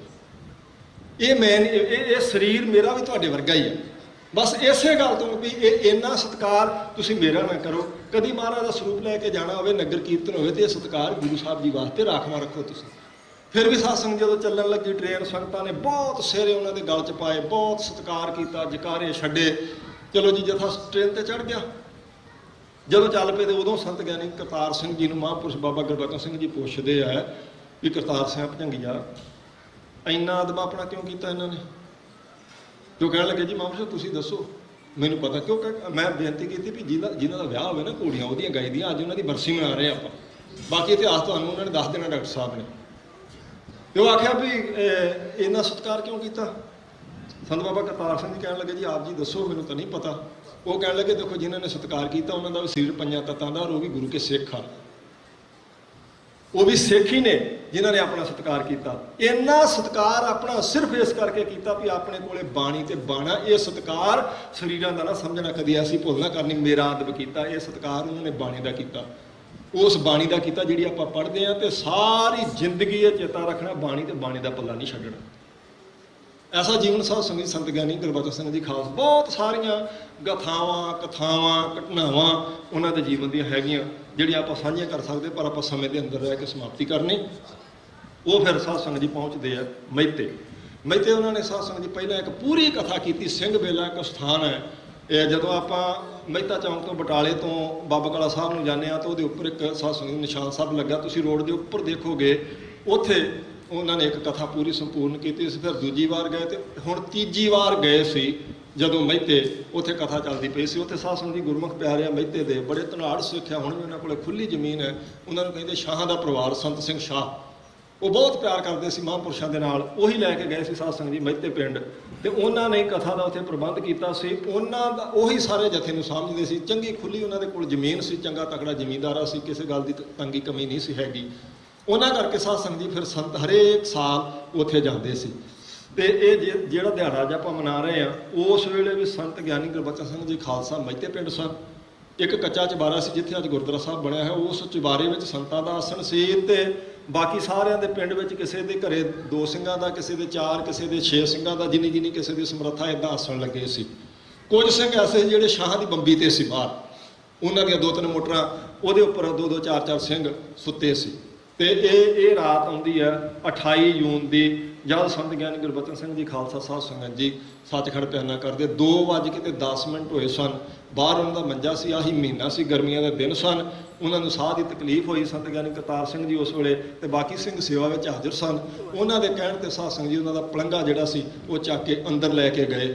2:10 ਤੇ ਸੰਤ ਗਿਆਨੀ ਗੁਰਬਚਨ ਸਿੰਘ ਜੀ ਖਾਲਸਾ ਜੀ ਆਪਣਾ ਇਹ 5 ਭੂਤਿਕ ਸਰੀਰ ਤਿਆਗ ਦਿੰਦੇ ਆ ਤੇ ਪਿਆਨਾ ਕਰਦੇ ਗੁਰੂ ਦੇ ਦੇਸ਼। ਉਸੇ ਵੇਲੇ ਗੁਰਮੁਖ ਸਿੰਘ ਗੜਵਈ, ਜਿਹੜਾ ਕਲਕੱਤਿਓਂ ਜਗਤ ਸੁਧਾਰ ਤੋਂ ਸੰਤਾਂ ਦੇ ਨਾਲ ਆਇਆ ਸੀ, ਜਿਹੜਾ ਹਿੰਦੂ ਪਰਿਵਾਰ ਤੋਂ ਸੀ ਤੇ ਕਲਕੱਤੇ ਹੈਗਾ ਉੜੀਸਾ ਤੋਂ ਸੀ, ਗੁਰਮੁਖ ਸਿੰਘ ਉੜੀਸਾ ਨੂੰ ਕਹਿੰਦੇ, ਤੇ ਪਰ ਉਹ ਨੌਕਰੀ ਕਰਦਾ ਸੀ ਕਲਕੱਤੇ। ਤੇ ਕਥਾ ਸੁਣ ਕੇ ਉਹਨੇ ਅੰਮ੍ਰਿਤ ਛਕ ਲਿਆ ਤੇ ਉਹਦਾ ਨਾਮ ਰੱਖਿਆ ਸੀ ਗੁਰਮੁਖ ਸਿੰਘ। ਉਹ ਸ਼ਾਹਾਂ ਦੀ ਮੋਟਰ ਤੋਂ ਭੱਜਾ ਸੀ ਤੇ ਉਹਨੇ ਆਣ ਕੇ ਆਖਿਆ ਵੀ ਸੰਤ, ਤੇ ਸੰਤ ਬਾਬਾ ਕਰਤਾਰ ਸਿੰਘ ਨੇ ਆਖਿਆ ਵੀ ਸੰਤ ਤੇ ਗੁਰਮੁਖ ਸਿੰਘ ਵੀ ਕਰਕੇ ਸੱਚਖੰਡ ਨੂੰ ਪਿਆਨਾ। ਉਹ ਬਹਿ ਗਿਆ ਜੀ ਉੱਥੇ ਉਹਨਾਂ ਦੇ ਪਾਵੇ ਦੇ ਲਾਗੇ। ਸੰਤਾਂ ਦਾ ਇਹ ਸਾਰੇ ਸਿੰਘਾਂ ਨੂੰ ਆਖਿਆ ਗਿਆ ਸੀ ਜਦੋਂ ਅਸੀਂ ਸਰੀਰ ਛੱਡਾਂਗੇ ਸਾਡਾ ਜਿਹੜਾ ਅੰਤਮ ਸੰਸਕਾਰ ਹੈ ਉਹ 6ਵੇਂ ਤੇ 7ਵੇਂ ਪਾਤਸ਼ਾਹੀ ਦੇ ਚਰਨਾਂ ਵਿੱਚ ਕੀਰਤਪੁਰ ਸਾਹਿਬ ਜਾ ਕੇ ਕਰਿਆ ਜੇ, ਜਿੱਥੇ ਮਹਾਰਾਜ ਸਾਹਿਬ ਜੀ ਦਾ ਕੀਤਾ, ਜਿੱਥੇ ਹੁਣ ਪਤਾਲਪੁਰੀ ਗੁਰਦੁਆਰਾ ਉਹਦੇ ਪਿਛਲੇ ਪਾਸੇ ਜਿੱਥੇ ਪਾਣੀ ਲੰਘਦਾ, ਉਦੋਂ ਹੁਣ ਤਾਂ ਉਹ ਜਗ੍ਹਾ ਹੈ ਨਹੀਂ, ਪਹਿਲਾਂ ਆਪਾਂ ਦੇਖਦੇ ਰਹੇ ਹਾਂ ਵੀ ਮਹਾਰਾਜ ਜੀ ਦੇ ਚਰਨਾਂ ਤੋਂ ਥੋੜ੍ਹਾ ਪਿੱਛੇ ਕਰਕੇ ਦਰਿਆ ਵੱਲ ਨੂੰ ਤੇ ਤੁਸੀਂ ਮੇਰਾ ਅੰਤਮ ਸੰਸਕਾਰ ਸਰੀਰ ਦਾ ਕਰਨਾ, ਇਹ ਆਖਿਆ ਹੋਇਆ ਸੀ ਸੰਤਾਂ ਨੇ। ਮਹਿਤੇ ਉਹਨਾਂ ਨੇ ਸ਼ੀਸ਼ ਛੱਡ ਦਿੱਤਾ। ਇੱਥੋਂ ਉਹਨਾਂ ਦਾ ਸਰੀਰ ਲੈ ਕੇ ਆਏ ਦਰਬਾਰ ਸਾਹਿਬ ਦੇ ਬਾਹਰ, ਹਰਿਮੰਦਰ ਸਾਹਿਬ ਦੇ ਸਰੋਵਰ ਵਿੱਚੋਂ ਜਲ ਲਿਆ ਕੇ ਇੱਥੇ ਇੱਕ ਵਾਰ ਉਹਨਾਂ ਦਾ ਇਸ਼ਨਾਨ ਕਰਾਇਆ। ਫਿਰ ਸਰੀਰ ਲੈ ਕੇ ਗਏ ਭਿੰਡਰੀ, ਫਿਰ ਲੈ ਕੇ ਗਏ ਕੀਰਤਪੁਰ ਸਾਹਿਬ, ਤੇ ਅਗਲੇ ਦਿਨ ਸਾਧ ਸੰਗਤ ਜੀ ਫਿਰ ਉਹਨਾਂ ਦਾ ਅੰਤਮ ਸੰਸਕਾਰ ਕੀਤਾ ਗਿਆ। ਜਦੋਂ ਮੱਚ ਗਿਆ ਪੂਰੀ ਤਰ੍ਹਾਂ ਚਿਖਾ, ਤੇ ਉਦੋਂ ਉਹੀ ਗੁਰਮੁਖ ਸਿੰਘ ਉੜੀਸਾ ਜਿਹੜਾ ਹੌਲੀ ਹੌਲੀ ਲੱਕੜਾਂ ਵਿੱਚ ਸੁੱਟ ਰਿਹਾ ਸੀ, ਪਰਿਕਰਮਾ ਕਰ ਰਿਹਾ ਸੀ, ਕੀਰਤਨ ਸੋਲੇ ਦਾ ਪਾਠ ਕਰਦਾ ਪਿਆ ਸੀ, ਜਦੋਂ ਪੂਰੀ ਤਰ੍ਹਾਂ ਅੱਗ ਮੱਚ ਗਈ, ਤੁਸੀਂ ਫੋਟੋਆਂ ਦੇਖੋ ਗੁਰਮੁਖ ਪ੍ਰਕਾਸ਼ ਵਿੱਚ, ਤੇ ਉਹਨੇ ਗੁਰਮੁਖ ਸਿੰਘ ਨੇ ਸੰਤਾਂ ਦੀ ਚਿਖਾ 'ਚ ਛਾਲ ਮਾਰ ਦਿੱਤੀ ਸੀ। ਬੜੀ ਲਾਲਾ ਹੋਈ। ਸਿੰਘਾਂ ਨੇ ਭੱਜ ਕੇ ਕੱਢਣ ਦਾ ਯਤਨ ਕੀਤਾ। ਉਹ 2-3 ਨੇ ਉਹ ਆਪਣੇ ਗਲ ਦਾ ਹਜੂਰੀਆ ਪਰਨਾ ਵੀ ਐਂ ਕਰ, ਤੁਸੀਂ ਫੋਟੋ ਤੇ ਵੇਖੋਗੇ ਤੇ ਉਹਨੇ ਐਂ ਕਰਕੇ ਜੱਫੀ ਜੀ ਪਾਈ ਆ ਲੱਕੜਾਂ ਨੂੰ, ਤੇ ਪਿੱਛੋਂ ਉਹਦੇ ਪੈਰ ਦੋਵੇਂ ਐਂ ਖੁੱਚਾ ਤੋਂ ਮੁੜ ਕੇ ਪਛਾਣ ਨੂੰ ਉਹਨਾਂ ਨੂੰ ਅੜਾ ਕੇ ਖਿੱਚਣ ਦਾ ਯਤਨ ਕਰਦੇ ਸੀ ਸਿੰਘ ਵੀ, ਕਿਸ ਤਰ੍ਹਾਂ ਗੁਰਮੁਖ ਸਿੰਘ ਨੂੰ ਬਾਹਰ ਕੱਢ ਲਈਏ, ਪਰ ਗੱਲ ਨਾ ਬਣੀ। ਪਰਨਾ ਉਸੇ ਵੇਲੇ ਸੜ ਗਿਆ, ਵਿੱਚ ਸੁੱਟਦੇ ਦੂਜਾ ਪਾਇਆ ਉਹ ਵੀ ਸੜ ਗਿਆ। ਫਿਰ ਸੰਤ ਗਿਆਨੀ ਕਰਤਾਰ ਸਿੰਘ ਨੇ ਆਖਿਆ ਰਹਿਣ ਦਿਓ ਗੁਰਮੁਖੋ, ਵੀ ਹੁਣ ਉਹਨੇ ਛਾਲ ਮਾਰ ਦਿੱਤੀ ਹੈ ਤੇ ਜਾਣ ਦਿਓ ਤੁਸੀਂ।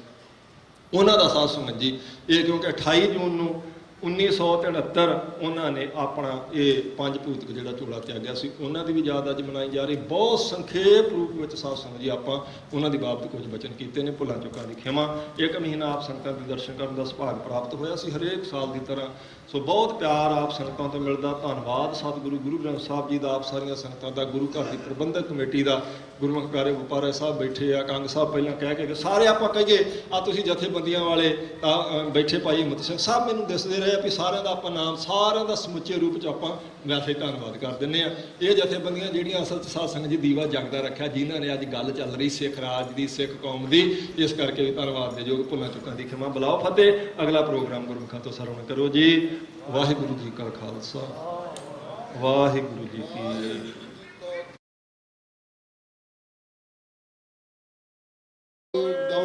ਸਤਿ ਸ੍ਰੀ ਅਕਾਲ। ਵਾਹਿਗੁਰੂ ਜੀ ਕਾ ਖਾਲਸਾ ਵਾਹਿਗੁਰੂ ਜੀ ਕੀ ਫਤਿਹ। ਆਓ 10ਵੇਂ ਪਾਤਸ਼ਾਹ ਵੱਲੋਂ ਬਖਸ਼ੀ ਹੋਈ ਫਤਿਹ ਦੀ ਸਾਂਝ ਪਾਈਏ ਜੀ। ਵਾਹਿਗੁਰੂ ਜੀ ਕਾ ਖਾਲਸਾ ਵਾਹਿਗੁਰੂ ਜੀ ਕੀ ਫਤਿਹ। ਮੈਂ ਜਿੰਨੀ ਵੀ ਸੰਗਤ ਲੰਗਰ ਵਿੱਚ ਆਪਣੀ ਬੈਠੀ ਹੈ, ਜਿਨ੍ਹਾਂ ਪ੍ਰਸ਼ਾਦਾ ਛਕ ਲਿਆ, ਹੋਰ ਵੀ ਮੇਰੇ ਭੈਣ ਭਰਾ ਜਿਹੜੇ ਸਾਰੇ ਦੀਵਾਨ ਹਾਲ ਵਿੱਚ ਪਹੁੰਚੋ, ਕਿਉਂਕਿ ਆਪ ਜੀ ਸਾਹਮਣੇ ਡਾਕਟਰ ਸੁਖਪ੍ਰੀਤ ਸਿੰਘ ਜੀ ਉਦੋਂ ਕਹਿੰਦੇ ਸਪੀਚ ਸ਼ੁਰੂ ਕਰਨੀ ਹੈ।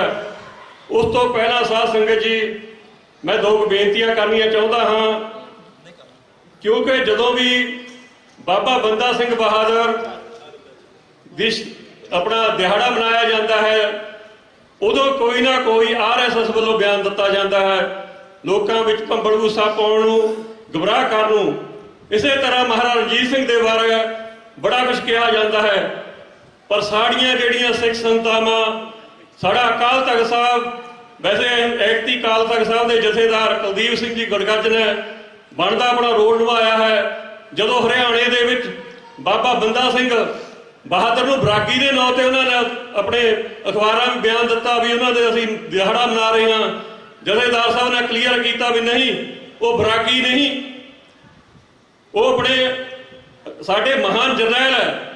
ਹਾਲਾਂਕਿ ਅਸੀਂ ਸਾਡਾ ਜਿਹੜਾ ਕੌਮੀ ਜਥੇਦਾਰ ਹੈ ਉਹ ਜਗਤਾਰ ਸਿੰਘ ਜੀ ਹਵਾਰਾ ਹੈ, ਪਰ ਇਹ ਕਾਰਜਕਾਰੀ ਜਥੇਦਾਰ ਜੋ ਇਸ ਟਾਈਮ ਅਕਾਲ ਤਖਤ ਸਾਹਿਬ ਤੇ ਆਪਣੀਆਂ ਡਿਊਟੀਆਂ ਨਿਭਾਉਂਦੇ ਹਨ, ਅਸੀਂ ਉਹਨਾਂ ਨੂੰ ਵੀ ਬੇਨਤੀਆਂ ਕਰਦੇ ਹਾਂ ਕਿ ਸਮੇਂ ਦੇ ਹਿਸਾਬ ਜਦੋਂ ਵੀ ਕੋਈ ਇਹੋ ਜਿਹਾ ਸਮਾਂ ਆਉਂਦਾ ਹੈ, ਆਪਣੇ ਜਿਹੜੇ ਸਾਡੇ ਪੰਥਕ ਇਤਿਹਾਸਕ ਆਪਣੇ ਇਤਿਹਾਸਕਾਰ ਉਹਨਾਂ ਨੂੰ ਸੱਦ ਕੇ ਕੋਈ ਚੰਗੀ ਸਟੇਟਮੈਂਟ ਦਿਓ, ਤਾਂ ਕਿ ਸਾਡੇ ਨੌਜਵਾਨ ਜਿਹੜੇ ਸਿੱਖ ਹੈ ਉਹ ਜਾਗਰਤ ਹੋਣ, ਉਹਨਾਂ ਦੇ ਗੁਮਰਾਹ ਵਿੱਚ ਨਾ ਆਉਣ। ਇਸੇ ਤਰ੍ਹਾਂ ਮਹਾਰਾਜਾ ਰਣਜੀਤ ਸਿੰਘ ਦੀ ਧਰਮ ਪਤਨੀ ਜਿੰਦਾ ਬਾਰੇ ਉਹਨਾਂ ਨੇ ਇਹੀ ਗੱਲ ਕਹੀ ਹੈ ਜੋ ਅਸੀਂ ਬਰਦਾਸ਼ਤ ਨਹੀਂ ਕਰ ਸਕਦੇ। ਅਸੀਂ ਜਥੇਬੰਦੀ ਵੱਲੋਂ ਵੀ ਚੇਤਾਵਨੀ ਦਿੰਦੇ ਹਾਂ ਕਿ ਜੇਕਰ ਉਹਨਾਂ ਨੇ ਇਹੋ ਜਿਹੇ ਹਾਲਾਤ ਪੈਦਾ ਕੀਤੇ, ਅਸੀਂ ਵਿਦੇਸ਼ਾਂ ਵਿੱਚ ਬਹਿ ਕੇ ਮੂੰਹ ਤੋੜਵੇਂ ਪ੍ਰੈਸ ਦੇ ਰਾਹੀਂ ਬਿਆਨ ਦੇ ਕੇ ਉਹਨਾਂ ਦਾ ਮੂੰਹ ਤੋੜਵਾਂ ਜਵਾਬ ਦੇਵਾਂਗੇ। ਅਸੀਂ ਸਾਰੀਆਂ ਗੁਰਦੁਆਰਾ ਪ੍ਰਬੰਧਕ ਕਮੇਟੀਆਂ ਨੂੰ ਲੈ ਕੇ ਅਕਾਲ ਤਖਤ ਸਾਹਿਬ ਨੂੰ, ਸ਼੍ਰੋਮਣੀ ਕਮੇਟੀ ਨੂੰ ਵੀ ਅਸੀਂ ਲੈਟਰ ਲਿਖਾਂਗੇ ਵੀ ਤੁਸੀਂ ਆਪਣਾ ਫਰਜ਼ ਨਿਭਾਓ, ਡਾਇਸਪੋਰਾ ਬੈਠੇ ਸਿੱਖ ਤੁਹਾਡਾ ਸਹਿਯੋਗ ਦੇਣਗੇ। ਦੂਜੀ ਸਾਧ ਸੰਗਤ ਜੀ, ਮੈਂ ਬੇਨਤੀ ਕਰਨੀ ਚਾਹੁੰਦਾ ਹਾਂ ਕਿ ਸਾਡੇ ਵਿੱਚ ਕਈ ਸ਼ਖਸੀਅਤਾਂ ਅਜਿਹੀਆਂ ਹਨ ਜਿਨ੍ਹਾਂ ਬਾਰੇ ਅਸੀਂ ਜਾਣਦੇ ਨਹੀਂ, ਪਰ ਉਹ ਇੰਨਾ ਆਪਣਾ ਰੋਲ ਨਿਭਾਉਂਦੇ ਹਨ ਕਿ ਮੈਂ ਦੱਸ ਨਹੀਂ ਸਕਦਾ। ਸਾਡੇ ਜਥੇਦਾਰ ਭਗਤ ਸਿੰਘ ਜੀ ਜਿਹੜੇ ਹਮੇਸ਼ਾ ਕਿਧਰੇ ਵੀ ਕੋਈ ਗੱਲ ਹੁੰਦੀ ਹੈ, ਪੰਥਕ ਸਭਾਵਾਂ ਵਿੱਚ ਵੀ ਹਰ ਜਗ੍ਹਾ ਹਾਜ਼ਰੀ ਭਰਦੇ ਹਨ। ਇੱਥੇ ਵੀ ਕੋਈ ਗੱਲਬਾਤ ਹੋਵੇ ਆਪਸ ਵਿੱਚ, ਕਿਉਂਕਿ ਕਮੇਟੀ ਨਾਲ ਵੀ ਉਹਨਾਂ ਦੀ ਬਹੁਤ ਸਾਂਝ ਹੈ, ਪੰਥਕ ਜਥੇਬੰਦੀਆਂ ਵੱਲੋਂ ਨੁਮਾਇੰਦਗੀ ਕਰਕੇ ਕੋਈ ਵੀ ਗੱਲ ਹੁੰਦੀ ਦੇਖ ਰਿਹਾ ਸੀ ਵੀ ਉਹ ਪੈਨਸਲਵੇਨੀਆ ਤੋਂ ਹਮੇਸ਼ਾ ਕੋਈ ਪੰਥਕ ਪ੍ਰੋਗਰਾਮ, ਸਿੱਖ ਬੱਕਰੀ ਕੌਮ ਹੈ, ਹੋਰ ਵੀ ਸਿੱਖ ਬੱਕਰੀ ਕੌਮ ਹੈ, ਹੋਰ ਵੀ ਉਹਨਾਂ ਨੇ ਜੈਨੋਸਾਈਡ ਦੇ ਸਟੇਟਾਂ ਵਿੱਚ ਬਿੱਲ ਪਾਸ ਕਰਾ ਕੇ ਬਾਕੀਆਂ ਨੂੰ ਵੀ ਉਤਸ਼ਾਹ ਕੀਤਾ ਵੀ ਤੁਸੀਂ ਆਪਣੀਆਂ ਸਿਟੀਆਂ ਸਟੇਟਾਂ ਵਿੱਚ ਜੋ ਸਾਡੀ ਇੱਥੇ ਜੈਨੋਸਾਈਡ ਹੋਈ ਸੀ, ਨਸਲਕੁਸ਼ੀ ਹੋਈ ਸੀ, ਉਹਨੂੰ ਅਪਰੂਵ ਕਰਾਈਏ। ਸੋ ਮੈਂ ਇਹਨਾਂ ਦੋਹਾਂ ਸ਼ਖਸੀਅਤਾਂ ਨੂੰ ਬੇਨਤੀ ਕਰਦਾ ਹਾਂ, ਜਥੇਦਾਰ ਭਗਤ ਸਿੰਘ ਜੀ ਸਟੇਜ ਤੇ ਆ ਜਾਣ ਨੇੜੇ, ਤੇ ਜਗਰਾਜ ਸਿੰਘ ਜੀ, ਅਸੀਂ ਉਹਨਾਂ ਨੂੰ ਜਥੇਬੰਦੀ ਵੱਲੋਂ ਸਨਮਾਨਿਤ ਕਰਨਾ ਹੈ। ਤੇ ਮੈਂ ਜਥੇਬੰਦੀ ਦੇ ਜਿੰਨੇ ਸਾਡੇ ਮੈਂਬਰ ਉਹ ਵੀ, ਤੇ ਗੁਰਦੁਆਰਾ ਮੱਖਣ ਸ਼ਾਹ ਲਵਾਣਾ ਤੋਂ ਵੀ ਭਾਈ ਦਲੇਰ ਸਿੰਘ ਨੇ, ਗੁਰਮੇਲ ਸਿੰਘ, ਆਪਣੇ ਕੁਲਵੰਤ ਸਿੰਘ ਜੀ, ਸਾਰੇ ਵੀ ਜਿਹੜੀਆਂ ਸਾਡੀਆਂ ਸ਼ਖਸੀਅਤਾਂ ਵਿਚਰਨੇ ਵਾਲੀਆਂ ਹਨ, ਕਿਉਂਕਿ ਮੈਂ ਜੇ ਨਾਮ ਲੈਣ ਲੱਗਿਆ ਬਹੁਤ ਹੈ, ਆਪਣੇ ਆਪ ਜਿਹੜੇ ਇੱਥੇ ਸਭਾਵਾਂ ਨੂੰ ਉਹਦੇ ਨਾਲ ਆਓ ਤਾਂ ਕਿ ਆਪਾਂ ਇਹਨਾਂ ਨੂੰ ਮਾਣ ਸਨਮਾਨ ਦੇ ਸਕੀਏ।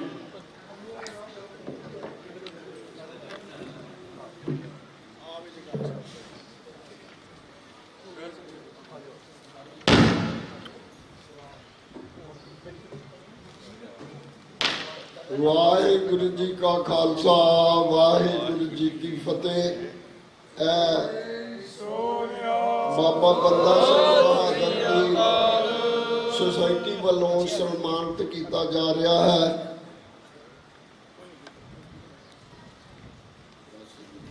ਜੀ ਢਾਲੀਵਾਲ ਉਹ ਵੀ ਸਟੇਜ ਤੇ ਨੇੜੇ ਆ ਜਾਣ, ਤੇ ਅੰਕਾਰ ਸਿੰਘ ਜੀ ਬੈਰੋਜ, ਅਮਰਜੀਤ ਸਿੰਘ ਜੀ ਬੈਰੋਜ, ਜੋ ਜਿਹੜੇ ਸਾਡੇ ਜਥੇ ਵਿੱਚ ਸ਼ਾਮਲ ਹੋਏ ਹਨ, ਹਮੇਸ਼ਾ ਪਹਿਲਾਂ ਵੀ ਸਹਿਯੋਗ ਦਿੰਦੇ ਸਨ, ਪਰ ਖੁੱਲ੍ਹ ਕੇ ਕਹਿੰਦੇ ਨਹੀਂ ਅਸੀਂ ਤੁਹਾਡੇ ਨਾਲ ਖੜੇ। ਅਮਰਜੀਤ ਸਿੰਘ ਜੀ ਆ ਜਾਓ ਇੱਧਰ ਸਟੇਜ ਤੇ। ਤੇ ਮੱਖਣ ਸਿੰਘ ਜੀ ਰੋਜ਼ ਐਕਟਰ ਤੋਂ, ਤੇ ਧਰਮ ਸਿੰਘ ਜੀ ਤੁਸੀਂ ਵੀ ਆ ਜਾਓ। ਤੁਸੀਂ ਹਮੇਸ਼ਾ ਪਹੁੰਚਦੇ ਆਪਣੇ ਫਲਾ ਨਲਫੀ ਤੋਂ ਚੱਲ ਕੇ, ਤੇ ਪਲੀਜ਼ ਬੇਨਤੀ ਹੈ ਵੀ ਇਸੇ ਤਰ੍ਹਾਂ ਸਾਡਾ ਤੁਸੀਂ ਹੌਸਲਾ ਵਧਾਉਂਦੇ ਰਹੋ, ਹਮੇਸ਼ਾ ਜਿੱਦਾਂ ਸਹਿਯੋਗ ਦਿੰਦੇ। ਅਸੀਂ ਆਸ ਕਰਦੇ ਕਿ ਆਉਣ ਵਾਲੇ ਸਮੇਂ ਵਿੱਚ ਤੁਸੀਂ ਸਾਡਾ ਸਹਿਯੋਗ ਦੇਣ। ਧਰਮ ਸਿੰਘ ਜੀ ਆ ਜਾਓ ਪਲੀਜ਼।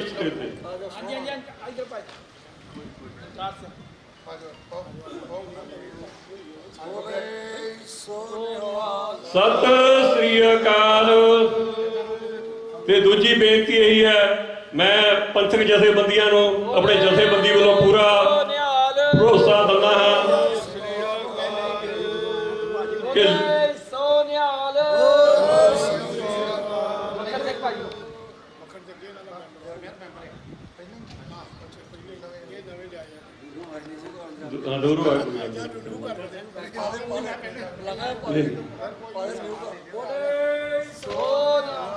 ਸਤਿ ਸ੍ਰੀ ਆਉਂਦਾ ਹੈ ਤੇ ਆਉਣ ਵਾਲੇ ਸਮੇਂ ਵਿੱਚ ਵੀ ਇਹ ਨਿਊਜ਼ ਲਾਵੇਗਾ। ਅਸੀਂ ਸਾਰਿਆਂ ਦਾ ਧੰਨਵਾਦ ਕਰਦੇ ਹਾਂ ਤੇ ਭੁੱਲਾਂ ਚੁੱਕਾਂ ਦੀ ਖਿਮਾ। ਮੈਂ ਫੇਰ ਆਪਣੀਆਂ ਪੰਥਕ ਜਥੇਬੰਦੀਆਂ ਨੂੰ ਭਰੋਸਾ ਦਿਵਾਉਣਾ ਹਾਂ ਕਿ ਜੋ ਵੀ ਅਸੀਂ ਕਾਨੂੰਨਾਂ ਵਿੱਚ ਰਹਿ ਕੇ ਲੜਾਈ ਲੜਦੇ, ਅਸੀਂ ਇਸੇ ਤਰ੍ਹਾਂ ਤੁਹਾਡੇ ਨਾਲ ਮੋਢੇ ਨਾਲ ਮੋਢਾ ਜੋੜ ਕੇ ਸਹਿਯੋਗ ਦੇਵਾਂਗੇ। ਤੇ ਮੈਂ ਇਹ ਬੇਨਤੀ ਵੀ ਦੂਜੀ ਕਰਨੀ ਚਾਹੁੰਦਾ ਹਾਂ ਕਿ ਜਥੇਦਾਰ ਹਵਾਰਾ ਜੀ ਜਿਹੜੇ ਸਾਡੇ ਅੰਦਰ ਹਨ, ਉਹਨਾਂ ਨੂੰ ਆਪਾਂ ਛਡਾਉਣ ਵਾਸਤੇ ਵੀ ਮੈਂ ਪਹਿਲਾਂ ਵੀ ਆਪਣੀ ਗੁਰਦੁਆਰਾ ਪ੍ਰਬੰਧਕ ਕਮੇਟੀ ਨੂੰ ਬੇਨਤੀ ਕੀਤੀ ਹੈ ਕਿ ਤੁਸੀਂ ਰੋਲ ਨਿਭਾਓ। ਆਪਾਂ ਕੋਈ ਬਾਹਰੋਂ ਵੀ ਹਾਂ ਦਾ ਨਾਰਾ ਮਾਰੀਏ। ਵਾਹਿਗੁਰੂ ਜੀ ਕਾ ਖਾਲਸਾ, ਵਾਹਿਗੁਰੂ ਜੀ ਕੀ ਫਤਿਹ। ਵਾਹਿਗੁਰੂ ਜੀ ਕਾ ਖਾਲਸਾ, ਵਾਹਿਗੁਰੂ ਜੀ ਕੀ ਫਤਿਹ। ਇਹ ਸਨ ਅੱਜ ਦਾ ਪ੍ਰੋਗਰਾਮ ਬਾਬਾ ਬੰਦਾ ਸਿੰਘ ਜੀ ਬਹਾਦਰ ਦੀ ਸੁਸਾਇਟੀ ਵੱਲੋਂ ਉਹਨਾਂ ਦੀ ਸ਼ਹਾਦਤ ਬਾਰੇ ਮਨਾਇਆ ਜਾ ਰਿਹਾ ਹੈ। ਅਸੀਂ ਇਸ ਸੰਸਥਾ ਨੂੰ ਵਧਾਈ ਦਿੰਦੇ ਹਾਂ ਕਿ ਤੁਸੀਂ ਆਪਣਾ ਸਾਲ ਵਿੱਚ ਪਹਿਲੀ ਵਾਰ ਜਦੋਂ ਤੁਸੀਂ ਕਰਦੇ ਹੋ, ਵਧਾਈ ਦੇ ਪਾਤਰ ਵੱਡੇ ਲੈਵਲ ਤੇ ਤੁਸੀਂ ਕਰਦੇ ਹੋ। ਸਾਡੇ ਗੁਰੂ ਘਰ ਬੱਚਿਆਂ ਦਾ ਕੈਂਪ 30 ਜੂਨ ਕੱਲ੍ਹ ਤੋਂ ਲੈ ਕੇ 26 ਜੁਲਾਈ ਤੱਕ ਉੱਥੇ ਐਂਟਰੀ ਹੋ ਰਹੀ ਹੈ। ਟੇਬਲ ਲਾ ਕੇ ਬੀਬੀਆਂ ਬੈਠੀਆਂ ਨੇ, ਕਿਸੇ ਦੇ ਵੀ ਬੱਚੇ ਨੇ ਐਂਟਰੀ ਲੈਣੀ ਹੈ ਉੱਥੇ ਰਜਿਸਟ੍ਰੇਸ਼ਨ ਕਰਾ ਸਕਦਾ। ਮੈਂ ਹੁਣ ਬੇਨਤੀ ਕਰਾਂ ਡਾਕਟਰ ਸੁਖਵੰਤ ਸਿੰਘ ਜੀ ਡਾਕਟਰ ਸੁਖਪ੍ਰੀਤ ਸਿੰਘ ਜੀ ਉਦੋਂ ਕੇ ਉਹ ਸਟੇਜ ਉੱਤੇ ਆ ਜਾਣ। ਅਸੀਂ ਉਹਨਾਂ ਦਾ ਜਿਹੜਾ ਵਿਚਾਰ ਹੈ, ਉਹਨਾਂ ਦੇ ਦਿਲਾਂ ਵਿੱਚ ਬਹੁਤ ਸਾਰੇ ਉਤਰਾਅ ਚੜ੍ਹਾਅ ਨੇ, ਅਸੀਂ ਉਹ ਸਰਵਣ ਕਰਨਾ ਠੀਕ 45 ਮਿੰਟ ਵਾਸਤੇ। ਮੈਂ ਫਿਰ ਦੁਬਾਰਾ ਬੇਨਤੀ ਕਰਦਿਆਂ ਠੀਕ 45 ਮਿੰਟ ਵਾਸਤੇ ਡਾਕਟਰ ਸੁਖਵੰਤ ਸਿੰਘ ਜੀ ਆਪਣੇ ਵਿਚਾਰ ਸੰਗਤ ਨਾਲ ਸਾਂਝੇ ਕਰਨਗੇ। ਡਾਕਟਰ ਸਾਹਿਬ।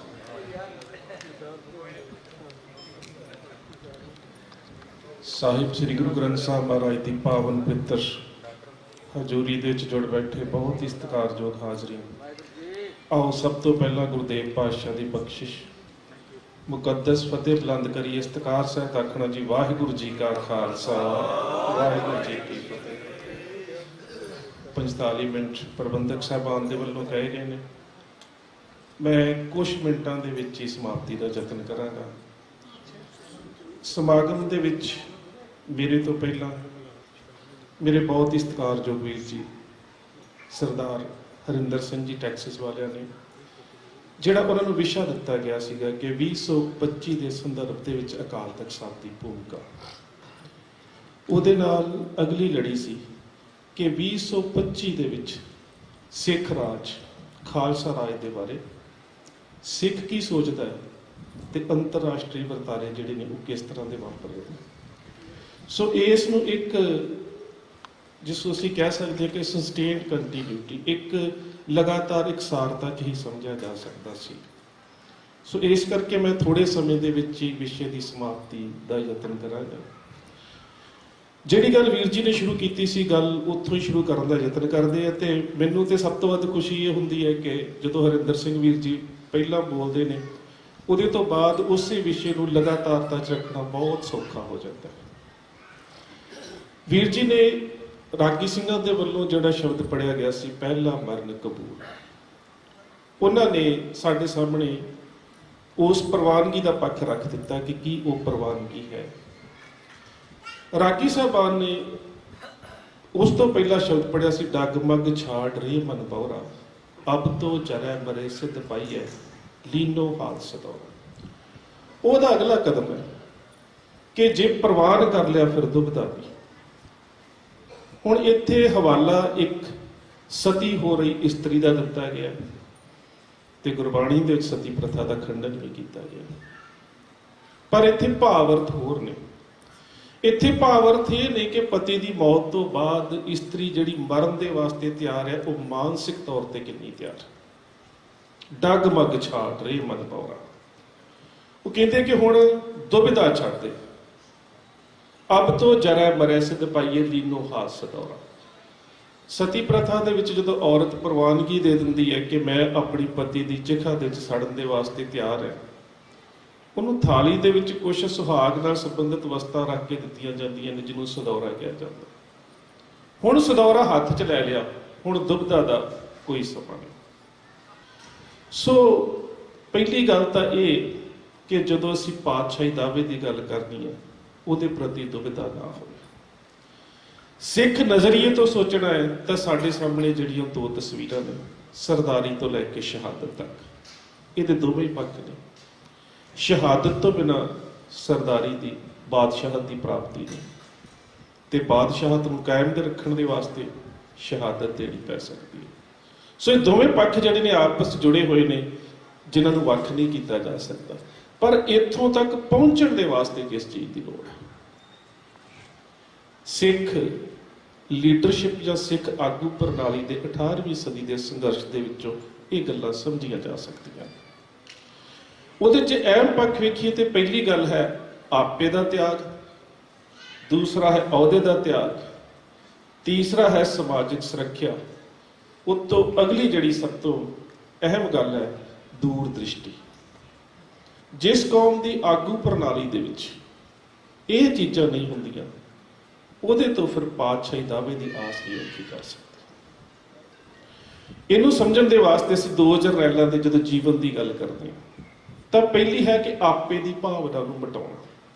ਮੈਂ ਰਾਤੀ ਵੀ ਬਾਬਾ ਬੰਦਾ ਸਿੰਘ ਬਹਾਦਰ ਦੇ ਜੀਵਨ ਦੇ ਵਿੱਚੋਂ ਇੱਕ ਗੱਲ ਸਾਂਝੀ ਕੀਤੀ ਸੀ ਕਿ ਬਾਬਾ ਬੰਦਾ ਸਿੰਘ ਬਹਾਦਰ ਨੇ ਜਿਸ ਵੇਲੇ ਕਪੂਰੀ, ਮੁਸਤਫਾਬਾਦ, ਸਮਾਣਾ, ਸਢੌਰਾ, ਸੋਨੀਪਤ, ਜਦੋਂ ਇਹ ਇਲਾਕੇ ਫਤਿਹ ਕਰ ਲਏ, ਤੇ ਬਾਜ ਸਿੰਘ ਬੰਦਾ ਸਿੰਘ ਬਹਾਦਰ ਨੇ ਇੱਕ ਗੱਲ ਕਹਿੰਦਾ, ਬਾਬਾ ਜੀ ਅਸੀਂ ਇਲਾਕੇ ਫਤਿਹ ਕਰ ਲਏ ਨੇ, ਤੇ ਹੁਣ ਸਰਹੰਦ ਨੂੰ ਫਤਿਹ ਕਰ ਲੈਣਾ ਚਾਹੀਦਾ, ਸਰਹੰਦ ਸਾਡੇ ਤੋਂ ਦੂਰ ਨਹੀਂ। ਖਬਰਾਂ ਇਹ ਵੀ ਪਹੁੰਚ ਰਹੀਆਂ ਸੀ ਕਿ ਸਰਹੰਦ ਦਾ ਹਾਕਮ ਵਜ਼ੀਰ ਖਾਨ ਜ਼ਹਾਦ ਦੇ ਨਾਮ ਦੇ ਉੱਪਰ ਹੋਰ ਲੋਕਾਂ ਨੂੰ ਇਕੱਠਾ ਕਰਦਾ ਜਾ ਰਿਹਾ, ਤੇ ਉਹਦੇ ਬਾਕੀ ਲੋਕਾਂ ਦੇ ਇਕੱਠੇ ਹੋਣ ਤੋਂ ਪਹਿਲਾਂ ਸਾਨੂੰ ਸਰਹੰਦ ਫਤਿਹ ਕਰ ਲੈਣੀ ਚਾਹੀਦੀ। ਹੁਣ ਬਾਬਾ ਬੰਦਾ ਸਿੰਘ ਬਹਾਦਰ ਦਾ ਜਿਹੜਾ ਜਵਾਬ ਹੈ ਉਹ ਡਾਕਟਰ ਗੰਡਾ ਸਿੰਘ ਨੇ ਲਿਖਿਆ। ਉਹ ਕਹਿੰਦੇ ਕਿ ਬੰਦਾ ਸਿੰਘ ਨੇ ਜਵਾਬ ਦਿੱਤਾ, ਕਹਿੰਦਾ ਕਿ ਜਿਹੜੇ ਹੁਕਮਨਾਮੇ ਮਾਝੇ, ਮਾਲਵੇ, ਦੁਆਬੇ ਦੇ ਸਿੱਖਾਂ ਨੂੰ ਗੁਰੂ ਦੇ ਬਖਸ਼ੇ ਹੋਏ ਭੇਜੇ ਗਏ, ਉਹ ਸਾਰੇ ਸਿੱਖ ਜਿਹੜੇ ਨੇ ਸਾਡੇ ਨਾਲ ਰਲਣ ਵਾਸਤੇ ਆ ਰਹੇ ਨੇ, ਤੇ ਸਾਰੇ ਸਿੱਖਾਂ ਦੇ ਮਨ ਦੇ ਵਿੱਚ ਸਰਹੰਦ ਦੇ ਵਿੱਚ ਜਿਹੜਾ ਸਿੱਖਾਂ ਦੇ ਉੱਪਰ ਕਹਿਰ ਹੋਇਆ ਹੈ ਤੇ ਗੁਰੂ ਸਾਹਿਬ ਦੇ ਫਰਜ਼ੰਦਾਂ ਦੀ ਸ਼ਹਾਦਤ ਹੋਈ ਹੈ, ਸਾਰਿਆਂ ਦੇ ਮਨਾਂ ਦੇ ਵਿੱਚ ਬਰਾਬਰ ਦਾ ਰੋਸ ਹੈ, ਤੇ ਮੈਂ ਨਹੀਂ ਚਾਹੁੰਦਾ ਕਿ ਉਹਨਾਂ ਦੀ ਸ਼ਮੂਲੀਅਤ ਤੋਂ ਬਿਨਾਂ ਸਰਹੰਦ ਨੂੰ ਫਤਿਹ ਕਰਕੇ ਮੈਂ ਸਾਰਾ ਕ੍ਰੈਡਿਟ ਜਾਂ ਉਸ ਦਾ ਸਾਰਾ ਜਿਹੜਾ ਕਹਿ ਸਕਦੇ ਹੋ ਕਿ ਲਾਹਾ ਉਹ ਮੈਂ ਆਪਣੇ ਸਿਰ। ਇਹ ਜਿਹੜੀ ਜਿੱਤ ਹੈ ਇਹ ਕੌਮ ਦੀ ਸਮੂਹਿਕ ਤੌਰ ਤੇ ਹੋਵੇਗੀ। ਸੋ ਪਹਿਲੀ ਗੱਲ ਤੇ ਇਹ ਹੁੰਦੀ ਕਿ ਕੀ ਆਗੂ ਦੇ ਵਿੱਚ ਇਸ ਤਰ੍ਹਾਂ ਦੀ ਤਿਆਗ ਦੀ ਭਾਵਨਾ ਹੈ। ਦੂਸਰੀ ਗੱਲ ਹੈ ਕਿ ਕੀ ਆਗੂ ਦੇ ਵਿੱਚ ਦੂਰ ਦ੍ਰਿਸ਼ਟੀ ਹੈ। ਅਹਿਮਦ ਸ਼ਾਹ ਅਬਦਾਲੀ ਹਮਲਾਵਰ ਹੋ ਕੇ ਆ ਰਿਹਾ, ਲਾਹੌਰ ਦੇ ਕੋਲ ਇੱਕ ਪਿੰਡ ਦੇ ਵਿੱਚ ਸੁਲਤਾਨੁਲ ਕੌਮ ਸਰਦਾਰ ਜੱਸਾ ਸਿੰਘ ਆਹਲੂਵਾਲੀਆ, ਨਵਾਬ ਕਪੂਰ ਸਿੰਘ ਤੇ ਮਹਾਰਾਜਾ ਰਣਜੀਤ ਸਿੰਘ ਦਾ ਦਾਦਾ ਸਰਦਾਰ ਚੜ੍ਹ ਸਿੰਘ ਬੈਠੇ ਆਪਸ ਵਿੱਚ ਸਲਾਹ ਮਸ਼ਵਰਾ ਹੋ ਰਿਹਾ ਹੈ, ਤੇ ਸਰਦਾਰ ਜੱਸਾ ਸਿੰਘ ਆਹਲੂਵਾਲੀਆ ਨਵਾਬ ਕਪੂਰ ਸਿੰਘ ਨੂੰ ਕਹਿੰਦੇ ਨੇ ਕਿ ਅਬਦਾਲੀ ਦੀਆਂ ਫੌਜਾਂ ਸਾਡੇ ਤੋਂ 3 ਕੋ ਦੂਰ ਬੈਠੀਆਂ ਨੇ ਡੇਰਾ ਲਾ ਕੇ, ਸਾਨੂੰ ਇਹਨਾਂ ਫੌਜਾਂ ਦੇ ਉੱਪਰ ਹਮਲਾ ਕਰਨਾ ਚਾਹੀਦਾ।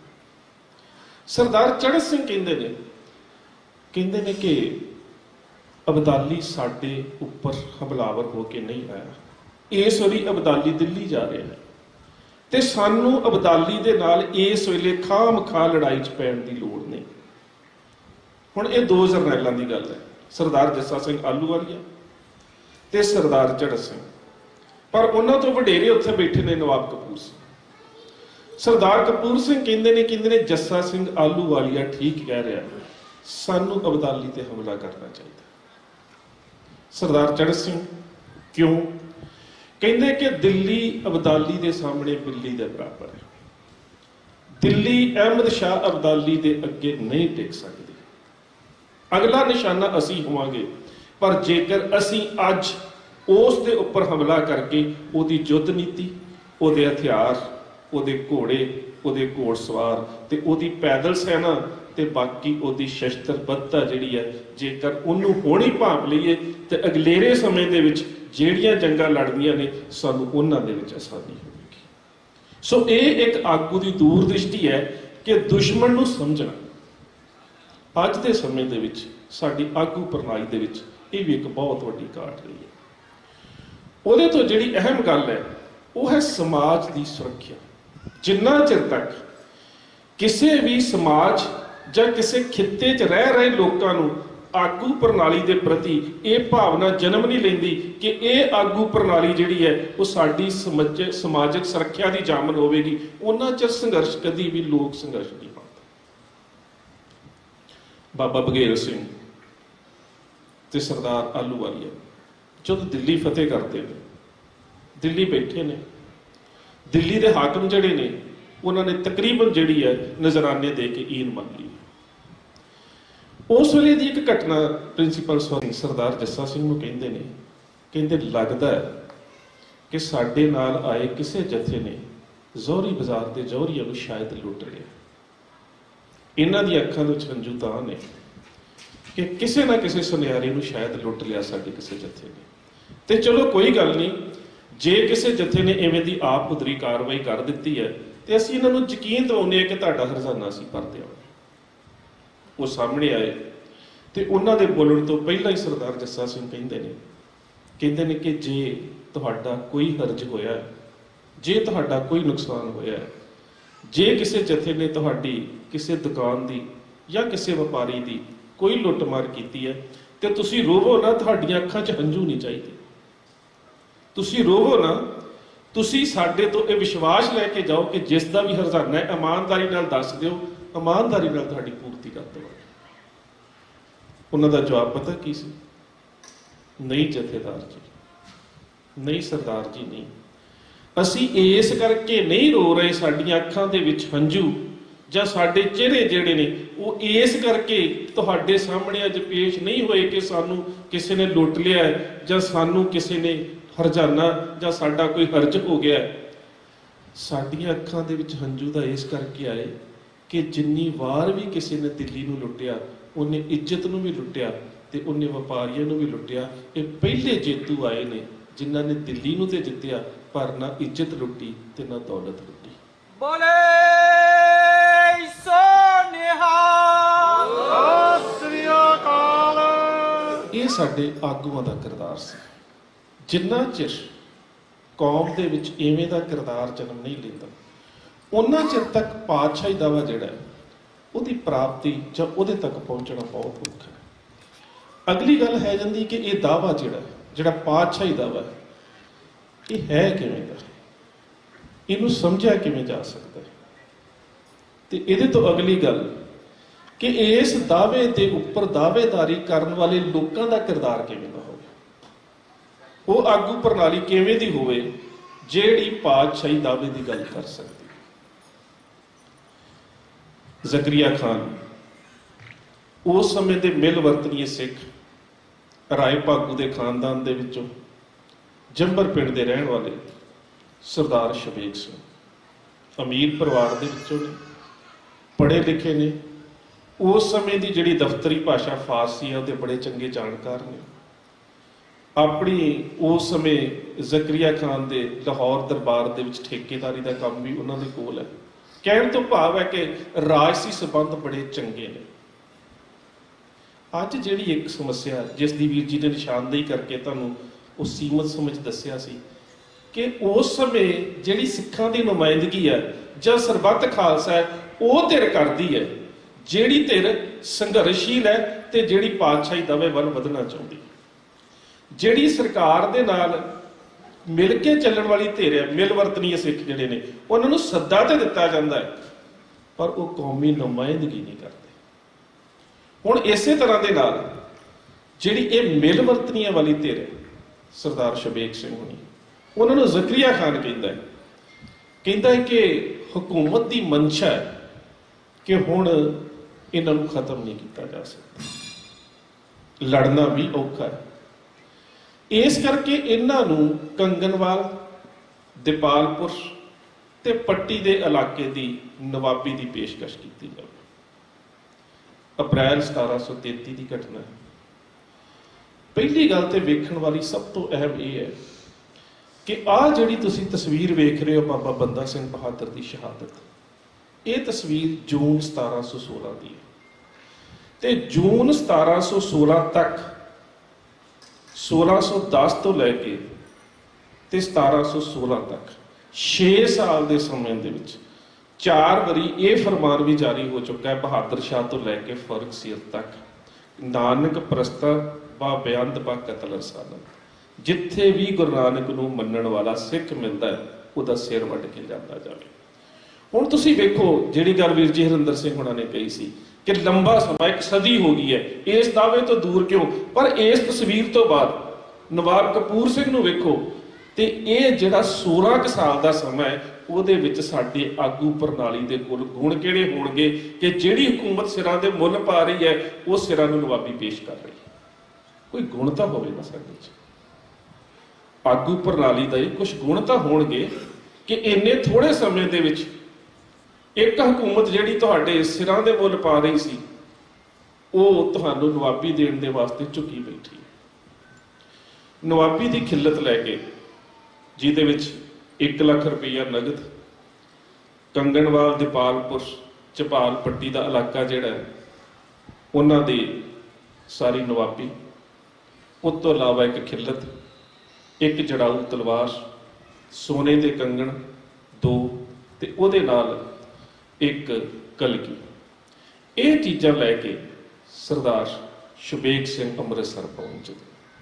ਬਾਬਾ ਬੰਦਾ ਸਿੰਘ ਬਹਾਦਰ ਦੀ ਸ਼ਹਾਦਤ ਹੋ ਚੁੱਕੀ ਹੈ ਪਰ ਉਸ ਸਮੇਂ ਕਲਗੀਧਰ ਪਾਤਸ਼ਾਹ ਗੁਰੂ ਗੋਬਿੰਦ ਸਿੰਘ ਮਹਾਰਾਜ ਦੀ ਸਕੂਲ ਦੇ ਬੜੇ ਆਗੂ ਕਹਿ ਸਕਦੇ ਹਾਂ ਬਾਬਾ ਦਰਬਾਰਾ ਸਿੰਘ ਬੜੀ ਸੱਚੀ ਅਗਵਾਈ ਕਰ ਰਹੇ ਨੇ ਕੌਮ ਦੀ। ਜਦੋਂ ਨਵਾਬੀ ਲੈ ਕੇ ਸਰਦਾਰ ਸ਼ਬੇਗ ਸਿੰਘ ਅੰਮ੍ਰਿਤਸਰ ਪਹੁੰਚਦੇ ਨੇ ਤੇ ਹੁਣ ਇੱਥੇ ਇੱਕ ਗੱਲ ਸਮਝਿਓ ਕਿ ਅੱਜ ਦਾ ਸਿੱਖ ਆਗੂ ਇਸ ਗੱਲ ਨੂੰ ਸਮਝ ਰਿਹਾ। ਜਦੋਂ ਅੰਦਰ ਜਾਣ ਲੱਗਦੇ ਨੇ ਤੇ ਦਰਬਾਰ ਤੇ ਖੜੇ ਸਿੱਖ ਜਿਹੜੇ ਨੇ, ਇਹਦਾ ਜ਼ਿਕਰ ਤੁਹਾਨੂੰ ਪੰਥ ਪ੍ਰਕਾਸ਼ ਦੇ ਵਿੱਚ ਵੀ ਮਿਲ ਜਾਵੇਗਾ, ਤਵਾਰੀ ਗੁਰੂ ਖਾਲਸਾ ਜੀ ਮਿਲ ਜਾਵੇਗਾ। ਸਰਦਾਰ ਸ਼ਬੇਗ ਸਿੰਘ ਨੂੰ ਰੋਕ ਦਿੰਦੇ ਨੇ, ਕਹਿੰਦੇ ਤੁਸੀਂ ਮਿਲਵਰਤਨੀ ਸਿੱਖ ਹੋ, ਹਕੂਮਤ ਦੇ ਨਾਲ ਮਿਲਵਰਤਣ ਵਾਲੇ ਸਿੱਖ ਹੋ, ਅੰਦਰ ਖਾਲਸਾ ਬੈਠਾ, ਤੁਹਾਨੂੰ ਅੰਦਰ ਜਾਣ ਦੇ ਵਾਸਤੇ ਵੀ ਤਨਖਾਹ ਲਾਉਣੀ ਪਵੇਗੀ। ਔਰ ਉਹਨਾਂ ਦਾ ਜਵਾਬ ਬੜਾ ਪਿਆਰਾ ਹੈ, ਕਹਿੰਦੇ ਕਿ ਹਮ ਤਨਖਾਹੀਏ ਘਰ ਬਾਰੀ ਲੋਕ, ਜਿਹੜੀ ਗੱਲ ਵੀਰ ਜੀ ਨੇ ਜਿੱਥੋਂ ਆਰੰਭ ਕੀਤੀ ਸੀ, ਘਰ ਬਾਰੀ ਸਮਾਜ ਦੇ ਨਾਲ ਸੰਸਾਰ ਦੇ ਨਾਲ ਜੁੜੇ ਹੋਏ ਵੀ ਮਜਬੂਰੀ ਹੈ। ਹਮ ਤਨਖਾਹੀਏ ਘਰ ਬਾਰੀ ਲੋਕ ਪੰਥ ਖਾਲਸਾ ਬਖਸ਼ਣਯੋਗ। ਹੁਣ ਜਿਹੜਾ ਪੰਥ ਖਾਲਸਾ ਹੈ ਉਹ ਮਰਨਾ ਕਬੂਲ ਕਰਕੇ ਸੰਘਰਸ਼ ਦੇ ਵਿੱਚ ਤਿਆਰ ਹੈ ਤੇ ਜਿਹੜੇ ਦੂਸਰੇ ਨੇ ਉਹ ਨੌਕਰੀ ਕਰ ਰਹੇ ਨੇ ਸਰਕਾਰ ਦੀ। ਹਮ ਤਨਖਾਹੀਏ ਘਰ ਬਾਰੀ ਲੋਕ ਪੰਥ ਖਾਲਸਾ ਬਖਸ਼ਣਯੋਗ। ਤੁਸੀਂ ਉਚੇਰੇ ਹੋ। ਅੱਜ ਇੱਕ ਵੱਡਾ ਫਰਕ ਇਹ ਪਿਆ ਕਿ ਸੰਘਰਸ਼ਸ਼ੀਲ ਧਿਰ ਉਚੇਰੀ ਨਹੀਂ ਰਹੀ। ਜਿਹਦੇ ਕੋਲ ਪਾਤਸ਼ਾਹੀ ਦਾਅਵੇ ਦੀ ਗੱਲ ਕਰਨੀ ਸੀ ਜਿੰਨੇ, ਉਹ ਧਿਰ ਉਚੇਰੀ ਨਹੀਂ ਰਹੀ। ਇਸੇ ਕਰਕੇ ਸਾਡੇ ਫੈਸਲੇ ਜਿਹੜੇ ਨੇ ਉਹ ਧਿਰ ਕਰ ਰਹੀ ਹੈ ਜਿਹੜੀ ਮਿਲ ਵਰਤਨੀ ਵੀ ਨਾ ਕਹੀਏ, ਉਹਦੇ ਤੋਂ ਵੀ ਇੱਕ ਅਗਲੇ ਦਰਜੇ ਤੇ ਜਾ ਚੁੱਕੇ ਨੇ। ਇਹੀ ਕਾਰਨ ਹੈ ਨਾ ਕਿ ਕੌਮ ਦੇ ਪੰਥਕ ਮਸਲੇ ਹੋਣ ਤੇ ਜਾਣ ਉਸ ਸਰਕਾਰ ਦੀ ਅਦਾਲਤ ਦੇ ਵਿੱਚ ਜਿਨ੍ਹਾਂ ਤੋਂ ਲੰਬੇ ਸਮੇਂ ਤੋਂ ਕਹਿ ਰਹੇ ਸਾਨੂੰ ਇਨਸਾਫ ਨਹੀਂ ਮਿਲੇ। ਤੇ ਇਹਦੇ ਤੋਂ ਵੱਡੀ ਸ਼ਰਮਨਾਕ ਗੱਲ ਤਾਂ ਹੋਰ ਕੋਈ ਵੀ ਨਹੀਂ ਹੋ ਸਕਦੀ। ਔਰ ਖਾਸ ਕਰਕੇ ਸਾਡੇ ਤਖਤਾਂ ਦੇ ਜਥੇਦਾਰ, ਤਖਤਾਂ ਦੇ ਸੇਵੇਦਾਰ ਜਦੋਂ ਉਹ ਦੁਨਿਆਵੀ ਅਦਾਲਤਾਂ 'ਚ ਜਾਣਗੇ ਤੇ ਫਿਰ ਅਕਾਲ ਤਖਤ ਸਾਹਿਬ ਦੀ ਉੱਥੇ ਅਹਿਮੀਅਤ ਕੀ ਰਹਿ ਜਾਂਦੀ ਹੈ। ਇਹ ਸਭ ਤੋਂ ਅਹਿਮ ਗੱਲ ਹੈ। ਸਰਦਾਰ ਸ਼ਬੇਗ ਸਿੰਘ ਅੰਦਰ ਗਏ ਹੁਣ ਇੱਥੇ ਸਮਝੀਏ ਕਿ ਸਾਡੀ ਆਗੂ ਪ੍ਰਣਾਲੀ ਜਿਹੜੀ ਹੈ ਉਹ ਪਾਤਸ਼ਾਹੀ ਦਾਅਵੇ ਨੂੰ ਸਮਝਦੀ ਕਿਵੇਂ। ਸਰਦਾਰ ਦਰਬਾਰਾ ਸਿੰਘ ਦੇ ਅੱਗੇ ਇਸ ਖਿਲਤ ਨੂੰ, ਨਵਾਬੀ ਦੀ ਪੇਸ਼ਕਸ਼ ਨੂੰ ਪੇਸ਼ ਕੀਤਾ ਗਿਆ। ਉਹਨਾਂ ਦਾ ਜਵਾਬ ਹੈ, ਹਮ ਰਾਖਤ ਪਾਤਸ਼ਾਹੀ ਦਾਵਾ ਜਾਂ ਇਤਕੋ ਜਾਂ ਅਗਲੋ ਪਾਵਾ, ਕਿ ਅਸੀਂ ਤੇ ਮਿੱਥਿਆ ਹੋਇਆ ਹੈ ਕਿ ਮੈਦਾਨੇ ਜੰਗ 'ਚ ਜੂਝਣਾ ਹੈ, ਸੰਘਰਸ਼ ਕਰਨਾ ਹੈ, ਸ਼ਹਾਦਤ ਦੇਣੀ ਹੈ, ਤੇ ਸਾਡਾ ਇਹ ਅਟੱਲ ਵਿਸ਼ਵਾਸ ਹੈ ਕਿ ਜੇਕਰ ਅਸੀਂ ਜੂਝਾਂਗੇ ਤੇ ਸੰਘਰਸ਼ ਦੇ ਨਾਲ ਇਸ ਰਾਜ ਸੱਤਾ ਦੀ ਪ੍ਰਾਪਤੀ ਕਰਾਂਗੇ, ਬਾਦਸ਼ਾਹਤ, ਪਾਤਸ਼ਾਹੀ ਵਾਲੀ ਗੱਲ ਹੋ ਰਿਹਾ ਜਿਸ ਤਰ੍ਹਾਂ ਵੀ ਸਮਝਾਈ ਹੈ, ਇਹਦੀ ਪ੍ਰਾਪਤੀ ਕਰਾਂਗੇ। ਤੇ ਜੇ ਇਸ ਬਾਦਸ਼ਾਹਤ ਦੀ ਜੰਗ ਦੇ ਵਿੱਚ ਸ਼ਹੀਦ ਹੋਵਾਂਗੇ ਤੇ ਗੁਰੂ ਦੀ ਗੋਦ 'ਚ ਜਾਵਾਂਗੇ, ਉੱਥੇ ਬਾਦਸ਼ਾਹੀ ਤੋਂ ਵੀ ਵੱਡੀ ਗੱਲ ਹੈ ਕਿ ਸੱਚੇ ਪਾਤਸ਼ਾਹ ਦੀ ਗੋਦ 'ਚ ਹੋਵਾਂਗੇ। ਸੋ ਸਾਡਾ ਤੇ ਨਿਸ਼ਾਨਾ ਸਪਸ਼ਟ ਹੈ, ਡਗਮਗ ਛਾੜ ਰੇਵਨ ਬੌਰਾ, ਕੋਈ ਦੁਬਿਧਾ ਨਹੀਂ ਹੈ, ਕਿਸੇ ਤਰ੍ਹਾਂ ਦੀ ਕੋਈ ਵੀ ਮਨ ਦੇ ਵਿੱਚ ਅਟਕ ਨਹੀਂ ਹੈ, ਕੋਈ ਦੁਬਿਧਾ ਨਹੀਂ ਹੈ। ਸਾਡਾ ਨਿਸ਼ਾਨਾ ਸਪਸ਼ਟ ਹੈ ਕਿ ਹਮ ਰਾਖਤ ਪਾਤਸ਼ਾਹੀ ਦਾਵਾ ਜਾਂ ਇਤਕੋ ਜਾਂ ਅਗਲੋ ਪਾਵਾ, ਜਾਂ ਲੋਕ ਜਾਂ ਪਰਲੋਕ, ਜਾਂ ਇੱਥੇ ਬਾਦਸ਼ਾਹੀ ਤੇ ਜਾਂ ਫਿਰ ਗੁਰੂ ਦੀ ਗੋਦ 'ਚ ਸੱਚੀ ਪਾਤਸ਼ਾਹੀ। ਸਾਡਾ ਤੇ ਬੜਾ ਸਪਸ਼ਟ ਹੈ ਨਿਸ਼ਚਾ। ਸਰਦਾਰ ਸ਼ਬੇਗ ਸਿੰਘ ਸੋਚਦੇ ਨੇ ਕਿ ਇਹਨਾਂ ਤੋਂ ਉੱਪਰ ਫਿਰ ਪੰਜ ਪਿਆਰਿਆਂ ਦੇ ਨਾਲ ਗੱਲ ਕੀਤੀ ਜਾ ਸਕਦੀ ਹੈ। ਪੰਜ ਪਿਆਰਿਆਂ ਦੇ ਵਿੱਚ ਉਸ ਸਮੇਂ ਬੈਠੇ ਨੇ ਬਾਬਾ ਦੀਪ ਸਿੰਘ ਜੀ ਸ਼ਹੀਦ, ਬਾਬਾ ਕਰਮ ਸਿੰਘ ਜੀ ਸ਼ਹੀਦ, ਸਰਦਾਰ ਜੱਸਾ ਸਿੰਘ ਜੀ, ਸਰਦਾਰ ਹਰੀਪ ਸਿੰਘ ਜੀ ਭੰਗੀ ਮਿਸਲ ਦੇ ਵਿੱਚੋਂ, ਤੇ ਮਹਾਰਾਜਾ ਰਣਜੀਤ ਸਿੰਘ ਦੇ ਪੜਦਾਦੇ ਦਾ ਪਿਤਾ ਸਰਦਾਰ ਨੌਤ ਸਿੰਘ। ਕੁਝ ਸਰੋਤਾਂ ਨੇ ਉੱਥੇ ਨਾਮ ਬੁੱਢਾ ਸਿੰਘ ਲਿਖਿਆ, ਪਰ ਬੁੱਢਾ ਸਿੰਘ ਨੌਤ ਸਿੰਘ ਦਾ ਬਾਪ ਸੀ, ਉਹ ਥੋੜਾ ਸਮਾਂ ਪਹਿਲਾਂ ਹੋ ਚੁੱਕੇ ਨੇ। ਉਹਨਾਂ ਦੇ ਅੱਗੇ ਜਦੋਂ ਪੇਸ਼ਕਸ਼ ਕੀਤੀ ਗਈ ਤੇ ਉਸ ਪੇਸ਼ਕਸ਼ ਦੇ ਪ੍ਰਤੀ ਜਿਹੜਾ ਉਹਨਾਂ ਦਾ ਜਵਾਬ ਹੈ, ਹੁਣ ਤੁਸੀਂ ਵੇਖੋਗੇ ਕਿ ਇਹਨਾਂ ਪੰਜ ਪ੍ਰਧਾਨੀ ਜਿਹੜਾ ਸਿਸਟਮ ਹੈ, ਜਾਂ ਜਿਹੜੀ ਸਾਡੀ ਅਕਾਲ ਤਖਤ ਸਾਹਿਬ ਦੀ ਸਿਧਾਂਤਕ ਤੌਰ ਤੇ ਉੱਚਤਾ ਹੈ, ਉਹਦਾ ਮਿਆਰ ਜਿਹੜਾ, ਉਹਦੀ ਰਾਖੀ ਕਿਵੇਂ ਕਰਦੇ। ਉਹ ਕਹਿੰਦੇ, ਪਾਤਸ਼ਾਹੀ ਛੱਡ ਕਿਮ ਲਿਵੇ ਨਵਾਬੀ, ਇਤ ਉਤ ਕਿਮ ਹਮ ਕਰੇ ਖਰਾਬੀ। ਫਿਰ ਗੱਲ ਲੋਕ ਪਰਲੋਕ ਦੀ ਆ ਗਈ। ਸਿੱਖਾਂ ਦਾ ਆਗੂ ਜਵਾਬ ਦੇ ਰਿਹਾ ਹੈ ਕਿ ਸਾਡੇ ਕੋਲ ਤਾਂ ਬਾਦਸ਼ਾਹੀ ਵੀ ਹੈ ਤੇ ਪਾਤਸ਼ਾਹੀ ਵੀ ਹੈ ਸੱਚੇ ਪਾਤਸ਼ਾਹ ਦੀ ਗੋਦ ਦੀ।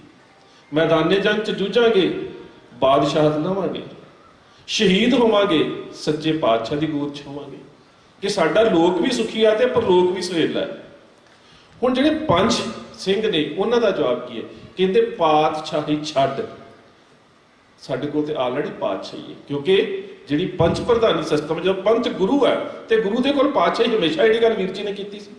ਤੇ ਹੁਣ ਜਿਹੜੀ ਇਹ ਗੁਰੂ ਵੱਲੋਂ ਬਖਸ਼ੀ ਪਾਤਸ਼ਾਹੀ ਹੈ, ਇਹਨੂੰ ਛੱਡ ਕੇ ਕਿਸੇ ਮਨੁੱਖ ਦੀ ਦਿੱਤੀ ਹੋਈ ਨਵਾਬੀ ਨੂੰ ਸਵੀਕਾਰ ਕਿਵੇਂ ਕਰੀਏ?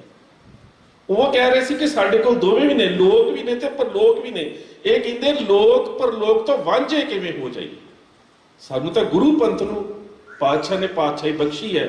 ਪਾਤਸ਼ਾਹੀ ਛੱਡ ਕਿਮ ਲੇਵੇ ਨਵਾਬੀ, ਇਤ ਉਤ ਕਿਮ ਹਮ ਕਰੇ ਖਰਾਬੀ। ਲੋਕ ਵੀ ਖਰਾਬ ਕਰਾਂਗੇ, ਪਰਲੋਕ ਵੀ ਖਰਾਬ ਕਰਾਂਗੇ, ਜੇ ਪੰਥ ਦੀ ਪਾਤਸ਼ਾਹੀ ਦੀ ਦਾਅਵੇਦਾਰੀ ਛੱਡ ਕੇ ਦੁਨਿਆਵੀ ਮਨੁੱਖ ਤੋਂ ਨਵਾਬੀ ਦੀ ਆਸ ਰੱਖਾਂਗੇ। ਆਖਰੀ ਫੈਸਲਾ ਭਾਈ ਮਨੀ ਸਿੰਘ, ਗੁਰੂ ਪਾਤਸ਼ਾਹ ਦਾ ਹੁਕਮ, ਟਹਿਲ ਮਹਿਲ ਤਾਕੋ ਮਿਲੇ ਜਾ ਕੋ ਸਾਧ ਕਿਰਪਾਲ। ਸਰਦਾਰ ਰਤਨ ਸਿੰਘ ਭੰਗੂ ਪੰਥ ਪ੍ਰਕਾਸ਼ ਚ ਲਿਖਦੇ ਕਿ ਇਹ ਸਿੰਘ ਉਸ ਸਮੇਂ ਪੜ੍ਹ ਰਿਹਾ ਬਾਣੀ ਤੇ ਇਹ ਆਵਾਜ਼ ਕੰਨਾਂ ਦੇ ਵਿੱਚ ਪਈ ਤੇ ਪੰਥ ਨੇ ਫੈਸਲਾ ਕੀਤਾ ਗੁਰੂ ਦੀ ਬਾਣੀ ਦੀ ਓਟ ਤੇ ਆਸਰੇ ਦੇ ਵਿੱਚ ਕਿ ਟਹਿਲ ਮਹਿਲ ਤਾਕੋ ਮਿਲੇ ਜਾ ਕੋ ਸਾਧ ਕਿਰਪਾਲ। ਜਿਹੜਾ ਸੇਵਾ ਕਰ ਰਿਹਾ ਉਹਦੀ ਝੋਲੀ ਦੇ ਵਿੱਚ ਫਿਰ ਨਵਾਬੀ ਪਾ ਦੋ। ਸੇਵਾ ਕਰ ਰਹੇ ਨੇ ਸਰਦਾਰ ਕਪੂਰ ਸਿੰਘ, ਹਯਾਤ ਖਾਨ ਦੇ ਨਾਲ ਲੜ ਕੇ ਆਏ ਨੇ। ਸਾਡੇ ਇਤਿਹਾਸਕ ਸਰੋਤ ਕਹਿੰਦੇ ਨੇ ਮੱਥੇ ਤੇ ਵੀ ਫੱਟ ਦਾ ਨਿਸ਼ਾਨ ਸੀ, ਹੱਥ ਤੇ ਵੀ ਕਿਰਪਾਨ ਵੱਜੀ ਹੋਈ ਸੀ, ਫੱਟ ਦਾ ਨਿਸ਼ਾਨ ਸੀ। ਉਹਦੇ ਬਾਵਜੂਦ ਸੰਗਤ ਦੇ ਵਿੱਚ ਪੱਖੇ ਦੀ ਸੇਵਾ ਕਰ ਰਹੇ, ਸੰਗਤ ਦੇ ਵਿੱਚ ਪੱਖਾ ਚੱਲਣ ਦੀ ਸੇਵਾ ਕਰ ਰਹੇ ਨੇ। ਤੇ ਉਹਨਾਂ ਨੂੰ ਕਿਹਾ ਗਿਆ ਕਿ ਇਸ ਨਵਾਬੀ ਨੂੰ ਤੁਸੀਂ ਪ੍ਰਵਾਨ ਕਰ ਲਓ। ਹੁਣ ਉੱਥੇ ਸਿੱਖ ਦਾ ਜਵਾਬ ਕੀ ਹੈ? ਉਸ ਸਮੇਂ ਉਹ ਆਗੂ ਨਹੀਂ ਹੈ, ਉਹ ਇੱਕ ਮਿਸਲ ਦੇ ਵਿੱਚ ਜਥੇਦਾਰੀ ਕਰ ਰਹੇ ਨੇ, ਉਸ ਮਿਸਲ ਦੇ ਤਬੇਲੇ ਦੇ ਵਿੱਚ ਘੋੜਿਆਂ ਦੀ ਸਾਂਭ ਸੰਭਾਲ ਵੀ ਕਰ ਰਹੇ ਨੇ। ਪਰ ਜਵਾਬ ਕੀ ਹੈ? ਹਮਕੋ ਪਾਤਸ਼ਾਹੀ ਨਾਨਕ ਦਈ, ਹਮਕੋ ਲੋੜ ਨਵਾਬੀ ਨਾ ਆਈ। ਨਵਾਬੀ ਕਿਉਂ ਲਵਾਂ? ਜਿੰਨਾ ਚਿਰ ਤੱਕ ਇਹ ਤਿੰਨ ਗੁਣ ਨਹੀਂ ਆਉਂਦੇ ਸਾਡੀ ਆਗੂ ਪ੍ਰਣਾਲੀ ਦੇ ਵਿੱਚ, ਕਿ ਦੁਨਿਆਵੀ ਪਾਤਸ਼ਾਹ ਦੇ ਸੰਕਲਪ ਨੂੰ ਸਮਝਣਾ, ਰੂਹਾਨੀਅਤ ਦੀ ਜਿਹੜੀ ਪੰਥ ਦੀ ਪਾਤਸ਼ਾਹੀ ਹੈ ਉਹਨੂੰ ਸਮਝਣਾ, ਤੇ ਉਹਦੇ ਪ੍ਰਤੀ ਸਾਡੀ ਦੇ ਵੱਲੋਂ ਇੱਕ ਫੌਜਦਾਰ ਦੇ ਵੱਲੋਂ ਜਾਂ ਇੱਕ ਗਵਰਨਰ ਦੇ ਵੱਲੋਂ ਭੇਜੀ ਗਈ ਦੁਨਿਆਵੀ ਨਵਾਬੀ ਹੈ, ਉਹਦੇ ਵਾਸਤੇ ਜਿਹੜੀਆਂ ਸ਼ਰਤਾਂ ਰੱਖੀਆਂ ਜਾ ਰਹੀਆਂ ਨੇ ਉਹ ਪਾਤਸ਼ਾਹੀ ਦੇ ਪਰਛਾਵੇਂ ਦੇ ਵਿੱਚ ਜਾਂ ਪਾਤਸ਼ਾਹੀ ਦੀ ਛਾਂ ਦੇ ਵਿੱਚ ਜਾਂ ਪਾਤਸ਼ਾਹੀ ਦੇ ਆਸਰੇ 'ਚ ਰੱਖੀਆਂ ਜਾ ਰਹੀਆਂ ਨੇ ਕਿ ਮੈਂ ਨਵਾਬੀ ਤਾਂ ਪ੍ਰਵਾਨ ਕਰਾਂਗਾ ਗੁਰੂ ਦੀ ਹਜ਼ੂਰੀ ਦੇ ਵਿੱਚ 5 ਸਿੰਘਾਂ ਦੇ ਚਰਨਾਂ ਨੂੰ ਛੁਹਾ ਕੇ ਮੇਰੀ ਝੋਲੀ 'ਚ ਪਾਈ ਜਾਵੇ। ਦੂਸਰੀ ਗੱਲ, ਮੈਂ ਨਵਾਬ ਬਣ ਕੇ ਕੌਮ ਦਾ ਆਗੂ ਨਹੀਂ ਜੇ ਬੈਠਣਾ ਵੱਖਰਾ ਤਖਤ ਲਾ ਕੇ। ਤੇ ਤੀਸਰੀ ਗੱਲ, ਜੇ ਨਵਾਬੀ ਮੇਰੀ ਝੋਲੀ 'ਚ ਪਾਉਣੀ ਹੈ ਪਰ ਜਿਹੜੀ ਇਹਦੇ ਤੋਂ ਪਹਿਲਾਂ ਮੈਂ ਸੇਵਾ ਕਰਦਾ ਆਪਣੀ ਮਿਸਲ ਦੇ ਵਿੱਚ ਜਾਂ ਆਪਣੀ ਜਥੇਬੰਦੀ ਦੇ ਵਿੱਚ, ਉਹ ਸੇਵਾ ਮੇਰੇ ਤੋਂ ਨਾ ਖੋਈ ਜਾਏ। ਅੱਜ ਇਸੇ ਗੁਣ ਦੀ ਹੀ ਸਾਡੇ 'ਚ ਘਾਟ ਹੈ। ਹੁਣ ਇੱਥੇ ਨਵਾਬੀ ਦੀ ਪੇਸ਼ਕਸ਼ ਹੋ ਰਹੀ ਹੈ ਤੇ ਉਹ ਕਹਿ ਰਹੇ ਨੇ ਕਿ ਇਹ ਜਿਹੜੀ ਨਵਾਬੀ ਹੈ ਇਹ ਉਸ ਪਾਤਸ਼ਾਹੀ ਦਾਅਵੇ ਦੀ ਸ਼ਾਮਤ ਹੇਠ ਪਰਛਾਵੇਂ ਦੇ ਹੇਠ ਸਵੀਕਾਰ ਕੀਤੀ ਜਾ ਸਕਦੀ ਹੈ। ਨਹੀਂ ਤੇ ਹਮਕੋ ਲੋੜ ਨਵਾਬੀ ਨਹੀਂ, ਮੈਨੂੰ ਸੇਵਾ ਦੇ ਵਿੱਚ ਬਹੁਤ ਆਨੰਦ ਆ ਰਿਹਾ। ਸੋ ਇਹ ਜਿੰਨਾ ਚਿਰ ਸਾਡੇ ਜਿਹੜਾ ਰਾਜ ਸਾਡੇ ਕੋਲ ਆਉਂਦਾ ਹੈ, ਜਦੋਂ ਅਸੀਂ ਸ਼ੇਰੇ ਪੰਜਾਬ ਮਹਾਰਾਜਾ ਰਣਜੀਤ ਸਿੰਘ ਦੀ ਗੱਲ ਕਰਦੇ ਹਾਂ, ਜਦੋਂ ਅਸੀਂ ਇਹ ਗੱਲ ਕਹਿੰਦੇ ਹਾਂ ਕਿ ਉਹ ਸਿਰ ਜਿਨ੍ਹਾਂ ਦੇ ਮੁੱਲ ਪੈਂਦੇ ਸੀ ਉਹ ਸਿਰ ਉੱਚੇ ਕਰਕੇ ਜ਼ਿੰਦਗੀ ਜੀਉਣ ਵਾਲੇ ਹੋ ਗਏ, ਉਹ ਸਿਰ ਜਿਨ੍ਹਾਂ ਦੇ ਖੋਪਰ ਉਤਾਰੇ ਜਾਂਦੇ ਸੀ ਉਹਨਾਂ ਦੇ ਸਿਰ ਦੇ ਉੱਪਰ ਤਾਜ ਸੀ, ਉਹ ਸਿੱਖ ਜਿਨ੍ਹਾਂ ਦੇ ਬੰਦ-ਬੰਦ ਕੱਟੇ ਜਾਂਦੇ ਸੀ ਉਹਨਾਂ ਦੇ ਡੋਲਿਆਂ ਦੇ ਉੱਪਰ ਕੋਹੇ ਨੂਰ ਵੱਜ ਗਿਆ। ਤੇ ਉਹਦੇ ਪਿੱਛੇ ਆਗੂ ਪ੍ਰਣਾਲੀ ਦੀਆਂ ਸਾਡੀ ਲੀਡਰਸ਼ਿਪ ਦੀਆਂ ਸਿਫਤਾਂ ਸੀ ਕਿ ਉਹਨਾਂ ਨੇ ਉਸ ਸਦੀ ਦੇ ਵਿੱਚ ਉਸ ਸੰਘਰਸ਼ ਦੇ ਵਿੱਚ ਆਪਣੇ ਅਕੀਦੇ ਨੂੰ ਤੇ ਆਪਣੇ ਕਿਰਦਾਰ ਨੂੰ ਕਿਵੇਂ ਕਾਇਮ ਰੱਖਿਆ ਕਿ ਜਿਹਦੇ ਵਿੱਚੋਂ ਜੇਕਰ ਉਹਨਾਂ ਨੂੰ ਦੁਨਿਆਵੀ ਬਾਦਸ਼ਾਹੀ ਦੀ ਪੇਸ਼ਕਸ਼ ਵੀ ਹੁੰਦੀ ਹੈ ਤੇ ਉਹ ਆਪਣੇ ਦਾਅਵੇ ਨੂੰ ਸਲਾਮਤ ਕਿਵੇਂ ਰੱਖਦੇ। ਇਹ ਸਭ ਤੋਂ ਅਹਿਮ ਗੱਲ ਸੀ। ਅਗਲੀ ਗੱਲ ਸੀ ਕਿ ਜਿੰਨਾ ਚਿਰ ਤੱਕ, ਜਿਹੜੀ ਮੈਂ ਸਮਾਜ ਦੀ ਗੱਲ ਕੀਤੀ ਸੀ, ਜਿੰਨਾ ਚਿਰ ਤੱਕ ਕੌਮ ਦਾ ਆਗੂ ਸਮਾਜ ਦੀਆਂ ਸਮੱਸਿਆਵਾਂ ਵਾਸਤੇ ਜੂਝਣ ਲਈ ਤਿਆਰ ਨਹੀਂ ਹੈ, ਉਹਨਾਂ ਚਿਰ ਵੀ ਆਗੂ ਬਣਨਾ ਤੇ ਅਖਵਾਉਣਾ ਬਹੁਤ ਔਖਾ। ਭਾਈ ਤਾਰਾ ਸਿੰਘ ਵਾਂ ਦੀ ਸ਼ਹਾਦਤ ਸਾਡੇ ਸਾਹਮਣੇ। ਭਾਈ ਤਾਰਾ ਸਿੰਘ ਵਾਂ ਦੀ ਸ਼ਹਾਦਤ ਦੇ ਕਾਰਨ ਜਿਹੜੇ ਨੇ, ਜੇ ਉਹਨਾਂ ਨੂੰ ਮੂਲ ਰੂਪ 'ਚ ਸਮਝਣ ਦਾ ਯਤਨ ਕਰੀਏ ਤੇ ਨੌਸ਼ਹਿਰੇ ਦੇ ਚੌਧਰੀ ਹਰ ਸਹਾਏ ਦੀਆਂ ਜਿਹੜੀਆਂ ਘੋੜੀਆਂ ਨੇ ਉਹ ਇੱਕ ਕਿਸਾਨਾਂ ਦੀ ਫਸਲ ਨੂੰ ਉਜਾੜਦੀਆਂ ਨੇ, ਤੇ ਭਾਈ ਅਮਰ ਸਿੰਘ ਤੇ ਭਾਈ ਬਘੇਲ ਸਿੰਘ ਉਹ ਜਿਹੜੀਆਂ ਘੋੜੀਆਂ ਨੇ ਤਬੇਲੇ 'ਚੋਂ ਕੱਢ ਕੇ ਪੱਟੀ ਦੇ ਹਾਕਮ ਆਲਾ ਸਿੰਘ ਨੂੰ ਦੇ ਦਿੰਦੇ ਨੇ, ਕੁਝ ਪੈਸੇ ਲੈ ਕੇ ਆਉਂਦੇ ਨੇ, ਤਾਰਾ ਸਿੰਘ ਵਾਂ ਦਾ ਜਿਹੜਾ ਲੰਗਰ ਹੈ ਉਹ ਰਕਮ ਉਹਦੇ ਵਿੱਚ ਪਾ ਦਿੰਦੇ ਨੇ। ਉਸ ਸਮੇਂ ਹਕੂਮਤ ਨੂੰ ਪਤਾ ਲੱਗਦਾ, ਹਰ ਸਹਾਏ ਲਾਹੌਰ ਜਾਂਦਾ ਹੈ, ਲਾਹੌਰ ਦੇ ਹਾਕਮ ਦੇ ਵੱਲੋਂ ਉਸ ਵੇਲੇ ਭਾਈ ਤਾਰਾ ਸਿੰਘ ਵਾਂ ਦੇ ਵਾੜੇ ਦੇ ਉੱਪਰ ਹਮਲਾ ਕੀਤਾ ਜਾਂਦਾ ਹੈ, ਉਹਨਾਂ ਦੀ ਸ਼ਹਾਦਤ ਹੁੰਦੀ ਹੈ। ਤੇ ਉਹਨਾਂ ਦੀ ਸ਼ਹਾਦਤ ਜਿਹੜੀ ਹੈ ਉਹਦਾ ਫਿਰ ਕਾਰਨ ਸਮਝੋ ਕੀ ਹੈ ਕਿ ਉਸ ਇਲਾਕੇ ਦੇ ਵਿੱਚ ਜਿੱਥੇ ਸਿੱਖਾਂ ਦੇ ਆਗੂ ਹੋਣ ਦਾ ਦਾਅਵਾ ਕਰਨ ਵਾਲਾ ਸਿੱਖ ਵਸ ਰਿਹਾ ਹੈ, ਉਸ ਇਲਾਕੇ ਦੇ ਵਿੱਚ ਕਿਸੇ ਦਾ ਕੋਈ ਨੁਕਸਾਨ ਨਾ ਹੋਵੇ ਤੇ ਉਹਦੇ ਵਾਸਤੇ ਉਹ ਸ਼ਹਾਦਤ ਦੇਣ ਲਈ ਵੀ ਤਿਆਰ ਹੈ। ਫਿਰ ਅਗਲੀ ਗੱਲ ਕਿ ਜਿਹੜੀ ਉਹ ਧਿਰ ਪੰਥੀ ਸੰਘਰਸ਼ੀਲ ਧਿਰ ਹੈ ਉਹ ਕਿੰਨੀ ਇਮਾਨਦਾਰ ਹੋਵੇਗੀ ਕਿ ਉਹਦੇ ਦਿੱਤੇ ਹੋਏ ਫੈਸਲਿਆਂ ਦੇ ਉੱਪਰ ਜਿਹੜੀ ਪੰਥ ਦੀ ਆਗੂ ਪ੍ਰਣਾਲੀ ਹੈ ਉਹ ਪੂਰੀ ਤਰ੍ਹਾਂ ਦੇ ਨਾਲ ਦ੍ਰਿੜ ਵਿਸ਼ਵਾਸ ਦੇ ਨਾਲ ਪਹਿਰਾ ਦਿੰਦੀ ਹੈ। ਉਹਦਾ ਹੁਣ ਕਾਰਨ ਸਮਝਿਓ ਕਿ ਉਹ ਜਿਹੜੀ ਸਾਡੀ ਧਿਰ ਹੈ 1726 ਤੋਂ ਬਾਅਦ ਦਾ ਪਹਿਲਾ ਸਰਬੱਤ ਖਾਲਸਾ ਭਾਈ ਤਾਰਾ ਸਿੰਘ ਵਾਂ ਦੀ ਸ਼ਹਾਦਤ ਤੋਂ ਬਾਅਦ ਦਾ ਜਿਹੜਾ ਸਰਬੱਤ ਖਾਲਸਾ ਹੈ ਉਹਦੇ 'ਚ ਕੁਝ ਫੈਸਲੇ ਲਏ ਜਾਂਦੇ। ਉਹ ਜਿਹੜਾ ਸਰਬੱਤ ਖਾਲਸਾ ਹੈ ਉਹ ਪੰਥ ਦੀ ਉਸ ਪਾਤਸ਼ਾਹੀ ਦਾਅਵੇ ਦੀ ਨੁਮਾਇੰਦਗੀ ਦਾ ਪ੍ਰਤੀਕ ਹੈ। ਵੀਰ ਜੀ ਨੇ ਤੇ ਸਰਬੱਤ ਖਾਲਸਾ ਦੇ ਉੱਪਰ ਬਹੁਤ ਕੰਮ ਕੀਤਾ ਹੈ, ਸ਼ੁਰੂ ਤੋਂ ਲੈ ਕੇ ਅਜੇ ਵੀ ਕਰ ਰਹੇ ਨੇ। ਖੈਰ, ਉਹਦੇ ਜਿਹੜੇ ਫੈਸਲੇ ਨੇ ਉਹ ਹੈ ਮੁਖਬਰਾਂ ਨੂੰ ਸੋਧਣਾ, ਸਰਕਾਰੀ ਤਬੇਲੇ ਲੁੱਟਣੇ ਤੇ ਸਰਕਾਰੀ ਹਥਿਆਰ ਲੁੱਟਣੇ। ਉਹਦੇ ਸਾਨੂੰ ਮੁੱਖ 3 ਫੈਸਲੇ ਜਿਹੜੇ ਨੇ ਉਹ ਨਜ਼ਰ ਆਉਂਦੇ ਨੇ। ਹੁਣ ਇਹ ਫੈਸਲਾ ਕਰਨ ਵਾਲਾ ਜਿਹੜਾ ਸਾਡਾ ਉਸ ਸਮੇਂ ਦਾ ਪ੍ਰਬੰਧ ਹੈ ਉਹ ਹੈ ਜਿਹੜਾ ਪੰਥ ਗੁਰੂ ਦੇ ਸਿਧਾਂਤ ਦੇ ਅਨੁਕੂਲ ਹੈ ਤੇ ਉਸ ਸਿਧਾਂਤ ਦੇ ਅਨੁਕੂਲ ਜਿਨ੍ਹਾਂ ਨੇ ਅੱਗੇ ਸੰਸਾਰਿਕ ਤੌਰ ਤੇ ਬਾਦਸ਼ਾਹੀ ਦਾਅਵੇ ਨੂੰ ਰੱਖਣਾ ਹੈ ਉਹ ਉਸ ਤੇ ਪਹਿਰਾ ਕਿਵੇਂ ਦਿੰਦੇ ਨੇ। ਸਰਦਾਰ ਕਪੂਰ ਸਿੰਘ ਜਿਹੜੇ ਨਵਾਬ ਕਪੂਰ ਸਿੰਘ ਬਣਦੇ ਨੇ, ਇਹ ਰਿਆੜਕੀ ਦੇ ਇਲਾਕੇ ਦੇ ਵਿੱਚ, ਜਿਸ ਨੂੰ ਅੱਜ ਹਰਗੋਬਿੰਦਪੁਰ ਸਾਹਿਬ ਦਾ ਇਲਾਕਾ ਕਿਹਾ ਜਾਂਦਾ ਹੈ, ਉਸ ਇਲਾਕੇ ਦੇ ਵਿੱਚ ਰਿਆੜਕੀ ਦਾ ਇਲਾਕਾ, ਉਸ ਇਲਾਕੇ ਦੇ ਵਿੱਚ ਨੇ ਇੱਕ ਮੁਖਬਰ ਨੇ ਆ ਕੇ ਖਬਰ ਦਿੱਤੀ। ਮੁਖਬਰ ਨੇ ਖਬਰ ਇਹ ਦਿੱਤੀ ਹੈ ਕਿ ਸਿਆਲਕੋਟ ਦਾ ਸੇਠ ਪ੍ਰਤਾਪ ਚੰਦ ਇੱਕ ਬੜਾ ਵੱਡਾ ਕਹਿ ਸਕਦੇ ਹੋ ਕਾਫਲਾ ਲੈ ਕੇ ਦਿੱਲੀ ਨੂੰ ਜਾ ਰਿਹਾ।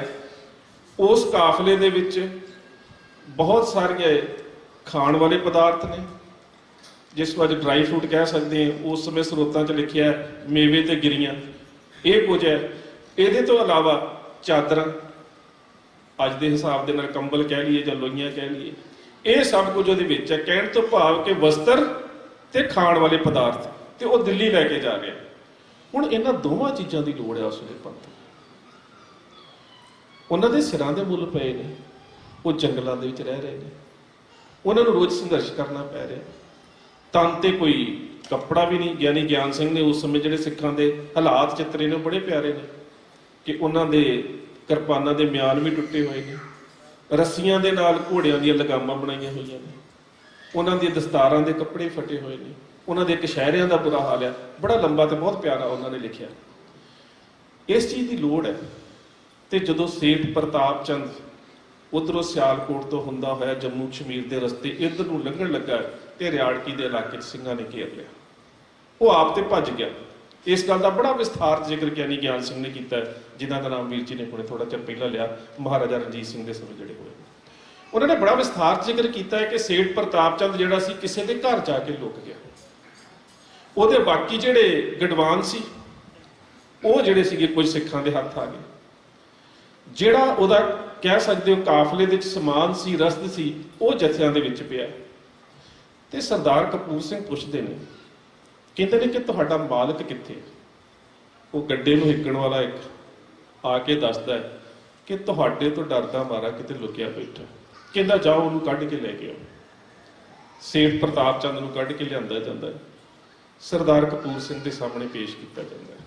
ਸਰਦਾਰ ਕਪੂਰ ਸਿੰਘ ਕਹਿੰਦੇ ਸੇਠ ਜੀ ਕਿੰਨੇ ਕੁ ਦਾ ਮਾਲ ਸੀ? ਆ ਤੁਹਾਡੀ ਰਸਦ ਤੇ ਤੁਹਾਡਾ ਜਿਹੜਾ ਸਮਾਨ ਹੈ ਇਹ ਕਿੰਨੀ ਕੁ ਕੀਮਤ ਦਾ ਸੀ? ਕਹਿੰਦਾ ਜੀ ਅਜੇ ਪਤਾ ਨਹੀਂ, ਅਜੇ ਤੇ ਮੈਂ ਖਰੀਦਿਆ ਸੀ ਤੇ ਦਿੱਲੀ ਜਾ ਕੇ ਵੇਚਣਾ ਸੀ। ਉਦੋਂ ਵਪਾਰੀ ਦੋ ਤਰ੍ਹਾਂ ਦੇ ਹੁੰਦੇ ਸੀ, ਇੱਕ ਉਹ ਸੀ ਜਿਹੜੇ ਹਕੂਮਤ ਦੇ ਵੱਲੋਂ ਪੈਸਾ ਲੈ ਕੇ ਤੁਰਦੇ ਸੀ ਤੇ ਸਮਾਨ ਖਰੀਦ ਕੇ ਜਾ ਕੇ ਦੇ ਦਿੰਦੇ ਸੀ। ਇੱਕ ਉਹ ਹੁੰਦੇ ਸੀ ਜਿਹੜੇ ਪਹਿਲਾਂ ਸਮਾਨ ਖਰੀਦਦੇ ਸੀ ਤੇ ਹਕੂਮਤ ਨੂੰ ਵੇਚ ਕੇ ਪੈਸਾ ਲੈਂਦੇ ਸੀ। ਉਹ ਕਹਿੰਦਾ ਅਜੇ ਤੇ ਸਮਾਨ ਮੈਂ ਖਰੀਦਿਆ, ਮੈਂ ਦਿੱਲੀ ਦੇ ਬਾਦਸ਼ਾਹ ਨੂੰ ਜਾ ਕੇ ਇਹ ਸਮਾਨ ਦੇਣਾ ਹੈ ਉਹਦੀਆਂ ਫੌਜਾਂ ਦੇ ਵਾਸਤੇ, ਬਾਅਦ ਚ ਉਹਨੇ ਮੈਨੂੰ ਰਕਮ ਤਾਰਨੀ ਹੈ। ਸਰਦਾਰ ਕਪੂਰ ਸਿੰਘ ਕਹਿੰਦੇ ਫਿਰ ਤੇ ਗਲਤੀ ਹੋ ਗਈ। ਇਹਦਾ ਮਤਲਬ ਜਿਹੜਾ ਸਾਡਾ ਸਰਬੱਤ ਖਾਲਸਾ ਦਾ ਫੈਸਲਾ ਸੀ ਉਹ ਸੀ ਸਰਕਾਰੀ ਖਜ਼ਾਨਾ ਲੁੱਟਣਾ, ਤੇ ਇਹ ਤੇ ਖਜ਼ਾਨਾ ਜੇ ਸਰਕਾਰੀ ਹੋਇਆ ਹੀ ਨਹੀਂ, ਇਹ ਤੇ ਗਲਤੀ ਨਾਲ ਲੁੱਟਿਆ ਗਿਆ। ਉਸੇ ਵੇਲੇ ਜਥਿਆਂ ਨੂੰ ਕਹਿੰਦੇ ਜਿਹੜਾ ਸਮਾਨ ਤੁਹਾਡੇ ਕੋਲ ਆ ਸਾਰਾ ਵਾਪਸ ਰੱਖ ਦਿਓ। ਹੁਣ ਗਿਆਨੀ ਗਿਆਨ ਸਿੰਘ ਕਹਿੰਦੇ ਜਥਿਆਂ ਨੇ ਸਮਾਨ ਵਾਪਸ ਰੱਖ ਦਿੱਤਾ, ਤੇ ਹੈਰਾਨਗੀ ਦੀ ਗੱਲ ਇਹ ਹੈ ਕਿ ਇੱਕ ਚਾਦਰ ਵੀ ਘੱਟ ਨਹੀਂ ਸੀ। ਇਹ ਹੈ ਕਿ ਸਿੱਖ ਆਪਣੇ ਆਗੂਆਂ ਦੇ ਹੁਕਮ ਦੇ ਉੱਪਰ ਜਿਹੜਾ ਉਹ ਪਹਿਰਾ ਕਿਵੇਂ ਦਿੰਦੇ ਸੀ। ਹੁਣ ਅਗਲੀ ਗੱਲ ਤੇ ਆ ਜਾਈਏ ਕਿ ਰਾਜ ਸੱਤਾ ਦੀ ਸਥਾਪਤੀ ਹੁੰਦੀ ਹੈ, ਰਾਜ ਜਾਂਦਾ ਕਿਵੇਂ ਹੈ, ਤੇ ਜਿਹੜੀਆਂ ਉਸ ਸਮੇਂ ਸਾਡੇ ਰਾਜ ਨੂੰ ਖਤਮ ਕਰਨ ਦੀਆਂ ਨੀਤੀਆਂ ਸੀ ਅੰਤਰਰਾਸ਼ਟਰੀ ਪੱਧਰ ਤੇ ਅੱਜ ਵੀ ਉਹੀ। ਤੇ ਅੱਜ ਵੀ ਜਦੋਂ ਅਸੀਂ ਖਾਲਸਾ ਪੰਥ ਦੀ ਗੱਲ ਕਰਦੇ ਹਾਂ ਤੇ ਸਾਡੀ ਜਿਹੜੀ ਇਸ ਦਾਅਵੇ ਦੀ ਕਾਇਮੀ ਹੈ ਇਹ ਕਿਰਦਾਰ ਦੇ ਵਿੱਚੋਂ ਹੁੰਦੀ ਹੈ, ਜਦੋਂ ਦੁਨਿਆਵੀ ਤੌਰ ਤੇ ਲੋਕਾਂ ਦੀ ਜਿਹੜੀ ਬਾਦਸ਼ਾਹਤ ਹੈ ਉਹ ਵਪਾਰ ਤੇ ਤਲਵਾਰ ਦੇ ਵਿੱਚੋਂ ਹੁੰਦੀ। ਇਹ ਮੂਲ ਅੰਤਰ ਹੈ, ਕਿਉਂਕਿ ਸਾਡੀ ਗੱਲ ਇੱਥੇ ਟਿਕੀ ਹੋਈ ਹੈ ਕਿ ਰਹਿਤ ਪਿਆਰੀ ਮੁਝ ਕੋ ਸਿੱਖ ਪਿਆਰਾ ਨਹੀਂ। ਰਹਿਤ ਦੇ ਵਿੱਚੋਂ ਕਿਰਦਾਰ ਹੈ, ਇਸ ਕਿਰਦਾਰ ਨੂੰ ਘੜਨ ਦੇ ਵਾਸਤੇ ਸਾਨੂੰ ਗੁਰਬਾਣੀ ਦੀ ਲੋੜ ਹੈ, ਤੇ ਗੁਰਬਾਣੀ ਜਿਹੜੀ ਹੈ ਸਿੱਖ ਦੀ ਜੀਵਨ ਜਾਂਚ ਹੈ, ਉਹਦੀ ਰਹਿਣੀ ਹੈ। ਤੇ ਇਸੇ ਕਰਕੇ ਮੈਂ ਜਿੰਨੇ ਵੀ ਚਾਹੇ ਰਣਜੀਤ ਸਿੰਘ ਦੇ ਰਾਜ ਦੇ ਬਾਰੇ ਕਿਤਾਬਾਂ ਹੋਣ ਜਾਂ ਐਂਗਲੋ ਸਿੱਖ ਵਾਰ ਦੀਆਂ ਕਿਤਾਬਾਂ ਹੋਣ, ਤੇ ਉਹਦੇ ਵਿੱਚ ਸਿੱਖ ਧਰਮ ਦੇ ਬਾਰੇ ਕਾਫੀ ਵਿਸਥਾਰ ਨਾਲ ਦੱਸਿਆ ਜਾਂਦਾ ਹੈ। ਤੇ ਜਿਨ੍ਹਾਂ ਦੇ ਕੋਲੋਂ ਸਿੱਖ ਧਰਮ ਨੂੰ ਦੱਸਣ ਦੇ ਵਾਸਤੇ ਜਾਣਕਾਰੀ ਲਈ ਜਾ ਰਹੀ ਹੈ ਉਹ ਗੈਰ ਸਿੱਖ ਨੇ। ਇਸੇ ਕਰਕੇ ਉਹੀ ਹਵਾਲੇ ਜਿਹੜੇ ਨੇ ਉਹ ਅੱਜ ਸਾਡੇ ਤੇ ਥੋਪੇ ਜਾਂਦੇ ਨੇ। ਜੋ ਕੁਝ ਸਾਡੇ ਬਾਰੇ ਦੱਸਿਆ ਜਾਂਦਾ ਹੈ ਉਹ ਲਿਖਿਆ ਜਾਂਦਾ ਹੈ ਤੇ ਅੱਜ ਉਹ ਹਵਾਲੇ ਸਾਡੇ ਤੇ ਥੋਪੇ ਜਾਂਦੇ ਨੇ। ਤੇ ਉਹਦੇ ਚ ਜਿਹੜੇ ਅਹਿਮ ਗੱਲਾਂ ਨੇ ਕਿ ਸਾਡੇ ਵਿਦਿਅਕ ਢਾਂਚੇ ਨੂੰ ਕਿਵੇਂ ਤੋੜਿਆ ਜਾਵੇ। ਅਹਿਮ ਗੱਲ ਆ ਜਿਸ ਨੂੰ ਲਿਟਨਰ ਵੀ ਲਿਖਦਾ ਹੈ, ਉਹ ਕਹਿੰਦਾ ਹੈ ਕਿ ਅਖੀਰ ਤੇ ਜਾ ਕੇ ਉਹਦੀ ਕਿਤਾਬ 'ਚ ਥੋੜਾ ਜ਼ਿਕਰ ਆਉਂਦਾ ਹੈ, ਕਹਿੰਦਾ ਕਿ ਇਸ ਰਾਜ ਦੇ ਵਿੱਚ ਜਿਹੜਾ ਵਿਦਿਅਕ ਢਾਂਚਾ ਹੈ ਉਹ ਇੰਨਾ ਮਜ਼ਬੂਤ ਹੈ ਕਿ ਬੇਸ਼ੱਕ ਸਾਡੇ ਖਿੱਤੇ ਦੇ ਵਿੱਚ ਜਿੱਥੋਂ ਅਸੀਂ ਆਏ ਹਾਂ ਉਸ ਖਿੱਤੇ ਦੀ ਰਾਜ ਦੀ ਗੱਲ ਨਹੀਂ ਕਰਦਾ ਜਿੱਥੇ ਅਸੀਂ ਰਾਜ ਕਰ ਰਹੇ ਹਾਂ, ਜਿਹੜਾ ਸਾਡਾ ਇਲਾਕਾ ਹੈ ਸ਼ਾਇਦ ਸਾਡੇ ਉਸ ਇਲਾਕੇ 'ਚ ਵੀ ਵਿਦਿਅਕ ਢਾਂਚਾ ਇਵੇਂ ਦਾ ਨਹੀਂ। ਇੱਥੇ ਹਰ ਗਰੀਬ ਵਿਅਕਤੀ ਵੀ ਪੜ੍ਹਨ ਦੀ ਤੇ ਲਿਖਣ ਦੀ ਕਾਬਲੀਅਤ ਰੱਖਦਾ। ਫਿਰ ਇਸ ਵਿਦਿਅਕ ਢਾਂਚੇ ਨੂੰ ਤੋੜਿਆ ਜਾਂਦਾ। ਔਰ ਵਿਦਿਅਕ ਢਾਂਚਾ 1849 ਤੋਂ ਬਾਅਦ ਤਕਰੀਬਨ 30 ਸਾਲਾਂ ਦੇ ਵਿੱਚ ਇਸ ਤਰ੍ਹਾਂ ਦਾ ਟੁੱਟ ਜਾਂਦਾ ਹੈ ਕਿ ਜਦੋਂ ਓਰੀਐਂਟਲ ਕਾਲਜ ਲਾਹੌਰ ਬਣਦਾ ਹੈ ਤੇ ਉੱਥੇ ਸਭ ਤੋਂ ਪਹਿਲਾਂ ਉਰਦੂ ਦੀ ਪੜ੍ਹਾਈ ਸ਼ੁਰੂ ਹੁੰਦੀ ਹੈ, ਗੁਰਮੁਖੀ ਲਿਪੀ ਜਾਂ ਪੰਜਾਬੀ ਦੀ ਨਹੀਂ। ਤੇ ਸਵਾਲ ਕਰਦੇ ਨੇ ਸਿੰਘ ਸਭਾ ਦੇ ਆਗੂ ਕਿ ਉਰਦੂ ਕਿਉਂ? ਤੇ ਉਹ ਕਹਿੰਦਾ ਕੋਈ ਟੈਕਸਟ ਲੈ ਕੇ ਆਓ।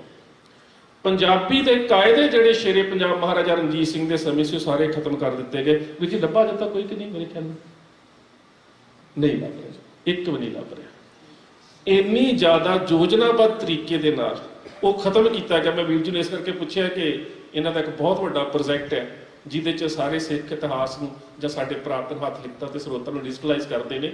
ਮੈਨੂੰ ਸੀਗਾ ਕਿ ਸ਼ਾਇਦ ਕੋਈ ਹੋਵੇ, ਕਿਉਂਕਿ ਬਹੁਤ ਲੱਭਣ ਦਾ ਯਤਨ ਕੀਤਾ, ਨਹੀਂ ਮਿਲਿਆ। ਹੁਣ ਉਹ ਕਹਿੰਦੇ ਕਿ 30 ਸਾਲਾਂ ਦੇ ਵਿੱਚ ਕਾਇਦਾ ਕੀ ਹੈ? ਗੁਰਮੁਖੀ ਮੁਹਾਰਨੀ ਸਿੱਖਣ ਦਾ ਮੂਲ ਇੱਕ ਸਰੋਤ ਹੈ ਨਾ ਪਹਿਲਾ ਸਾਡਾ, ਉਹਨੂੰ ਵੀ ਇਸ ਤਰੀਕੇ ਦੇ ਨਾਲ ਖਤਮ ਕਰ ਦਿੱਤਾ ਗਿਆ ਕਿ ਉਸ ਵੇਲੇ ਦੁਬਾਰਾ ਕਾਇਦੇ ਲਿਖਣੇ ਪਏ, ਪਰ ਜਿਹੜੇ ਸਿੱਖ ਰਾਜ ਦੇ ਸਮੇਂ ਸੀ ਉਹਦੀ ਇੱਕ ਵੀ ਕਾਪੀ ਸਿੱਖਾਂ ਦੇ ਕੋਲ ਮੌਜੂਦ ਨਹੀਂ ਸੀ। ਇਹਦਾ ਮਤਲਬ ਕਿ ਉਸ ਵਿਦਿਅਕ ਢਾਂਚੇ ਨੂੰ ਤੋੜਨ ਦੇ ਵਾਸਤੇ ਜ਼ੋਰ ਕਿੰਨਾ ਲਗਾਇਆ ਗਿਆ, ਤੇ ਉਹ ਪਾਲਿਸੀ ਸਾਡੇ ਤੇ ਅੱਜ ਵੀ ਜਾਰੀ ਹੈ। ਵਿਦਿਅਕ ਢਾਂਚਾ ਅੱਜ ਅਸੀਂ ਜਿਹੜਾ ਪੱਛਮੀਕਰਨ ਹੈ, ਜਿਸ ਪੱਛਮੀਕਰਨ ਦੇ ਨਜ਼ਰੀਏ ਦੇ ਵਿੱਚ ਅਸੀਂ ਅੱਜ ਸਿੱਖ ਰਾਜ ਨੂੰ ਵੇਖ ਰਹੇ ਹਾਂ, ਦਰਅਸਲ ਉਹਦੇ ਅਧੀਨ ਪਾਤਸ਼ਾਹੀ ਦਾਅਵੇ ਦੀ ਕਾਇਮੀ ਹੋ ਹੀ ਨਹੀਂ ਸਕਦੀ। ਉਹ ਸਿਸਟਮ ਹੀ ਹੋ ਰਿਹਾ। ਮੈਂ ਪਹਿਲਾਂ ਕਿਹਾ ਵਪਾਰ ਤੇ ਤਲਵਾਰ ਚੋਂ ਨਿਕਲ ਰਿਹਾ, ਤੁਹਾਡਾ ਕਿਰਦਾਰ ਚੋਂ ਨਿਕਲ ਰਿਹਾ। ਇਹਨਾਂ ਦੋਵਾਂ ਚੀਜ਼ਾਂ ਦੇ ਵਿੱਚ ਇੱਕ ਮੂਲ ਅੰਤਰ ਹੈ, ਤੇ ਜਿੰਨਾ ਚਿਰ ਤੱਕ ਅਸੀਂ ਇਸ ਮੂਲ ਅੰਤਰ ਨੂੰ ਨਹੀਂ ਸਮਝਦੇ ਉਹਨਾਂ ਚਿਰ ਜਿਸ ਨੂੰ ਕਹਿੰਦੇ ਕਿ ਨੌਲੇਜ ਪ੍ਰੋਡਕਸ਼ਨ ਅੱਜ ਦੀਆਂ ਯੂਨੀਵਰਸਿਟੀਆਂ 'ਚ ਬਹੁਤ ਜ਼ਿਆਦਾ ਹੈ, ਪਰ ਇਹਨੂੰ ਆਪਣੇ ਤੇ ਲਾਗੂ ਕਰਕੇ ਇਹਦਾ ਗੁਲਾਮ ਹੋ ਜਾਣਾ ਜਾਂ ਇਹਦਾ ਫਾਇਦਾ ਲੈਣਾ, ਇਹ ਤੁਸੀਂ ਗੁਰੂ ਗ੍ਰੰਥ ਸਾਹਿਬ ਮਹਾਰਾਜ ਦੀ ਵਿਚਾਰਧਾਰਾ ਤੋਂ ਬਿਨਾਂ ਸਮਝ ਨਹੀਂ ਸਕਦੇ। ਸਾਡੇ ਬਹੁਤ ਸਾਰੇ ਸਿੱਖ ਸਕਾਲਰਾਂ ਨੇ ਉਸ ਸਮੇਂ ਸਮਝਿਆ, ਪਰ ਅੱਜ ਅਸੀਂ ਇਸ ਗੱਲ ਤੋਂ ਬਿਲਕੁਲ ਅਣਜਾਣ ਹਾਂ। ਅੱਜ ਅਸੀਂ ਇਸ ਗੱਲ ਨੂੰ ਨਹੀਂ ਸਮਝ ਰਹੇ। ਆ ਜਿਹੜੀ ਗੱਲ ਚੱਲੀ ਸੀ ਬੰਦਾ ਬਰਾਗੀ ਦੀ, ਖੈਰ ਕੱਲ ਉਹਦਾ ਵਿਸਥਾਰ 'ਚ ਮੈਂ ਜਵਾਬ ਦੇ ਦਿੱਤਾ ਸੀਗਾ। ਇਹ ਗੱਲਾਂ ਕਿਉਂ ਉੱਠ ਰਹੀਆਂ ਨੇ? ਮਹਾਰਾਣੀ ਜਿੰਦਾਂ ਦੇ ਬਾਰੇ ਉਹਦਾ ਇੰਨੀ ਜ਼ਿਆਦਾ ਕਿਰਦਾਰਕੁਸ਼ੀ ਕਿਉਂ ਹੋ ਰਹੀ ਹੈ? ਤੇ ਜਦੋਂ ਕਿਰਦਾਰਕੁਸ਼ੀ ਕਰਨ ਨੂੰ ਅਸੀਂ ਪੜਾਅਵਾਰ ਵੇਖਦੇ ਹਾਂ ਤੇ ਅਸੀਂ ਵੇਖਾਂਗੇ ਕਿ ਅੱਜ ਇੱਕ ਨਾਵਲ ਦੇ ਵਿੱਚ ਹੋਈ ਹੈ ਤਾਂ ਲਾਸਟ ਕੁਈਨ ਦੇ ਵਿੱਚ ਉਹਨੂੰ ਪੁੱਛੋ, ਉਹ ਕਹੇਗੀ ਕਿ 1963 'ਚ ਖੁਸ਼ਵੰਤ ਸਿੰਘ ਨੇ ਕੀਤੀ ਹੈ। ਖੁਸ਼ਵੰਤ ਸਿੰਘ ਹਵਾਲਾ ਹਰੀ ਰਾਮ ਗੁਪਤਾ ਦਾ ਦੇ ਦੇਵੇਗਾ, ਹਰੀ ਰਾਮ ਗੁਪਤਾ ਹਵਾਲਾ ਲੈਪਲ ਗ੍ਰਿਫਨ ਦਾ ਦੇ ਦੇਵੇਗਾ, ਲੈਪਲ ਗ੍ਰਿਫਨ ਤੋਂ ਅੱਗੇ ਜੀ.ਸੀ. ਸਮਿਥ ਤੇ ਗੱਲ ਚਲੀ ਜਾਵੇਗੀ ਤੇ ਸਮਿਥ ਦੇ ਨਾਲ 2-4 ਤੁਹਾਨੂੰ ਹੋਰ ਹਵਾਲੇ ਮਿਲ ਜਾਣਗੇ। ਸੋ ਇੱਕ ਯੋਜਨਾਬੱਧ ਤਰੀਕੇ ਦੇ ਨਾਲ ਜਿਸ ਕਿਰਦਾਰ ਦੇ ਨਾਲ ਤੁਸੀਂ ਰਾਜ ਸਿਰਜਦੇ ਹੋ, ਉਸ ਕਿਰਦਾਰ ਨੂੰ ਖਤਮ ਕੀਤਾ ਜਾਂਦਾ। ਤੇ ਅੱਜ ਜੋ ਕੁਝ ਸਾਡੇ ਖਿਲਾਫ ਲਿਖਿਆ ਗਿਆ ਉਹੀ ਹਵਾਲੇ ਜਿਹੜੇ ਨੇ ਬਣ ਜਾਂਦੇ ਨੇ, ਉਸ ਨੂੰ ਖਤਮ ਕੀਤਾ ਜਾਂਦਾ। ਸੋ ਇਸ ਗੱਲ ਨੂੰ ਸਮਝਣਾ ਬਹੁਤ ਜ਼ਰੂਰੀ ਹੈ ਕਿ ਜਿਸ ਢਾਂਚੇ ਨੂੰ ਉਸਾਰਨ ਦੀ ਗੱਲ ਕਰ ਰਹੇ ਹਾਂ, ਉਹ ਅੱਜ ਦਾ ਜਿਹੜਾ ਸਾਡਾ ਪੱਛਮੀ ਰੂਪ ਦੇ ਵਿੱਚ ਜਾਂ ਪੱਛਮ ਦੇ ਜਿਹੜੇ ਸਿਸਟਮ ਦੇ ਵਿੱਚੋਂ ਜਿਹੜਾ ਸਾਨੂੰ ਵਿਖਾਇਆ ਜਾ ਰਿਹਾ, ਉਹ ਉਂਝ ਨਹੀਂ ਸਿਰਜਿਆ ਜਾ ਸਕਦਾ। ਸੋ ਇਹ ਬਹੁਤ ਜ਼ਰੂਰੀ ਹੈ। ਵਕਤ ਤੁਹਾਡਾ ਬਹੁਤ ਜ਼ਿਆਦਾ ਮੈਂ ਲੈ ਗਿਆ। ਇਹ ਬਹੁਤ ਜ਼ਰੂਰੀ ਹੈ ਕਿ ਦੋ ਚੀਜ਼ਾਂ ਨੂੰ ਸਮਝਣਾ। ਇਤਿਹਾਸ ਨਾ ਮਨੋਕਲਪਨਾ ਹੁੰਦੀ ਹੈ, ਨਾ ਮਨ ਤਰੰਗ ਹੁੰਦੀ ਹੈ। ਇਤਿਹਾਸ ਉਹ ਹੁੰਦਾ ਹੈ ਕਿ ਜੋ ਕੁਝ ਸਾਡੇ ਕੋਲ ਸਬੂਤਾਂ ਦੇ ਰੂਪ ਦੇ ਵਿੱਚ ਹਾਜ਼ਰ ਹੈ।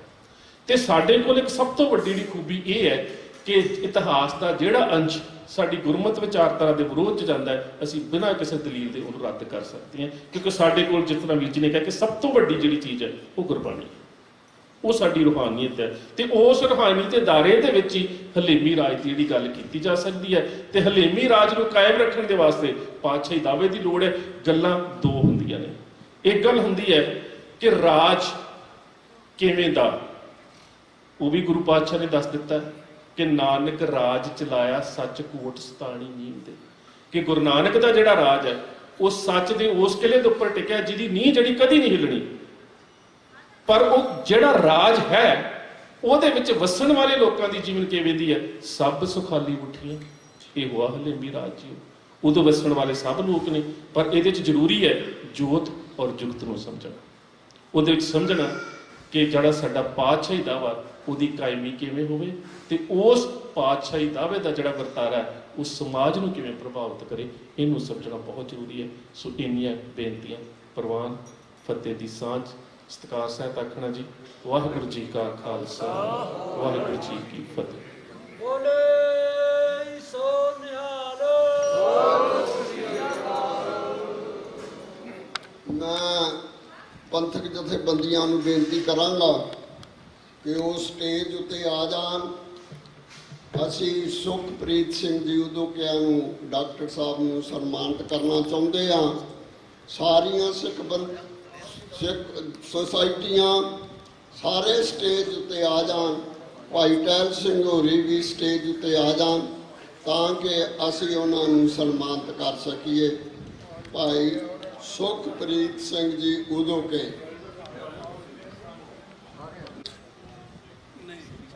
ਚਲੋ ਬਹੁਤ ਸਤਿ ਸ੍ਰੀ ਅਕਾਲ। ਗੁਰੂ ਸਰੂਪ ਸਾਧ ਸੰਗਤ, ਇਹ ਸਨ ਸਿੱਖ ਵਿਦਵਾਨ ਭਾਈ ਸਾਹਿਬ ਭਾਈ ਸੁਖਪ੍ਰੀਤ ਡਾਕਟਰ ਸੁਖਪ੍ਰੀਤ ਸਿੰਘ ਜੀ ਉਦੋਕੇ, ਜਿਨ੍ਹਾਂ ਨੇ ਆਪਣੇ ਵਿਚਾਰ ਧੰਨ ਧੰਨ ਸਾਹਿਬ ਸ੍ਰੀ ਗੁਰੂ ਗ੍ਰੰਥ ਸਾਹਿਬ ਮਹਾਰਾਜ ਜੀ ਨਿੱਘੀ ਗੋਦ ਦਾ ਆਨੰਦ ਮਾਣ ਰਹੇ ਸਾਧ ਸੰਗਤ ਜੀਓ। ਆਓ ਕਲਗੀਧਰ ਪਾਤਸ਼ਾਹ ਜੀ ਦੀ ਬਖਸ਼ੀ ਹੋਈ ਫਤਿਹ ਦੀ ਸਾਂਝ ਪਾਈਏ ਜੀ। ਬੁਲਾਓ ਗੱਜ ਵੱਜ ਕੇ ਜੀ। ਵਾਹਿਗੁਰੂ ਜੀ ਕਾ ਖਾਲਸਾ, ਵਾਹਿਗੁਰੂ ਜੀ ਕੀ ਫਤਿਹ। ਬਾਬਾ ਬੰਦਾ ਸਿੰਘ ਬਹਾਦਰ ਜੀ ਦੇ ਨਾਂ ਦੇ ਉੱਤੇ ਬਣੀ ਜਥੇਬੰਦੀ ਬਾਬਾ ਬੰਦਾ ਸਿੰਘ ਬਹਾਦਰ ਇੰਟਰਨੈਸ਼ਨਲ ਸਿੱਖ ਸੁਸਾਇਟੀ ਵੱਲੋਂ ਬਾਬਾ ਜੀ ਦਾ ਅੱਜ ਉਹਨਾਂ ਨੂੰ ਯਾਦ ਕੀਤਾ ਜਾ ਰਿਹਾ। ਉਹਨਾਂ ਦੀ ਸ਼ਹਾਦਤ ਨੂੰ, ਉਹਨਾਂ ਦੇ ਸਪੁੱਤਰ ਆਪ ਜੀ ਵਿਦਵਾਨਾਂ ਪਾਸੋਂ ਇਤਿਹਾਸ ਸੁਣ ਰਹੇ ਸਨ, ਕਿਵੇਂ ਬਾਬਾ ਜੀ ਦੇ ਸਪੁੱਤਰ ਦਾ ਜਿਹੜਾ ਮਾਸ ਜਿਹੜਾ ਉਹਨਾਂ ਦੇ ਮੂੰਹ ਦੇ ਵਿੱਚ ਤੁੰਨਿਆ ਗਿਆ। ਸੋ ਇਤਿਹਾਸ ਬੜਾ ਵਿਲੱਖਣ ਆ। ਸੋ ਨਾਲ ਦੀ ਨਾਲ ਮਹਾਰਾਜਾ ਰਣਜੀਤ ਸਿੰਘ ਜੀ ਉਹਨਾਂ ਨੂੰ ਯਾਦ ਕੀਤਾ ਜਾ ਰਿਹਾ ਆ। ਦਮਦਮੀ ਟਕਸਾਲ ਦੇ ਸੰਤ ਬਾਬਾ ਗੁਰਬਚਨ ਸਿੰਘ ਜੀ ਖਾਲਸਾ ਭਿੰਡਰਾਂ ਵਾਲੇ, ਉਹਨਾਂ ਨੂੰ ਯਾਦ ਕੀਤਾ ਜਾ ਰਿਹਾ। ਸੋ ਵਿਦਵਾਨਾਂ ਪਾਸੋਂ ਸਾਡੇ ਜਿਹੜੇ ਹਿਸਟੋਰੀਅਨ ਸਿੱਖ ਇਤਿਹਾਸਕਾਰ, ਉਹਨਾਂ ਪਾਸੋਂ ਤੁਸੀਂ ਲੈਕਚਰ ਸੁਣੇ ਆ, ਜਾਣਕਾਰੀਆਂ ਲਈਆਂ ਜਿਹੜੀਆਂ ਹਿਸਟਰੀ ਦੇ ਵਿੱਚ। ਸੋ ਗੁਰਬਾਣੀ ਦੀ ਰੋਸ਼ਨੀ ਦੇ ਵਿੱਚ ਪਹਿਲਾਂ ਹਰਿੰਦਰ ਸਿੰਘ ਜੀ ਟੈਕਸਸ ਵਾਲੇ, ਡਾਕਟਰ ਸੁਖਪ੍ਰੀਤ ਸਿੰਘ ਜੀ ਉਦੋਕੇ, ਉਹਨਾਂ ਨੇ ਹੁਣੇ ਆਪਾਂ ਨੇ ਵਿਚਾਰ ਸੁਣੇ ਆ। ਸ਼ੁਰੂਆਤ ਦੇ ਵਿੱਚ ਹੈੱਡ ਗ੍ਰੰਥੀ ਗਿਆਨੀ ਧਰਮਵੀਰ ਸਿੰਘ ਜੀ, ਦਮਦਮੀ ਟਕਸਾਲ ਦੇ ਵਿਦਿਆਰਥੀ ਗਿਆਨੀ ਬਲਵੀਰ ਸਿੰਘ ਜੀ, ਉਹਨੇ ਆਪ ਜੀ ਨੂੰ ਬੜੀ ਡਿਟੇਲ ਦੇ ਨਾਲ ਸਾਰਾ ਦੱਸ ਕੇ ਗਏ ਹਨ। ਸੋ ਸਾਧ ਸੰਗਤ ਜੀ, ਜਿਹੜੀਆਂ ਇਤਿਹਾਸਕ ਗੱਲਾਂ ਹਿਸਟਰੀ ਦੇ ਵਿੱਚ ਉਹ ਦੱਸੀਆਂ, ਪਰ ਅੱਜ ਦਾ ਸਮਾਂ ਜਿਹੜਾ ਵਰਤਮਾਨ ਦੇ ਵਿੱਚ ਚੱਲ ਰਿਹਾ ਆ, ਮੈਂ ਜ਼ਿਆਦਾ ਸਮਾਂ ਨਹੀਂ ਲੈਣਾ ਕਿਉਂਕਿ 2-4 ਮਿੰਟ ਹੀ ਆ ਆਪਣੇ ਕੋਲ। ਅੱਜ ਦੇ ਸਮੇਂ ਦੇ ਵਿੱਚ ਕੀ ਹੋ ਰਿਹਾ ਆ, ਉਹਦੇ ਉੱਤੇ ਵੀ ਸਾਨੂੰ ਜ਼ਰੂਰ ਆਪਣਾ ਧਿਆਨ ਕੇਂਦਰਿਤ ਰੱਖਣਾ ਚਾਹੀਦਾ ਆ। ਜੇ ਜ਼ਿਆਦਾ ਲੰਬੀਆਂ ਚੌੜੀਆਂ ਗੱਲਾਂ ਨਾ ਕੀਤੀਆਂ ਜਾਣ। ਰੀਸੈਂਟਲੀ ਇੱਕ ਮੁੰਡਾ ਆਪਣਾ ਜਿਹੜਾ ਗਾਇਕ ਆ, ਕਾਫੀ ਪਾਪੂਲਰ ਆ, ਦਲਜੀਤ ਦੋਸਾਂਝ, ਉਹਦੀ ਇੱਕ ਮੂਵੀ ਆਈ ਆ। ਉਹ ਮੂਵੀ ਤਾਂ ਉਹਨਾਂ ਵਾਹਵਾ ਬਣਾਈਆਂ ਕਾਫੀ। ਪਿਛਲੇ ਸਮਿਆਂ ਦੇ ਵਿੱਚ ਉਹਨਾਂ ਨੇ ਇੱਕ ਮੂਵੀ ਬਣਾਈ ਸਰਦਾਰ ਜਸਵੰਤ ਸਿੰਘ ਜੀ ਖਾਲੜਾ, ਉਹਨਾਂ ਦੇ ਉੱਤੇ। ਉਸ ਮੂਵੀ ਦੇ ਬੜੇ ਕੱਟ ਲੱਗੇ, ਜਿਹੜੇ ਉਹਨਾਂ ਦਾ ਬੋਰਡ ਬਣਿਆ ਹੋਇਆ ਭਾਰਤੀਆਂ ਦਾ, ਉਸ ਮੂਵੀ ਨੂੰ ਰਿਲੀਜ਼ ਨਹੀਂ ਕਰਨ ਦਿੱਤਾ ਗਿਆ। ਸੋ ਉਹਦੇ ਉੱਤੇ ਕੁਆਇਟ ਹੋ ਗਿਆ ਉਹ ਨੌਜਵਾਨ ਦਲਜੀਤ ਦੋਸਾਂਝ। ਤੇ ਇੱਕ ਮੂਵੀ ਹੁਣ ਉਹਨਾਂ ਨੇ ਰੀਸੈਂਟਲੀ ਜਿਹੜੀ ਬਣੀ ਸੀਗੀ, ਉਸ ਮੂਵੀ ਦੇ ਉੱਤੇ ਵੀ ਭਾਰਤੀ ਹਕੂਮਤ ਨੇ ਕਿਹਾ ਕਿ ਇਹਦੇ ਵਿੱਚ ਇੱਕ ਪਾਕਿਸਤਾਨ ਤੋਂ ਕੁੜੀ ਹੈਗੀ ਜਿਹੜੀ ਜਿਹਨੇ ਰੋਲ ਅਦਾ ਕੀਤੇ ਹਨ। ਇਹ ਮੂਵੀ ਜਿਹੜੀ ਭਾਰਤ ਵਿੱਚ ਰਿਲੀਜ਼ ਨਹੀਂ ਹੋਣੀ ਚਾਹੀਦੀ। ਤੇ ਉਹਦੇ ਉੱਤੇ ਜਿਹੜਾ ਪੈਸਾ ਲੱਗਿਆ ਸੀ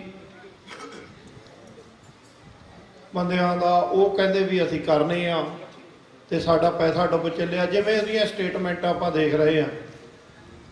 ਸੋ ਉਹਨਾਂ ਨੇ ਬਾਹਰ ਇੱਕ ਕੰਟਰੀ ਇੰਡੀਆ ਛੱਡ ਕੇ ਬਾਕੀ ਕੰਟਰੀਆਂ ਦੇ ਵਿੱਚ ਮੂਵੀ ਰਿਲੀਜ਼ ਕਰ ਦਿੱਤੀ। ਸੋ ਇਹ ਸਟੋਰੀ ਆ। ਮੈਂ ਜਿਹੜੀ ਗੱਲ ਆਪ ਜੀ ਦੇ ਨਾਲ ਕਰਨੀ ਚਾਹੁੰਦਾ ਆ, ਤੁਸੀਂ ਮੀਡੀਆ ਦੇ ਵਿੱਚ ਭਾਰਤੀ ਗੋਦੀ ਮੀਡੀਆ ਦੇਖ ਲਓ, ਸੋਸ਼ਲ ਮੀਡੀਆ, ਕਈ ਉੱਥੇ ਦੇ ਕਲਾਕਾਰ ਜਿਹੜੇ ਪ੍ਰੋ ਇੰਡੀਅਨ, ਜਿਹੜੇ ਹਮੇਸ਼ਾ ਹੀ ਸਿੱਖਾਂ ਦੇ ਖਿਲਾਫ ਭੁਗਤਦੇ ਆ। ਪਿਛਲੇ ਦਿਨਾਂ ਦੇ ਵਿੱਚ ਮੈਂ ਕੋਈ ਦਲਜੀਤ ਦੋਸਾਂਝ ਦਾ ਕੋਈ ਫਾਲੋਅਰ, ਉਹਦਾ ਕੋਈ ਨਹੀਂ ਹੈਗਾ ਇੱਦਾਂ ਦਾ, ਠੀਕ ਆ, ਜਿਵੇਂ ਤੁਸੀਂ ਸੁਣਦੇ ਕਰਦੇ ਹੋ, ਸੋਸ਼ਲ ਮੀਡੀਆ ਦੇਖਦੇ, ਉੱਦਾਂ ਦਾ ਮੈਂ ਦੇਖ ਲੈਂਦਾ ਉਹਨੂੰ। ਮੇਰਾ ਪੁਆਇੰਟ ਇਹ ਆ ਵੀ ਉਸ ਬੰਦੇ ਨੇ ਪਿਛਲੇ ਦਿਨਾਂ ਦੇ ਵਿੱਚ ਆਪਣੇ ਪ੍ਰੋਗਰਾਮਾਂ ਦੇ ਵਿੱਚ ਇੰਡੀਆ ਦਾ ਝੰਡਾ ਵੀ ਚੱਕਿਆ। ਉਸ ਬੰਦੇ ਨੇ ਪਿਛਲੇ ਸਮਿਆਂ ਦੇ ਵਿੱਚ ਇੰਡੀਆ ਦਾ ਕੋਈ ਮੰਦਿਰ ਨਹੀਂ ਛੱਡਿਆ। ਉਹਨੇ ਇਹ ਦਰਸਾਉਣ ਦੀ ਕੋਸ਼ਿਸ਼ ਕੀਤੀ ਵੀ ਮੈਂ ਇੰਡੀਅਨ ਹਾਂ, ਮੈਂ ਇੰਡੀਅਨ ਰਾਸ਼ਟਰ ਨੂੰ ਮੰਨਦਾ ਹਾਂ। ਦਲਜੀਤ ਦੋਸਾਂਝ ਨੇ ਉਹਨੇ ਆਪਣੇ ਪ੍ਰੋਗਰਾਮਾਂ ਦੇ ਵਿੱਚ ਤਿਰੰਗਾ ਵੀ ਲਹਿਰਾਇਆ। ਉਹਨੇ ਮੰਦਿਰਾਂ ਦੇ ਵਿੱਚ ਜਾ ਕੇ ਕੋਈ ਬਾਬਾ ਨਹੀਂ ਛੱਡਿਆ। ਜਿੱਥੇ ਸੱਪਾਂ ਨੂੰ ਪੂਜਿਆ ਜਾਂਦਾ, ਜਿੱਥੇ ਪੱਥਰਾਂ ਨੂੰ ਪੂਜਿਆ ਜਾਂਦਾ, ਉੱਥੇ ਹਰ ਜਗ੍ਹਾ ਤੇ ਜਾ ਕੇ ਉਹਨੇ ਭਾਰਤੀ ਹਕੂਮਤ ਨੂੰ, ਪ੍ਰੋ ਇੰਡੀਅਨ ਨੂੰ, ਜਿਹੜੇ ਉਹਨਾਂ ਦੇ BJP RSS ਨੂੰ ਖੁਸ਼ ਕਰਨ ਦੀ ਹਰ ਕੋਸ਼ਿਸ਼ ਕੀਤੀ। ਤੇ ਉਹਦੀ ਮੂਵੀ ਜਿਹੜੀ ਜਸਵੰਤ ਸਿੰਘ ਖਾਲੜਾ ਜੀ ਦੇ ਨਾਂ ਤੇ ਬਣੀ ਸੀ, ਉਹਨੂੰ ਭਾਰਤੀ ਹਕੂਮਤ ਨੇ ਚੱਲਣ ਨਹੀਂ ਦਿੱਤਾ। ਪਰ ਜਦੋਂ ਇਸ ਮੂਵੀ ਦੀ ਗੱਲ ਆਈ ਤੇ ਸਾਰੇ ਗੋਦੀ ਮੀਡੀਆ, ਪ੍ਰੋ ਇੰਡੀਅਨ ਉਹਦੇ ਮਗਰ ਪੈ ਗਏ। ਮੇਰਾ ਪੁਆਇੰਟ ਤੁਹਾਨੂੰ ਸਮਝਾਉਣ ਦੇ ਲਈ ਸਾਧ ਸੰਗਤ ਜੀ ਇਹ ਆ, ਉਹ ਜਿਹੜੇ ਭਾਰਤੀਏ ਆ, ਉਹ ਭਾਰਤੀ ਹਕੂਮਤ ਆ, ਜਿਹੜੀ ਡੀਪ ਸਟੇਟ ਆ, ਉਹ ਤੁਹਾਡੇ ਤੋਂ ਖੁਸ਼ ਨਹੀਂ। ਤੁਸੀਂ ਕੋਈ, ਉਹ ਕਹਿੰਦੇ ਸਾਡੇ ਤਰੀਕੇ ਨਾਲ ਚੱਲੋ ਜੇ ਤੁਸੀਂ ਭਾਰਤ ਵਿੱਚ ਰਹਿਣਾ ਆ। ਜੇ ਤੁਸੀਂ ਆਪਣੇ ਤਰੀਕੇ ਨਾਲ ਚੱਲੋਗੇ, ਅਸੀਂ ਨਹੀਂ ਚੱਲਣ ਦੇਵਾਂਗੇ ਤੁਹਾਨੂੰ। ਅਸੀਂ ਬੰਦੀ ਸਿੰਘ ਬਣਾ ਲਿਆਂਗੇ, ਬੰਦੀ ਬਣਾ ਦਿਆਂਗੇ, ਲੰਮਿਆਂ ਸਮਿਆਂ ਤੱਕ ਤੁਹਾਨੂੰ ਜੇਲ੍ਹਾਂ 'ਚ ਡੱਕਾਂਗੇ, ਤੁਹਾਡੇ ਪੁਲਿਸ ਮੁਕਾਬਲੇ ਵੀ ਬਣਾਵਾਂਗੇ, ਤੁਹਾਡੇ ਤੇ ਤਸ਼ੱਦਦ ਵੀ ਕਰਾਂਗੇ। ਜਿਹੜਾ ਵੀ ਕੋਈ ਗੱਲ ਪੰਜਾਬ ਦੀ ਕਰੇਗਾ, ਸਿੱਖੀ ਦੀ ਕਰੇਗਾ, ਤੁਹਾਡੇ ਸਿਰਾਂ ਦੇ ਉੱਤੇ ਦਸਤਾਰਾਂ ਹੋਣਗੀਆਂ, ਤੁਹਾਡੇ ਦਾੜੇ। ਤੁਹਾਨੂੰ ਉਹ ਰੀਅਲਾਈਜ਼ ਕਰਾਉਂਦੇ ਆ ਭਾਰਤੀ ਹਕੂਮਤ ਕਿ ਤੁਸੀਂ ਇਸ ਕੰਟਰੀ ਦੇ ਵਿੱਚ ਗੁਲਾਮ ਆ। ਤੇ ਫਿਰ ਤੁਸੀਂ ਦੇਖਣਾ ਭਾਈ, ਹੁਣ ਇਹ ਬਹੁਤ ਵੱਡੀ ਐਗਜ਼ਾਮਪਲ ਆ। ਅਸੀਂ ਮੰਨ ਲੈਂਦੇ ਆ ਉਹਨਾਂ ਸਿੰਘਾਂ ਦੀਆਂ ਮੂਵੀਆਂ ਨਹੀਂ ਚੱਲਣ ਦਿੰਦੇ ਭਾਰਤੀ ਹਕੂਮਤ, ਜਿਨ੍ਹਾਂ ਨੇ ਸੰਘਰਸ਼ ਲੜਿਆ, ਹਥਿਆਰਬੰਦ ਲੜਿਆ। ਪਰ ਜਸਵੰਤ ਸਿੰਘ ਜੀ ਖਾਲੜਾ, ਉਹਨਾਂ ਨੇ ਤਾਂ ਉਹਨਾਂ ਲਵਾਰਸ ਲਾਸ਼ਾਂ ਨੂੰ ਲੱਭਣ ਤੁਰੇ ਸੀ, ਉਹਨਾਂ ਨੂੰ ਵੀ ਲਵਾਰਸ ਬਣਾ ਕੇ ਉਹਨਾਂ ਨੇ ਸ਼ਹੀਦ ਕਰ ਦਿੱਤਾ। ਸੋ ਸਾਧ ਸੰਗਤ ਜੀ, ਉਸ ਮੂਵੀ ਨੂੰ ਵੀ ਨਹੀਂ ਚੱਲਣ ਦਿੱਤਾ ਉਹਨਾਂ ਨੇ, ਕਿਉਂਕਿ ਸੱਚ ਸਾਹਮਣੇ ਆਉਂਦਾ। ਭਾਰਤੀ ਹਕੂਮਤ ਦਾ, ਡੈਮੋਕ੍ਰੇਸੀ ਦਾ ਝੂਠਾ ਮੁਖੌਟਾ ਜਿਹੜਾ ਲੱਗਾ ਹੁੰਦਾ ਆ। ਸੋ ਜਸਵੰਤ ਸਿੰਘ ਖਾਲੜਾ ਜੀ ਦੀ ਸਪੀਚ ਆਨਲਾਈਨ ਪਈ ਆ, ਆਪ ਜੀ ਨੇ ਤੁਸੀਂ ਸੁਣਿਆ ਹੋਵੇਗਾ ਉਹਨਾਂ ਦੀਆਂ ਸਪੀਚਾਂ ਨੂੰ, ਕਿ ਦੂਰ ਜਦੋਂ ਇੱਕ ਝੁੱਗੀ ਦੇ ਵਿੱਚ ਇੱਕ ਦੀਪਕ ਜਿਹੜਾ ਆ ਉਹ ਸਿਰ ਚੁੱਕਦਾ ਆ, ਤਾਂ ਹੋਰ ਵੀ ਦੀਵੇ ਫਿਰ ਰੁਸ਼ਨਾਉਣ ਲੱਗ ਪੈਂਦੇ ਆ। ਉਸ ਦੀਪਕ ਦੀ ਨਿਆਈ ਆਪਾਂ ਸਿਰ ਚੁੱਕੀਏ। ਅਸੀਂ ਜਿਹੜਾ ਧੱਕੇਸ਼ਾਹੀਆਂ ਭਾਰਤ ਵਿੱਚ, ਡਾਇਸਪੋਰਾ ਦੇ ਵਿੱਚ ਤੁਹਾਡੇ ਨੌਜਵਾਨਾਂ ਦੀਆਂ ਕਿਲਿੰਗ ਹੋ ਰਹੀਆਂ ਆ। ਅੱਜ ਹਿੰਦੂ ਲੌਬੀ ਜਿਹੜੀ ਆ ਡਾਇਸਪੋਰਾ ਦੇ ਵਿੱਚ ਵੀ ਕਿਵੇਂ ਉਹ ਅੱਗੇ ਵਧ ਰਹੀ ਆ। ਤੁਸੀਂ ਰੀਸੈਂਟਲੀ ਹੁਣ ਨਿਊਯਾਰਕ ਦੀਆਂ ਇਲੈਕਸ਼ਨਾਂ ਦੇ ਵਿੱਚ ਦੇਖਿਆ, ਜੁਰਾਨ ਮਮਦਾਨੀ ਉਹ ਮੇਅਰ ਦੇ ਲਈ ਪ੍ਰਾਇਮਰੀ ਜਿੱਤ ਗਿਆ, ਤੇ ਉਸ ਉੱਤੇ ਵੀ ਕਿਵੇਂ ਭਾਰਤੀ ਹਕੂਮਤ ਤਿਲਮਿਲਾ ਉੱਠੀ ਆ। ਕਿਉਂ ਕਿ ਉਸ ਨੌਜਵਾਨ ਨੇ ਡਾਇਸਪੋਰਾ ਦੇ ਵਿੱਚ, ਨਿਊਯਾਰਕ ਸਟੇਟ ਦੇ ਵਿੱਚ, ਜਦੋਂ ਅਸੀਂ ਉਹਨਾਂ ਨੂੰ ਅਪਰੋਚ ਕੀਤਾ ਟ੍ਰਾਂਸਨੈਸ਼ਨਲ ਰਿਪਰੈਸ਼ਨ ਦੇ ਉੱਤੇ, ਉਹਨਾਂ ਨੇ ਤਕਰੀਬਨ 16-17 ਅਸੈਂਬਲੀ ਮੈਂਬਰਾਂ ਦੇ ਸਿਗਨੇਚਰਾਂ ਦੇ ਨਾਲ ਲੈਟਰ ਲਿਖ ਕੇ ਵਾਈਟ ਹਾਊਸ ਨੂੰ ਭੇਜਿਆ। ਨਿਊਯਾਰਕ ਸਟੇਟ ਅਸੈਂਬਲੀ ਦੇ ਵਿੱਚ ਉਹਨਾਂ ਨੇ ਆਵਾਜ਼ ਬੁਲੰਦ ਕੀਤੀ। ਔਰ ਜਦੋਂ ਉਹਨਾਂ ਨੂੰ ਮੀਡੀਆ ਪੁੱਛਦਾ ਕਿ ਨਿਊਯਾਰਕ ਦੀ ਧਰਤੀ ਤੇ ਜਦੋਂ ਮੋਦੀ ਆਏਗਾ ਤੁਸੀਂ ਕਿਵੇਂ ਉਹਨਾਂ ਨੂੰ ਵੈਲਕਮ ਕਰੋਗੇ, ਉਹ ਕਹਿੰਦੇ ਨਾ। ਔਰ ਜਿੰਨੇ ਵੀ ਕੈਂਡੀਡੇਟ ਮੇਅਰ ਦੀ ਪ੍ਰਾਇਮਰੀ ਦੇ ਵਿੱਚ ਸੀਗੇ, ਸਾਰਿਆਂ ਨੇ ਕਿਹਾ ਵੀ ਨਹੀਂ। ਸੋ ਹੁਣ ਭਾਰਤੀ ਹਕੂਮਤ ਨੂੰ ਉਹ ਤੋਂ ਵੀ ਤਕਲੀਫ ਆ। ਸੋ ਇਹਨਾਂ ਗੱਲਾਂ ਨੂੰ ਤੁਸੀਂ ਜਿਹੜੇ ਨੌਜਵਾਨ ਖਾਸ ਕਰਕੇ ਇਸ ਕੰਟਰੀ ਦੀ ਐਜੂਕੇਸ਼ਨ ਲੈ ਰਹੇ ਆ, ਤੁਸੀਂ ਵਾਚ ਕਰਦੇ ਹੋ। ਸੋ ਜਸਵੰਤ ਸਿੰਘ ਖਾਲੜਾ ਦੀ ਸਪੀਚ ਨੂੰ ਸੁਣੋ। ਸੋ ਉਸ ਦੀਪਕ ਦੇ ਵਾਂਗੂ ਜਗੋ ਤੇ ਹੋਰ ਵੀ ਬੱਚਿਆਂ ਨੂੰ ਜਗਾਓ, ਨਾਲ ਤੋਰੋ ਇਸ ਮੁਹਿੰਮ ਦੇ ਵਿੱਚ। ਸੋ ਮੈਂ ਜ਼ਿਆਦਾ ਸਮਾਂ ਨਾ ਲੈਂਦਾ ਹੋਇਆ ਧੰਨਵਾਦ ਕਰਦਾ ਜਥੇਬੰਦੀ ਦਾ, ਔਰ ਬੇਨਤੀ ਕਰਦਾ ਪਰਸੋਂ ਨੂੰ 1 ਜੁਲਾਈ ਨੂੰ ਵਾਸ਼ਿੰਗਟਨ DC ਦੇ ਵਿੱਚ ਜਿਹੜਾ ਭਾਰਤੀ ਵਿਦੇਸ਼ ਮੰਤਰੀ ਜੈ ਸ਼ੰਕਰ ਉਹ ਫੇਰ ਆ ਰਿਹਾ, ਕੁਆਡ ਦੀ ਮੀਟਿੰਗ ਆ ਮੇਰੇ ਖਿਆਲ 'ਚ। ਸੋ ਸਾਡਾ ਜਿਹੜਾ ਫਰਜ਼ ਬਣਦਾ ਆ ਕਿ ਅਸੀਂ ਭਾਈ ਉੱਥੇ ਖੜੀਏ ਉਹਦੇ ਸਾਹਮਣੇ, ਆਪਾਂ ਉਹਨੂੰ ਕਹੀਏ ਵੀ ਤੂੰ ਇਸ ਧਰਤੀ ਤੇ ਆਉਣਾ, ਤੁਸੀਂ ਸਾਡੇ ਬੰਦੀ ਬਣਾਏ ਹੋਏ ਆ ਇੰਨੇ ਸਾਲਾਂ ਤੋਂ, ਤੁਹਾਡੇ ਦਿੱਤੀਆਂ ਹੋਈਆਂ ਸਜ਼ਾਵਾਂ ਜਿਹੜੀਆਂ ਕਾਨੂੰਨ ਮੁਤਾਬਕ ਭੁਗਤ ਚੁੱਕੇ ਨੌਜਵਾਨ ਹਲੇ ਵੀ ਤੁਸੀਂ ਛੱਡ ਨਹੀਂ ਰਹੇ। ਤੁਹਾਡਾ ਜਿਹੜਾ ਇੱਕ ਪੰਡਤ ਕਿਸ਼ੋਰੀ ਲਾਲ ਦਿੱਲੀ ਦੇ ਵਿੱਚ 7 ਖੂਨ ਉਹਨੇ ਸਿੱਖਾਂ ਦੀਆਂ ਜਿਹੜੀਆਂ ਕਤਲ ਕੀਤੇ ਸੀ 1984 ਦੇ ਵਿੱਚ, ਤੇ ਉਸ ਕਿਸ਼ੋਰੀ ਲਾਲ ਨੂੰ ਤੁਸੀਂ ਰਿਹਾ ਕੀਤਾ। ਤੇ ਸਾਡੇ ਸਿੰਘਾਂ ਨੇ ਜਿਨ੍ਹਾਂ ਨੇ ਆਪਣੇ ਸਿੱਖਾਂ ਦੀ ਅਜ਼ਮਤ ਵਾਸਤੇ, ਆਪਣੇ ਧਰਮ ਵਾਸਤੇ, ਆਪਣੀ ਕੌਮ, ਆਪਣੇ ਪੰਜਾਬ ਵਾਸਤੇ, ਆਪਣੇ ਪਾਣੀਆਂ ਵਾਸਤੇ, ਨੌਜਵਾਨੀ ਨੂੰ ਸੇਵ ਕਰਨ ਵਾਸਤੇ ਲੜਾਈ ਲੜੀ ਤੇ ਉਹਨਾਂ ਨੂੰ ਸਜ਼ਾਵਾਂ ਵੀ ਦਿੱਤੀਆਂ, ਪੂਰੀਆਂ ਵੀ ਹੋ ਗਈਆਂ। ਤੁਸੀਂ ਸਾਡੇ ਸਿੰਘਾਂ ਨੂੰ ਨਹੀਂ ਛੱਡਦੇ, ਜਿਨ੍ਹਾਂ ਦੇ ਵਿੱਚ ਸਿੰਘ ਸਾਹਿਬ ਜਥੇਦਾਰ ਜਗਤਾਰ ਸਿੰਘ ਹਵਾਰਾ, ਭਾਈ ਪਰਮਜੀਤ ਸਿੰਘ ਜੀ ਭਿਓਰਾ, ਭਾਈ ਜਗਤਾਰ ਸਿੰਘ ਜੀ ਤਾਰਾ, ਭਾਈ ਬਲਵੰਤ ਸਿੰਘ ਜੀ ਰਾਜੂਵਾਲਾ, ਕਿੰਨੇ ਹੀ ਸਿੰਘ ਜਿਹੜੇ, ਭਾਈ ਦਵਿੰਦਰਪਾਲ ਸਿੰਘ ਜੀ ਭੁੱਲਰ। ਸੋ ਅਸੀਂ ਸਾਰਿਆਂ ਨੂੰ, ਸਾਨੂੰ ਚਾਹੀਦਾ ਕਿ ਸਾਡੀ ਨੌਜਵਾਨੀ ਜਾਗੇ, ਉੱਠੇ। ਜਿੱਥੇ ਵੀ ਕੌਮੀ ਘਰ ਖਾਲਿਸਤਾਨ ਦੀ ਗੱਲ ਹੁੰਦੀ ਆ, ਕੋਈ ਪ੍ਰੋਗਰਾਮ ਲਿਖੇ ਜਾਂਦੇ ਆ, ਵੱਧ ਚੜ ਕੇ ਆਹ ਜਿਹੜੇ ਇਤਿਹਾਸ ਅਸੀਂ ਆਪਣੇ ਹਿਸਟੋਰੀਅਨ ਪਾਸੋਂ, ਇਤਿਹਾਸਕਾਰਾਂ ਪਾਸੋਂ ਸੁਣੇ ਆ, ਇਹਨਾਂ ਨੂੰ ਸੁਣ ਕੇ ਕੰਨ ਰਸ ਲੈ ਕੇ ਆਪਾਂ ਨੂੰ ਘਰਾਂ ਜਾ ਕੇ ਸੌਂ ਜਾਂਦੇ ਆ। ਇਹਨਾਂ ਉੱਤੇ ਤਵੱਜੋ ਦਈਏ। ਸਾਡੇ ਪੁਰਾਤਨ ਜਰਨੈਲਾਂ ਦਾ ਇਤਿਹਾਸ ਸਿਰਜੇ ਸਾਧ ਸੰਗਤ ਜੀ, ਤੁਸੀਂ ਵੀ ਹਿਸਟਰੀ ਬਣਾਓ, ਤੁਸੀਂ ਵੀ ਇਤਿਹਾਸ ਸਿਰਜੋ, ਤੁਸੀਂ ਤੁਰੋ ਉਸ ਰਸਤੇ ਤੇ। ਤੁਹਾਨੂੰ ਅੱਜ ਸ਼ਹਾਦਤਾਂ ਦੇਣ ਦੀ ਲੋੜ ਨਹੀਂ, ਅੱਜ ਤੁਸੀਂ ਟੇਬਲਾਂ ਤੇ ਬੈਠ ਕੇ ਵੀ ਉਹਨਾਂ ਬ੍ਰਾਹਮਣਵਾਦੀ ਹਕੂਮਤ ਨੂੰ ਹਰਾ ਸਕਦੇ ਹੋ। ਸੋ ਮੈਂ ਕਿਸੇ ਵੀ ਭੁੱਲ ਚੁੱਕ ਲਈ ਖਿਮਾ ਪ੍ਰਬੰਧਕ ਕਮੇਟੀ ਦਾ ਔਰ ਜਥੇਬੰਦੀ ਬਾਬਾ ਬੰਦਾ ਸਿੰਘ ਬਹਾਦਰ ਇੰਟਰਨੈਸ਼ਨਲ ਸਿੱਖ ਸੋਸਾਇਟੀ ਵਾਲਿਆਂ ਦਾ ਸਾਰਿਆਂ ਦਾ ਧੰਨਵਾਦ ਕਰਦਾ। ਸਰਦਾਰ ਟਹਿਲ ਸਿੰਘ ਜੀ ਹੋਣੀ, ਕਾਫੀ ਰਜਿੰਦਰ ਸਿੰਘ ਹੋਣੀ ਲੰਬੇ ਸਮੇਂ ਦੇ ਤੁਰੇ ਹੋਏ ਆ ਜੀ। ਸੋ ਧੰਨਵਾਦ। ਵਾਹਿਗੁਰੂ ਜੀ ਕਾ ਖਾਲਸਾ, ਵਾਹਿਗੁਰੂ ਜੀ ਕੀ ਫਤਿਹ। ਹਾਂਜੀ, ਗੁਰੂ ਪਿਆਰੀ ਸਾਧ ਸੰਗਤ ਜੀ, ਸਾਡੇ ਵਿੱਚ ਸਾਡੇ ਇਲਾਕੇ ਤੋਂ ਜੋ ਸਿੱਖ ਸਟੂਡੈਂਟ ਫੈਡਰੇਸ਼ਨ ਦੇ ਮੈਂਬਰ ਵੀ ਰਹੇ ਹਨ, ਪ੍ਰਧਾਨ ਰਹੇ ਹਨ, ਜਗਰਾਜ ਸਿੰਘ ਜੀ ਖੰਡ ਮਾਨਪੁਰ ਤੋਂ ਮਾਨਖੇੜੀ, ਉਹ ਪਹੁੰਚੇ ਹੋਏ ਹਨ। ਮੈਂ ਉਹਨਾਂ ਨੂੰ ਬੇਨਤੀ ਕਰਦਾ ਹਾਂ ਕਿ ਅਸੀਂ ਜਥੇਬੰਦੀ ਵੱਲੋਂ ਉਹਨਾਂ ਨੂੰ ਮਾਨ ਸਨਮਾਨ ਉਹਨਾਂ ਦਾ ਕਰਨਾ ਸਟੇਜ ਤੇ ਆ ਜਾਵੇ। ਦੂਜਾ ਭਾਈ ਦਲੇਰ ਸਿੰਘ ਜੀ, ਆਪ ਜੀ ਨੂੰ ਪਤਾ ਹੈ ਵੀ ਉਹ ਗੱਤਕੇ ਵਾਸਤੇ ਕਿੰਨਾ ਆਪਣੇ ਬੱਚਿਆਂ ਨੂੰ ਤਿਆਰ ਕਰਦੇ ਹਨ, ਤੇ ਬਾਕੀ ਸਿਗਲੀ ਬੰਜਾਰਿਆਂ ਵਾਸਤੇ ਪ੍ਰੋਜੈਕਟ ਉਹਨਾਂ ਸ਼ੁਰੂ ਕੀਤੇ, ਉਹਨਾਂ ਦੀ ਮਦਦ ਕਰਦੇ। ਮੈਂ ਉਹਨਾਂ ਨੂੰ ਬੇਨਤੀ ਕਰਦਾ ਸਟੇਜ ਤੇ ਆ, ਅਸੀਂ ਉਹਨਾਂ ਨੂੰ ਵੀ ਮਾਨ ਸਨਮਾਨ ਦੇਣਾ। ਸੋ ਜੋ ਇਹ ਜਗਰਾਜ ਸਿੰਘ ਜੀ ਹੈ, ਇਹ ਜਥੇਦਾਰ ਹਵਾਰਾ ਜੀ ਦੇ ਨਾਲ ਵੀ ਜੇਲ੍ਹ ਵਿੱਚ ਰਹੇ ਹਨ। ਇਕੱਲੇ ਜੇਲ੍ਹ ਵਿੱਚ ਨਹੀਂ ਰਹੇ, ਇਹਨਾਂ ਨੇ ਬਾਕੀ ਸਿੰਘਾਂ ਦੇ ਨਾਲ ਰਹਿ ਕੇ ਵੀ ਸੇਵਾਵਾਂ ਬਹੁਤ ਨਿਭਾਈਆਂ ਹਨ। ਗੁਰੂ ਮਹਾਰਾਜ ਇਹਨਾਂ ਨੂੰ ਤੰਦਰੁਸਤੀਆਂ ਵਾਸਤੇ, ਚੜ੍ਹਦੀਆਂ ਕਲਾਂ ਵਿੱਚ ਹਮੇਸ਼ਾ ਹੀ ਰਹਿਣ। ਅੱਜ ਵੀ ਬੜੇ ਸਰਗਰਮ ਹਨ, ਜਥੇਦਾਰ ਹਵਾਰਾ ਜੀ ਦੇ ਬਾਰੇ ਬਹੁਤ ਸੋਚਦੇ ਹਨ, ਸੰਗਤਾਂ ਨੂੰ ਸੋ ਨਿਹਾਲ ਦੇਗ ਤੇਗ, ਦੇਗ ਤੇਗ, ਪੰਥ ਕੀ, ਪੰਥ ਕੀ ਰਾਜ ਕਰੇਗਾ, ਰਾਜ ਕਰੇਗਾ। ਬੋਲੇ ਸੋ ਨਿਹਾਲ।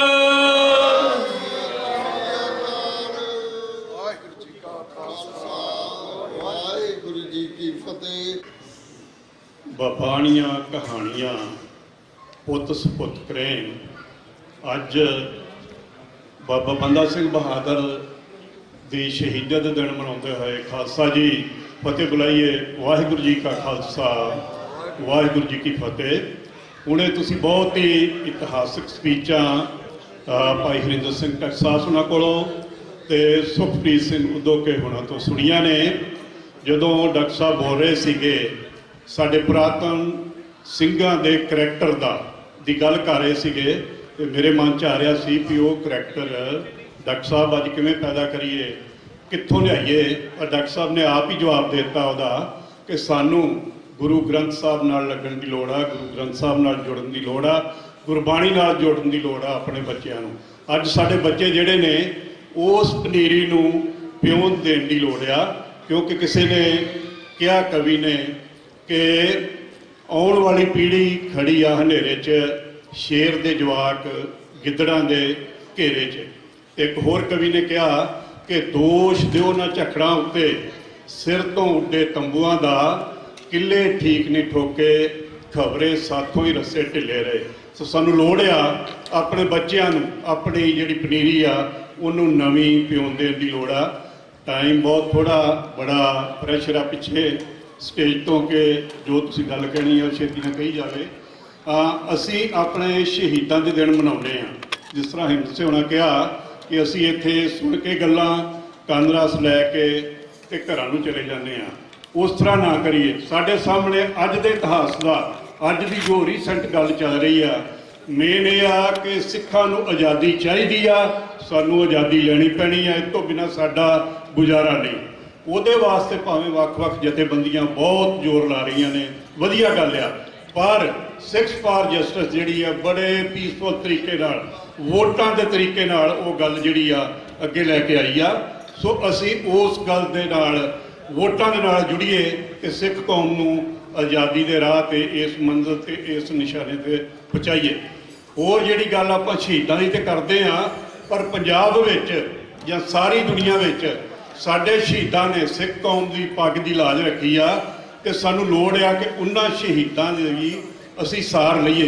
बहुत सारे शहीद जिहड़े ने इस समय दे हुण वाले समय दे 1984 तो बाद वाले उन्हां दे घरां विच चुल्हियां विच घाह उगया होया, उन्हां दा कोई ध्यान नहीं कर रहा। भावें जथेबंदियां थोड़ा थोड़ा ख्याल दे रही ने, उन्हां दी मदद कर रही ने, पर साडे विच इत्थे मौजूद ने सरदार मुखदेव सिंह हुशियारपुर जिले तो टांडे लागे तो ने, बहुत ही कल्ले बहुत ज़्यादा जिहड़े शहीद परिवार ने उन्हां दी मदद कर रहे ने। सो मैं इस बेनती करने वास्ते खड़ा होया कि असीं अपने जिहड़े पिछे शहीद ने, जिस तरह बाबा बंदा सिंह बहादुर तो लैके पहलां तो हुण वाले, असीं रोज़ उन्हां दीयां बातां पाईए, अपनी नवीं पनीरी नूं कौम नूं जागृत करिए। पर हुण जिहड़े रीसेंटली अजोके समय में सिख जिहड़े ने शहीद होए ने, उन्हां दे परिवारां दी आपां सार लईए ताकि होरनां नूं भी इंस्पायरेशन मिल सके। उन्हां नूं लोड़ नहीं, वो इस करके शहीदी नहीं उन्हां दित्ती भी साडा मगरों कोई सानू शदर चढ़ावे, साडे सिर ते साडे परिवार की इज्जत करे। उन्हां दा इक अकीदा सी, शहीद का एक अकीदा हुंदा कि मेरा जिहड़ा टारगेट है वो प्राप्त करने वास्ते मैं शहीदी दे रहा, वो तो शहीदियां दे के चल गए साडे वास्ते, असी उन्हां दे परिवारां दी सार लईए। सो बेनती है कि आप जिहड़े भी तुसीं उन्हां शहीदां दी सार लेना चाहुंदे हो, सरदार रजिंदर सिंह हुणां नाल राबता काम करो, वो गांव मुखदेव सिंह हुणां नाल राबता कर लैणगे। सो उन्हां वास्ते बहुत सानू लोड़ है, अपने दिल जिहड़े है वो खोलो। आप अमरीका च आए हैं जिथे सानू 100 रुपये की लोड़ है, इंडिया जाके 1000 खर्च करते हैं, उन्होंने शहीदों वास्ते भी अपने मन जिहड़े ने वो खुले करो, क्योंकि शहीदों नूं दिता पैसा, क्योंकि जिहड़े शहीदों नूं ये दान दित्तियां घटदा नहीं, ये वधदा वा। शहीदों वास्ते दान देना, असीं गुरु साहब की सेवा कर रहे हैं, कौम की सेवा कर रहे हैं। इहो मेरे कहण दा ज़्यादा बेनती करने का मदद सी, वध घट रही भुल चुक दी खिमा। वाहिगुरू जी का खालसा, वाहिगुरू जी का खालसा, वाहिगुरू जी की फतेह। ये सन भाई हरदेव सिंह जी जिन्हों ने अपने विचार साझे किए, असीं इन्हां दे ऋणी आ। गुरु घर के बच्चे आप नूं कीर्तन नाल जोड़नगे। बेनती है सारी संगत, ਜਦੋਂ ਤੁਹਾਡੇ ਬੱਚੇ ਕੀਰਤਨ ਕਰਦੇ ਨੇ ਤੁਹਾਨੂੰ ਖੁਸ਼ੀ ਹੋਣੀ ਚਾਹੀਦੀ, ਉੱਠ ਕੇ ਨਹੀਂ ਚਲੇ ਜਾਣਾ ਚਾਹੀਦਾ, ਖੁਸ਼ੀ ਦੀ ਗੱਲ ਹੈ। ਸਾਡੇ ਬੱਚੇ ਕੀਰਤਨ ਕਰਦੇ ਨੇ ਗੁਰੂ ਦੇ ਦਰਬਾਰ ਵਿੱਚ, ਇਸ ਕਰਕੇ ਮੇਰੀ ਬੇਨਤੀ ਹੈ ਸਾਰੀ ਸੰਗਤ ਨੂੰ, ਜਿਸ ਵੇਲੇ ਬੱਚੇ ਕੀਰਤਨ ਤੇ ਬੈਠ ਜਾਂਦੇ ਨੇ, ਆਪਣੇ ਕੀਰਤਨ ਸੁਣਾਉਣ ਵਾਸਤੇ ਬੈਠਦੇ ਨੇ, ਸਾਰੀ ਸੰਗਤ ਜੁੜ ਜਾਇਆ ਕਰੋ। ਸੋ ਆਓ ਬੜੇ ਪਿਆਰ ਨਾਲ ਬੱਚਿਆਂ ਕੋਲੋਂ 20 ਮਿੰਟ ਵਾਸਤੇ ਕੀਰਤਨ ਸਰਵਣ ਕਰੀਏ। उस तो उपरंत भाई मेजर सिंह जी हजूरी रागी दरबार साहब, वो भी बैठे ने, वेट करते हैं। अज असी कुछ लेट हो गए हैं, अज ये बरसी मनाउंदे मेरी बेनती हैगी है कि सारी संगत प्यार नाल जुड़ के बैठा करो, ताकि आपां गुरु दरबार दे भाई मेजर सिंह उन्हां दा भी कीर्तन आपने सरवण करना है। बच्चों के कीर्तन तो पहला दास 1-2 मिनट वास्ते भाई साहब होरी 2 मिनट वास्ते अपने विचार साझे करने। आओ जी। वाहिगुरू जी का खालसा। 1 मिनट की कर देना जी। ਵਾਹਿਗੁਰੂ ਜੀ ਕਾ ਖਾਲਸਾ ਵਾਹਿਗੁਰੂ ਜੀ ਕੀ ਫਤਿਹ। ਸੋ ਮਿੰਟ ਜਿਹੜੇ ਆ 2 ਕਹਿ ਗਏ ਆ, ਸੋ ਉਹਦੇ ਵਿੱਚ ਆਪਾਂ ਗੱਲ ਜਿਹੜੀ ਆ ਕੰਪਲੀਟ ਕਰ ਦੇਣੀ ਆ। ਅੱਜ ਦਿਹਾੜਾ ਜਿਹੜਾ ਬਾਬਾ ਬੰਦਾ ਸਿੰਘ ਬਹਾਦਰ ਹੋਰਾਂ ਦਾ ਸ਼ਹੀਦੀ ਦਿਹਾੜਾ ਜਿਹੜਾ ਮਨਾਇਆ ਜਾ ਰਿਹਾ। ਬਾਬਾ ਬੰਦਾ ਸਿੰਘ ਬਹਾਦਰ ਹੋਰਾਂ ਦੀ ਸ਼ਹਾਦਤ ਜਿਹੜੀ ਆ ਉਹ ਪੰਜਾਬ ਦੇ ਲਈ ਹੁੰਦੀ ਹੈ। ਅੱਜ ਤੋਂ 3 ਸਦੀਆਂ ਪਹਿਲਾਂ ਬਾਬਾ ਬੰਦਾ ਸਿੰਘ ਬਹਾਦਰ ਦੀ ਸ਼ਹਾਦਤ, ਤੇ ਉਸ ਤੋਂ ਬਾਅਦ 3 ਸਦੀਆਂ ਬਾਅਦ ਜੇ ਆਪਾਂ ਅੱਜ ਗੱਲ ਕਰੀਏ ਤੇ ਅੱਜ ਵੀ ਉਹ ਸ਼ਹਾਦਤਾਂ ਜਿਹੜੀਆਂ ਉਹ ਉਸੇ ਤਰੀਕੇ ਦੇ ਨਾਲ ਜਾਰੀਆਂ ਪੰਜਾਬ ਨੂੰ ਆਜ਼ਾਦ ਕਰਾਉਣ ਦੇ ਲਈ। ਅੱਜ ਆਪਾਂ ਜਦੋਂ ਦੇਖਦੇ ਹਾਂ ਵਿਦੇਸ਼ਾਂ ਦੀ ਧਰਤੀ ਦੇ ਉੱਪਰ ਅਖੀਰਲੇ ਸ਼ਹੀਦ ਜੇ ਪੰਜਾਬ ਦੀ ਅਜ਼ਮਤ ਦੇ ਲਈ ਕੋਈ ਸ਼ਹੀਦ ਹੋਇਆ ਤੇ ਭਾਈ ਹਰਦੀਪ ਸਿੰਘ ਨਿੱਜਰ ਜਿਹੜੇ ਆ, ਜਿਨ੍ਹਾਂ ਨੂੰ 18 ਜੂਨ 2023 ਨੂੰ ਭਾਰਤੀ ਹਕੂਮਤ ਦੇ ਕਹਿਣ ਦੇ ਉੱਪਰ ਉਹਨਾਂ ਦੇ ਕਰਿੰਦਿਆਂ ਵੱਲੋਂ ਭਾਈ ਹਰਦੀਪ ਸਿੰਘ ਨਿੱਜਰ ਹੋਰਾਂ ਨੂੰ ਸ਼ਹੀਦ ਕਰ ਦਿੱਤਾ ਜਾਂਦਾ। ਅੱਜ ਉਹ ਕਾਤਲ ਜਿਹੜੇ ਆ ਉਹ ਅਮਰੀਕਾ ਦੀ ਧਰਤੀ ਦੇ ਉੱਪਰ ਆ ਰਹੇ ਆ। ਜੁਲਾਈ 1 ਜੁਲਾਈ ਨੂੰ ਭਾਰਤੀ ਵਿਦੇਸ਼ ਮੰਤਰੀ ਜੈ ਸ਼ੰਕਰ ਜਿਹੜਾ ਉਹ ਮਾਰਕ ਰੂਬੀਓ ਜਿਹੜੇ ਕਿ ਅਮਰੀਕਾ ਦੇ ਸਟੇਟ ਸੈਕਟਰੀ ਹੈਗੇ ਆ, ਉਹਨਾਂ ਨੂੰ ਮਿਲਣ ਵਾਸਤੇ ਕੁਆਡ ਦੀ ਮੀਟਿੰਗ ਦੇ ਵਿੱਚ ਆ ਰਿਹਾ। ਤੇ ਆਪਣਾ ਫਰਜ਼ ਬਣਦਾ ਕਿ ਅਸੀਂ ਉਹਨਾਂ ਕਾਤਲਾਂ ਦੇ ਸਾਹਮਣੇ ਖੜੇ ਹੋਈਏ ਤੇ ਆਪਣਾ ਜਿਹੜਾ ਕੇਸ ਹੈ ਉਹ ਦੁਨੀਆ ਦੇ ਸਾਹਮਣੇ ਰੱਖੀਏ। ਸੋ 1 ਜੁਲਾਈ ਨੂੰ ਵਾਸ਼ਿੰਗਟਨ DC ਦੇ ਵਿੱਚ ਭਾਰਤੀ ਵਿਦੇਸ਼ ਮੰਤਰੀ ਐਸ ਜੈ ਸ਼ੰਕਰ ਜਿਹੜੇ ਆ ਉਹ ਆ ਰਹੇ ਆ। ਉਹਦੇ ਲਈ ਆਪਾਂ ਇੱਥੋਂ ਨੌਜਵਾਨ ਜਿਹੜੇ ਆ ਉਹ ਲੈ ਕੇ ਜਾਣੇ ਆ, ਭੈਣਾਂ ਭਰਾ ਸਾਰੇ ਜਿਹੜੇ ਆ ਉਹ ਜਾ ਸਕਦੇ ਆ, ਬਜ਼ੁਰਗ ਸਾਡੇ। ਅੱਜ ਪੰਜਾਬ ਦੀ ਗੱਲ ਜਿਹੜੀ ਆ ਉਹ ਹਰ ਬੰਦਾ ਸੋਚਦਾ, ਸਵੇਰੇ ਉੱਠਦਾ ਪਹਿਲਾਂ ਆਪਣੇ ਫੋਨਾਂ ਦੇ ਵਿੱਚ ਦੇਖਦਾ ਕਿ ਪੰਜਾਬ ਤੋਂ ਸੁਖਾਵੀਂ ਖਬਰ ਕਿਹੜੀ ਆ, ਪਰ ਕੋਈ ਸੁਖਾਵੀਂ ਖਬਰ ਜਿਹੜੀ ਆ ਪੰਜਾਬ ਤੋਂ ਕਿਸੇ ਦੇ ਫੋਨ ਦੇ ਵਿੱਚ ਦਿਖਦੀ ਨਹੀਂ। ਤੇ ਉਸ ਵੇਲੇ ਬੰਦਾ ਚਿੰਤਿਤ ਹੁੰਦਾ।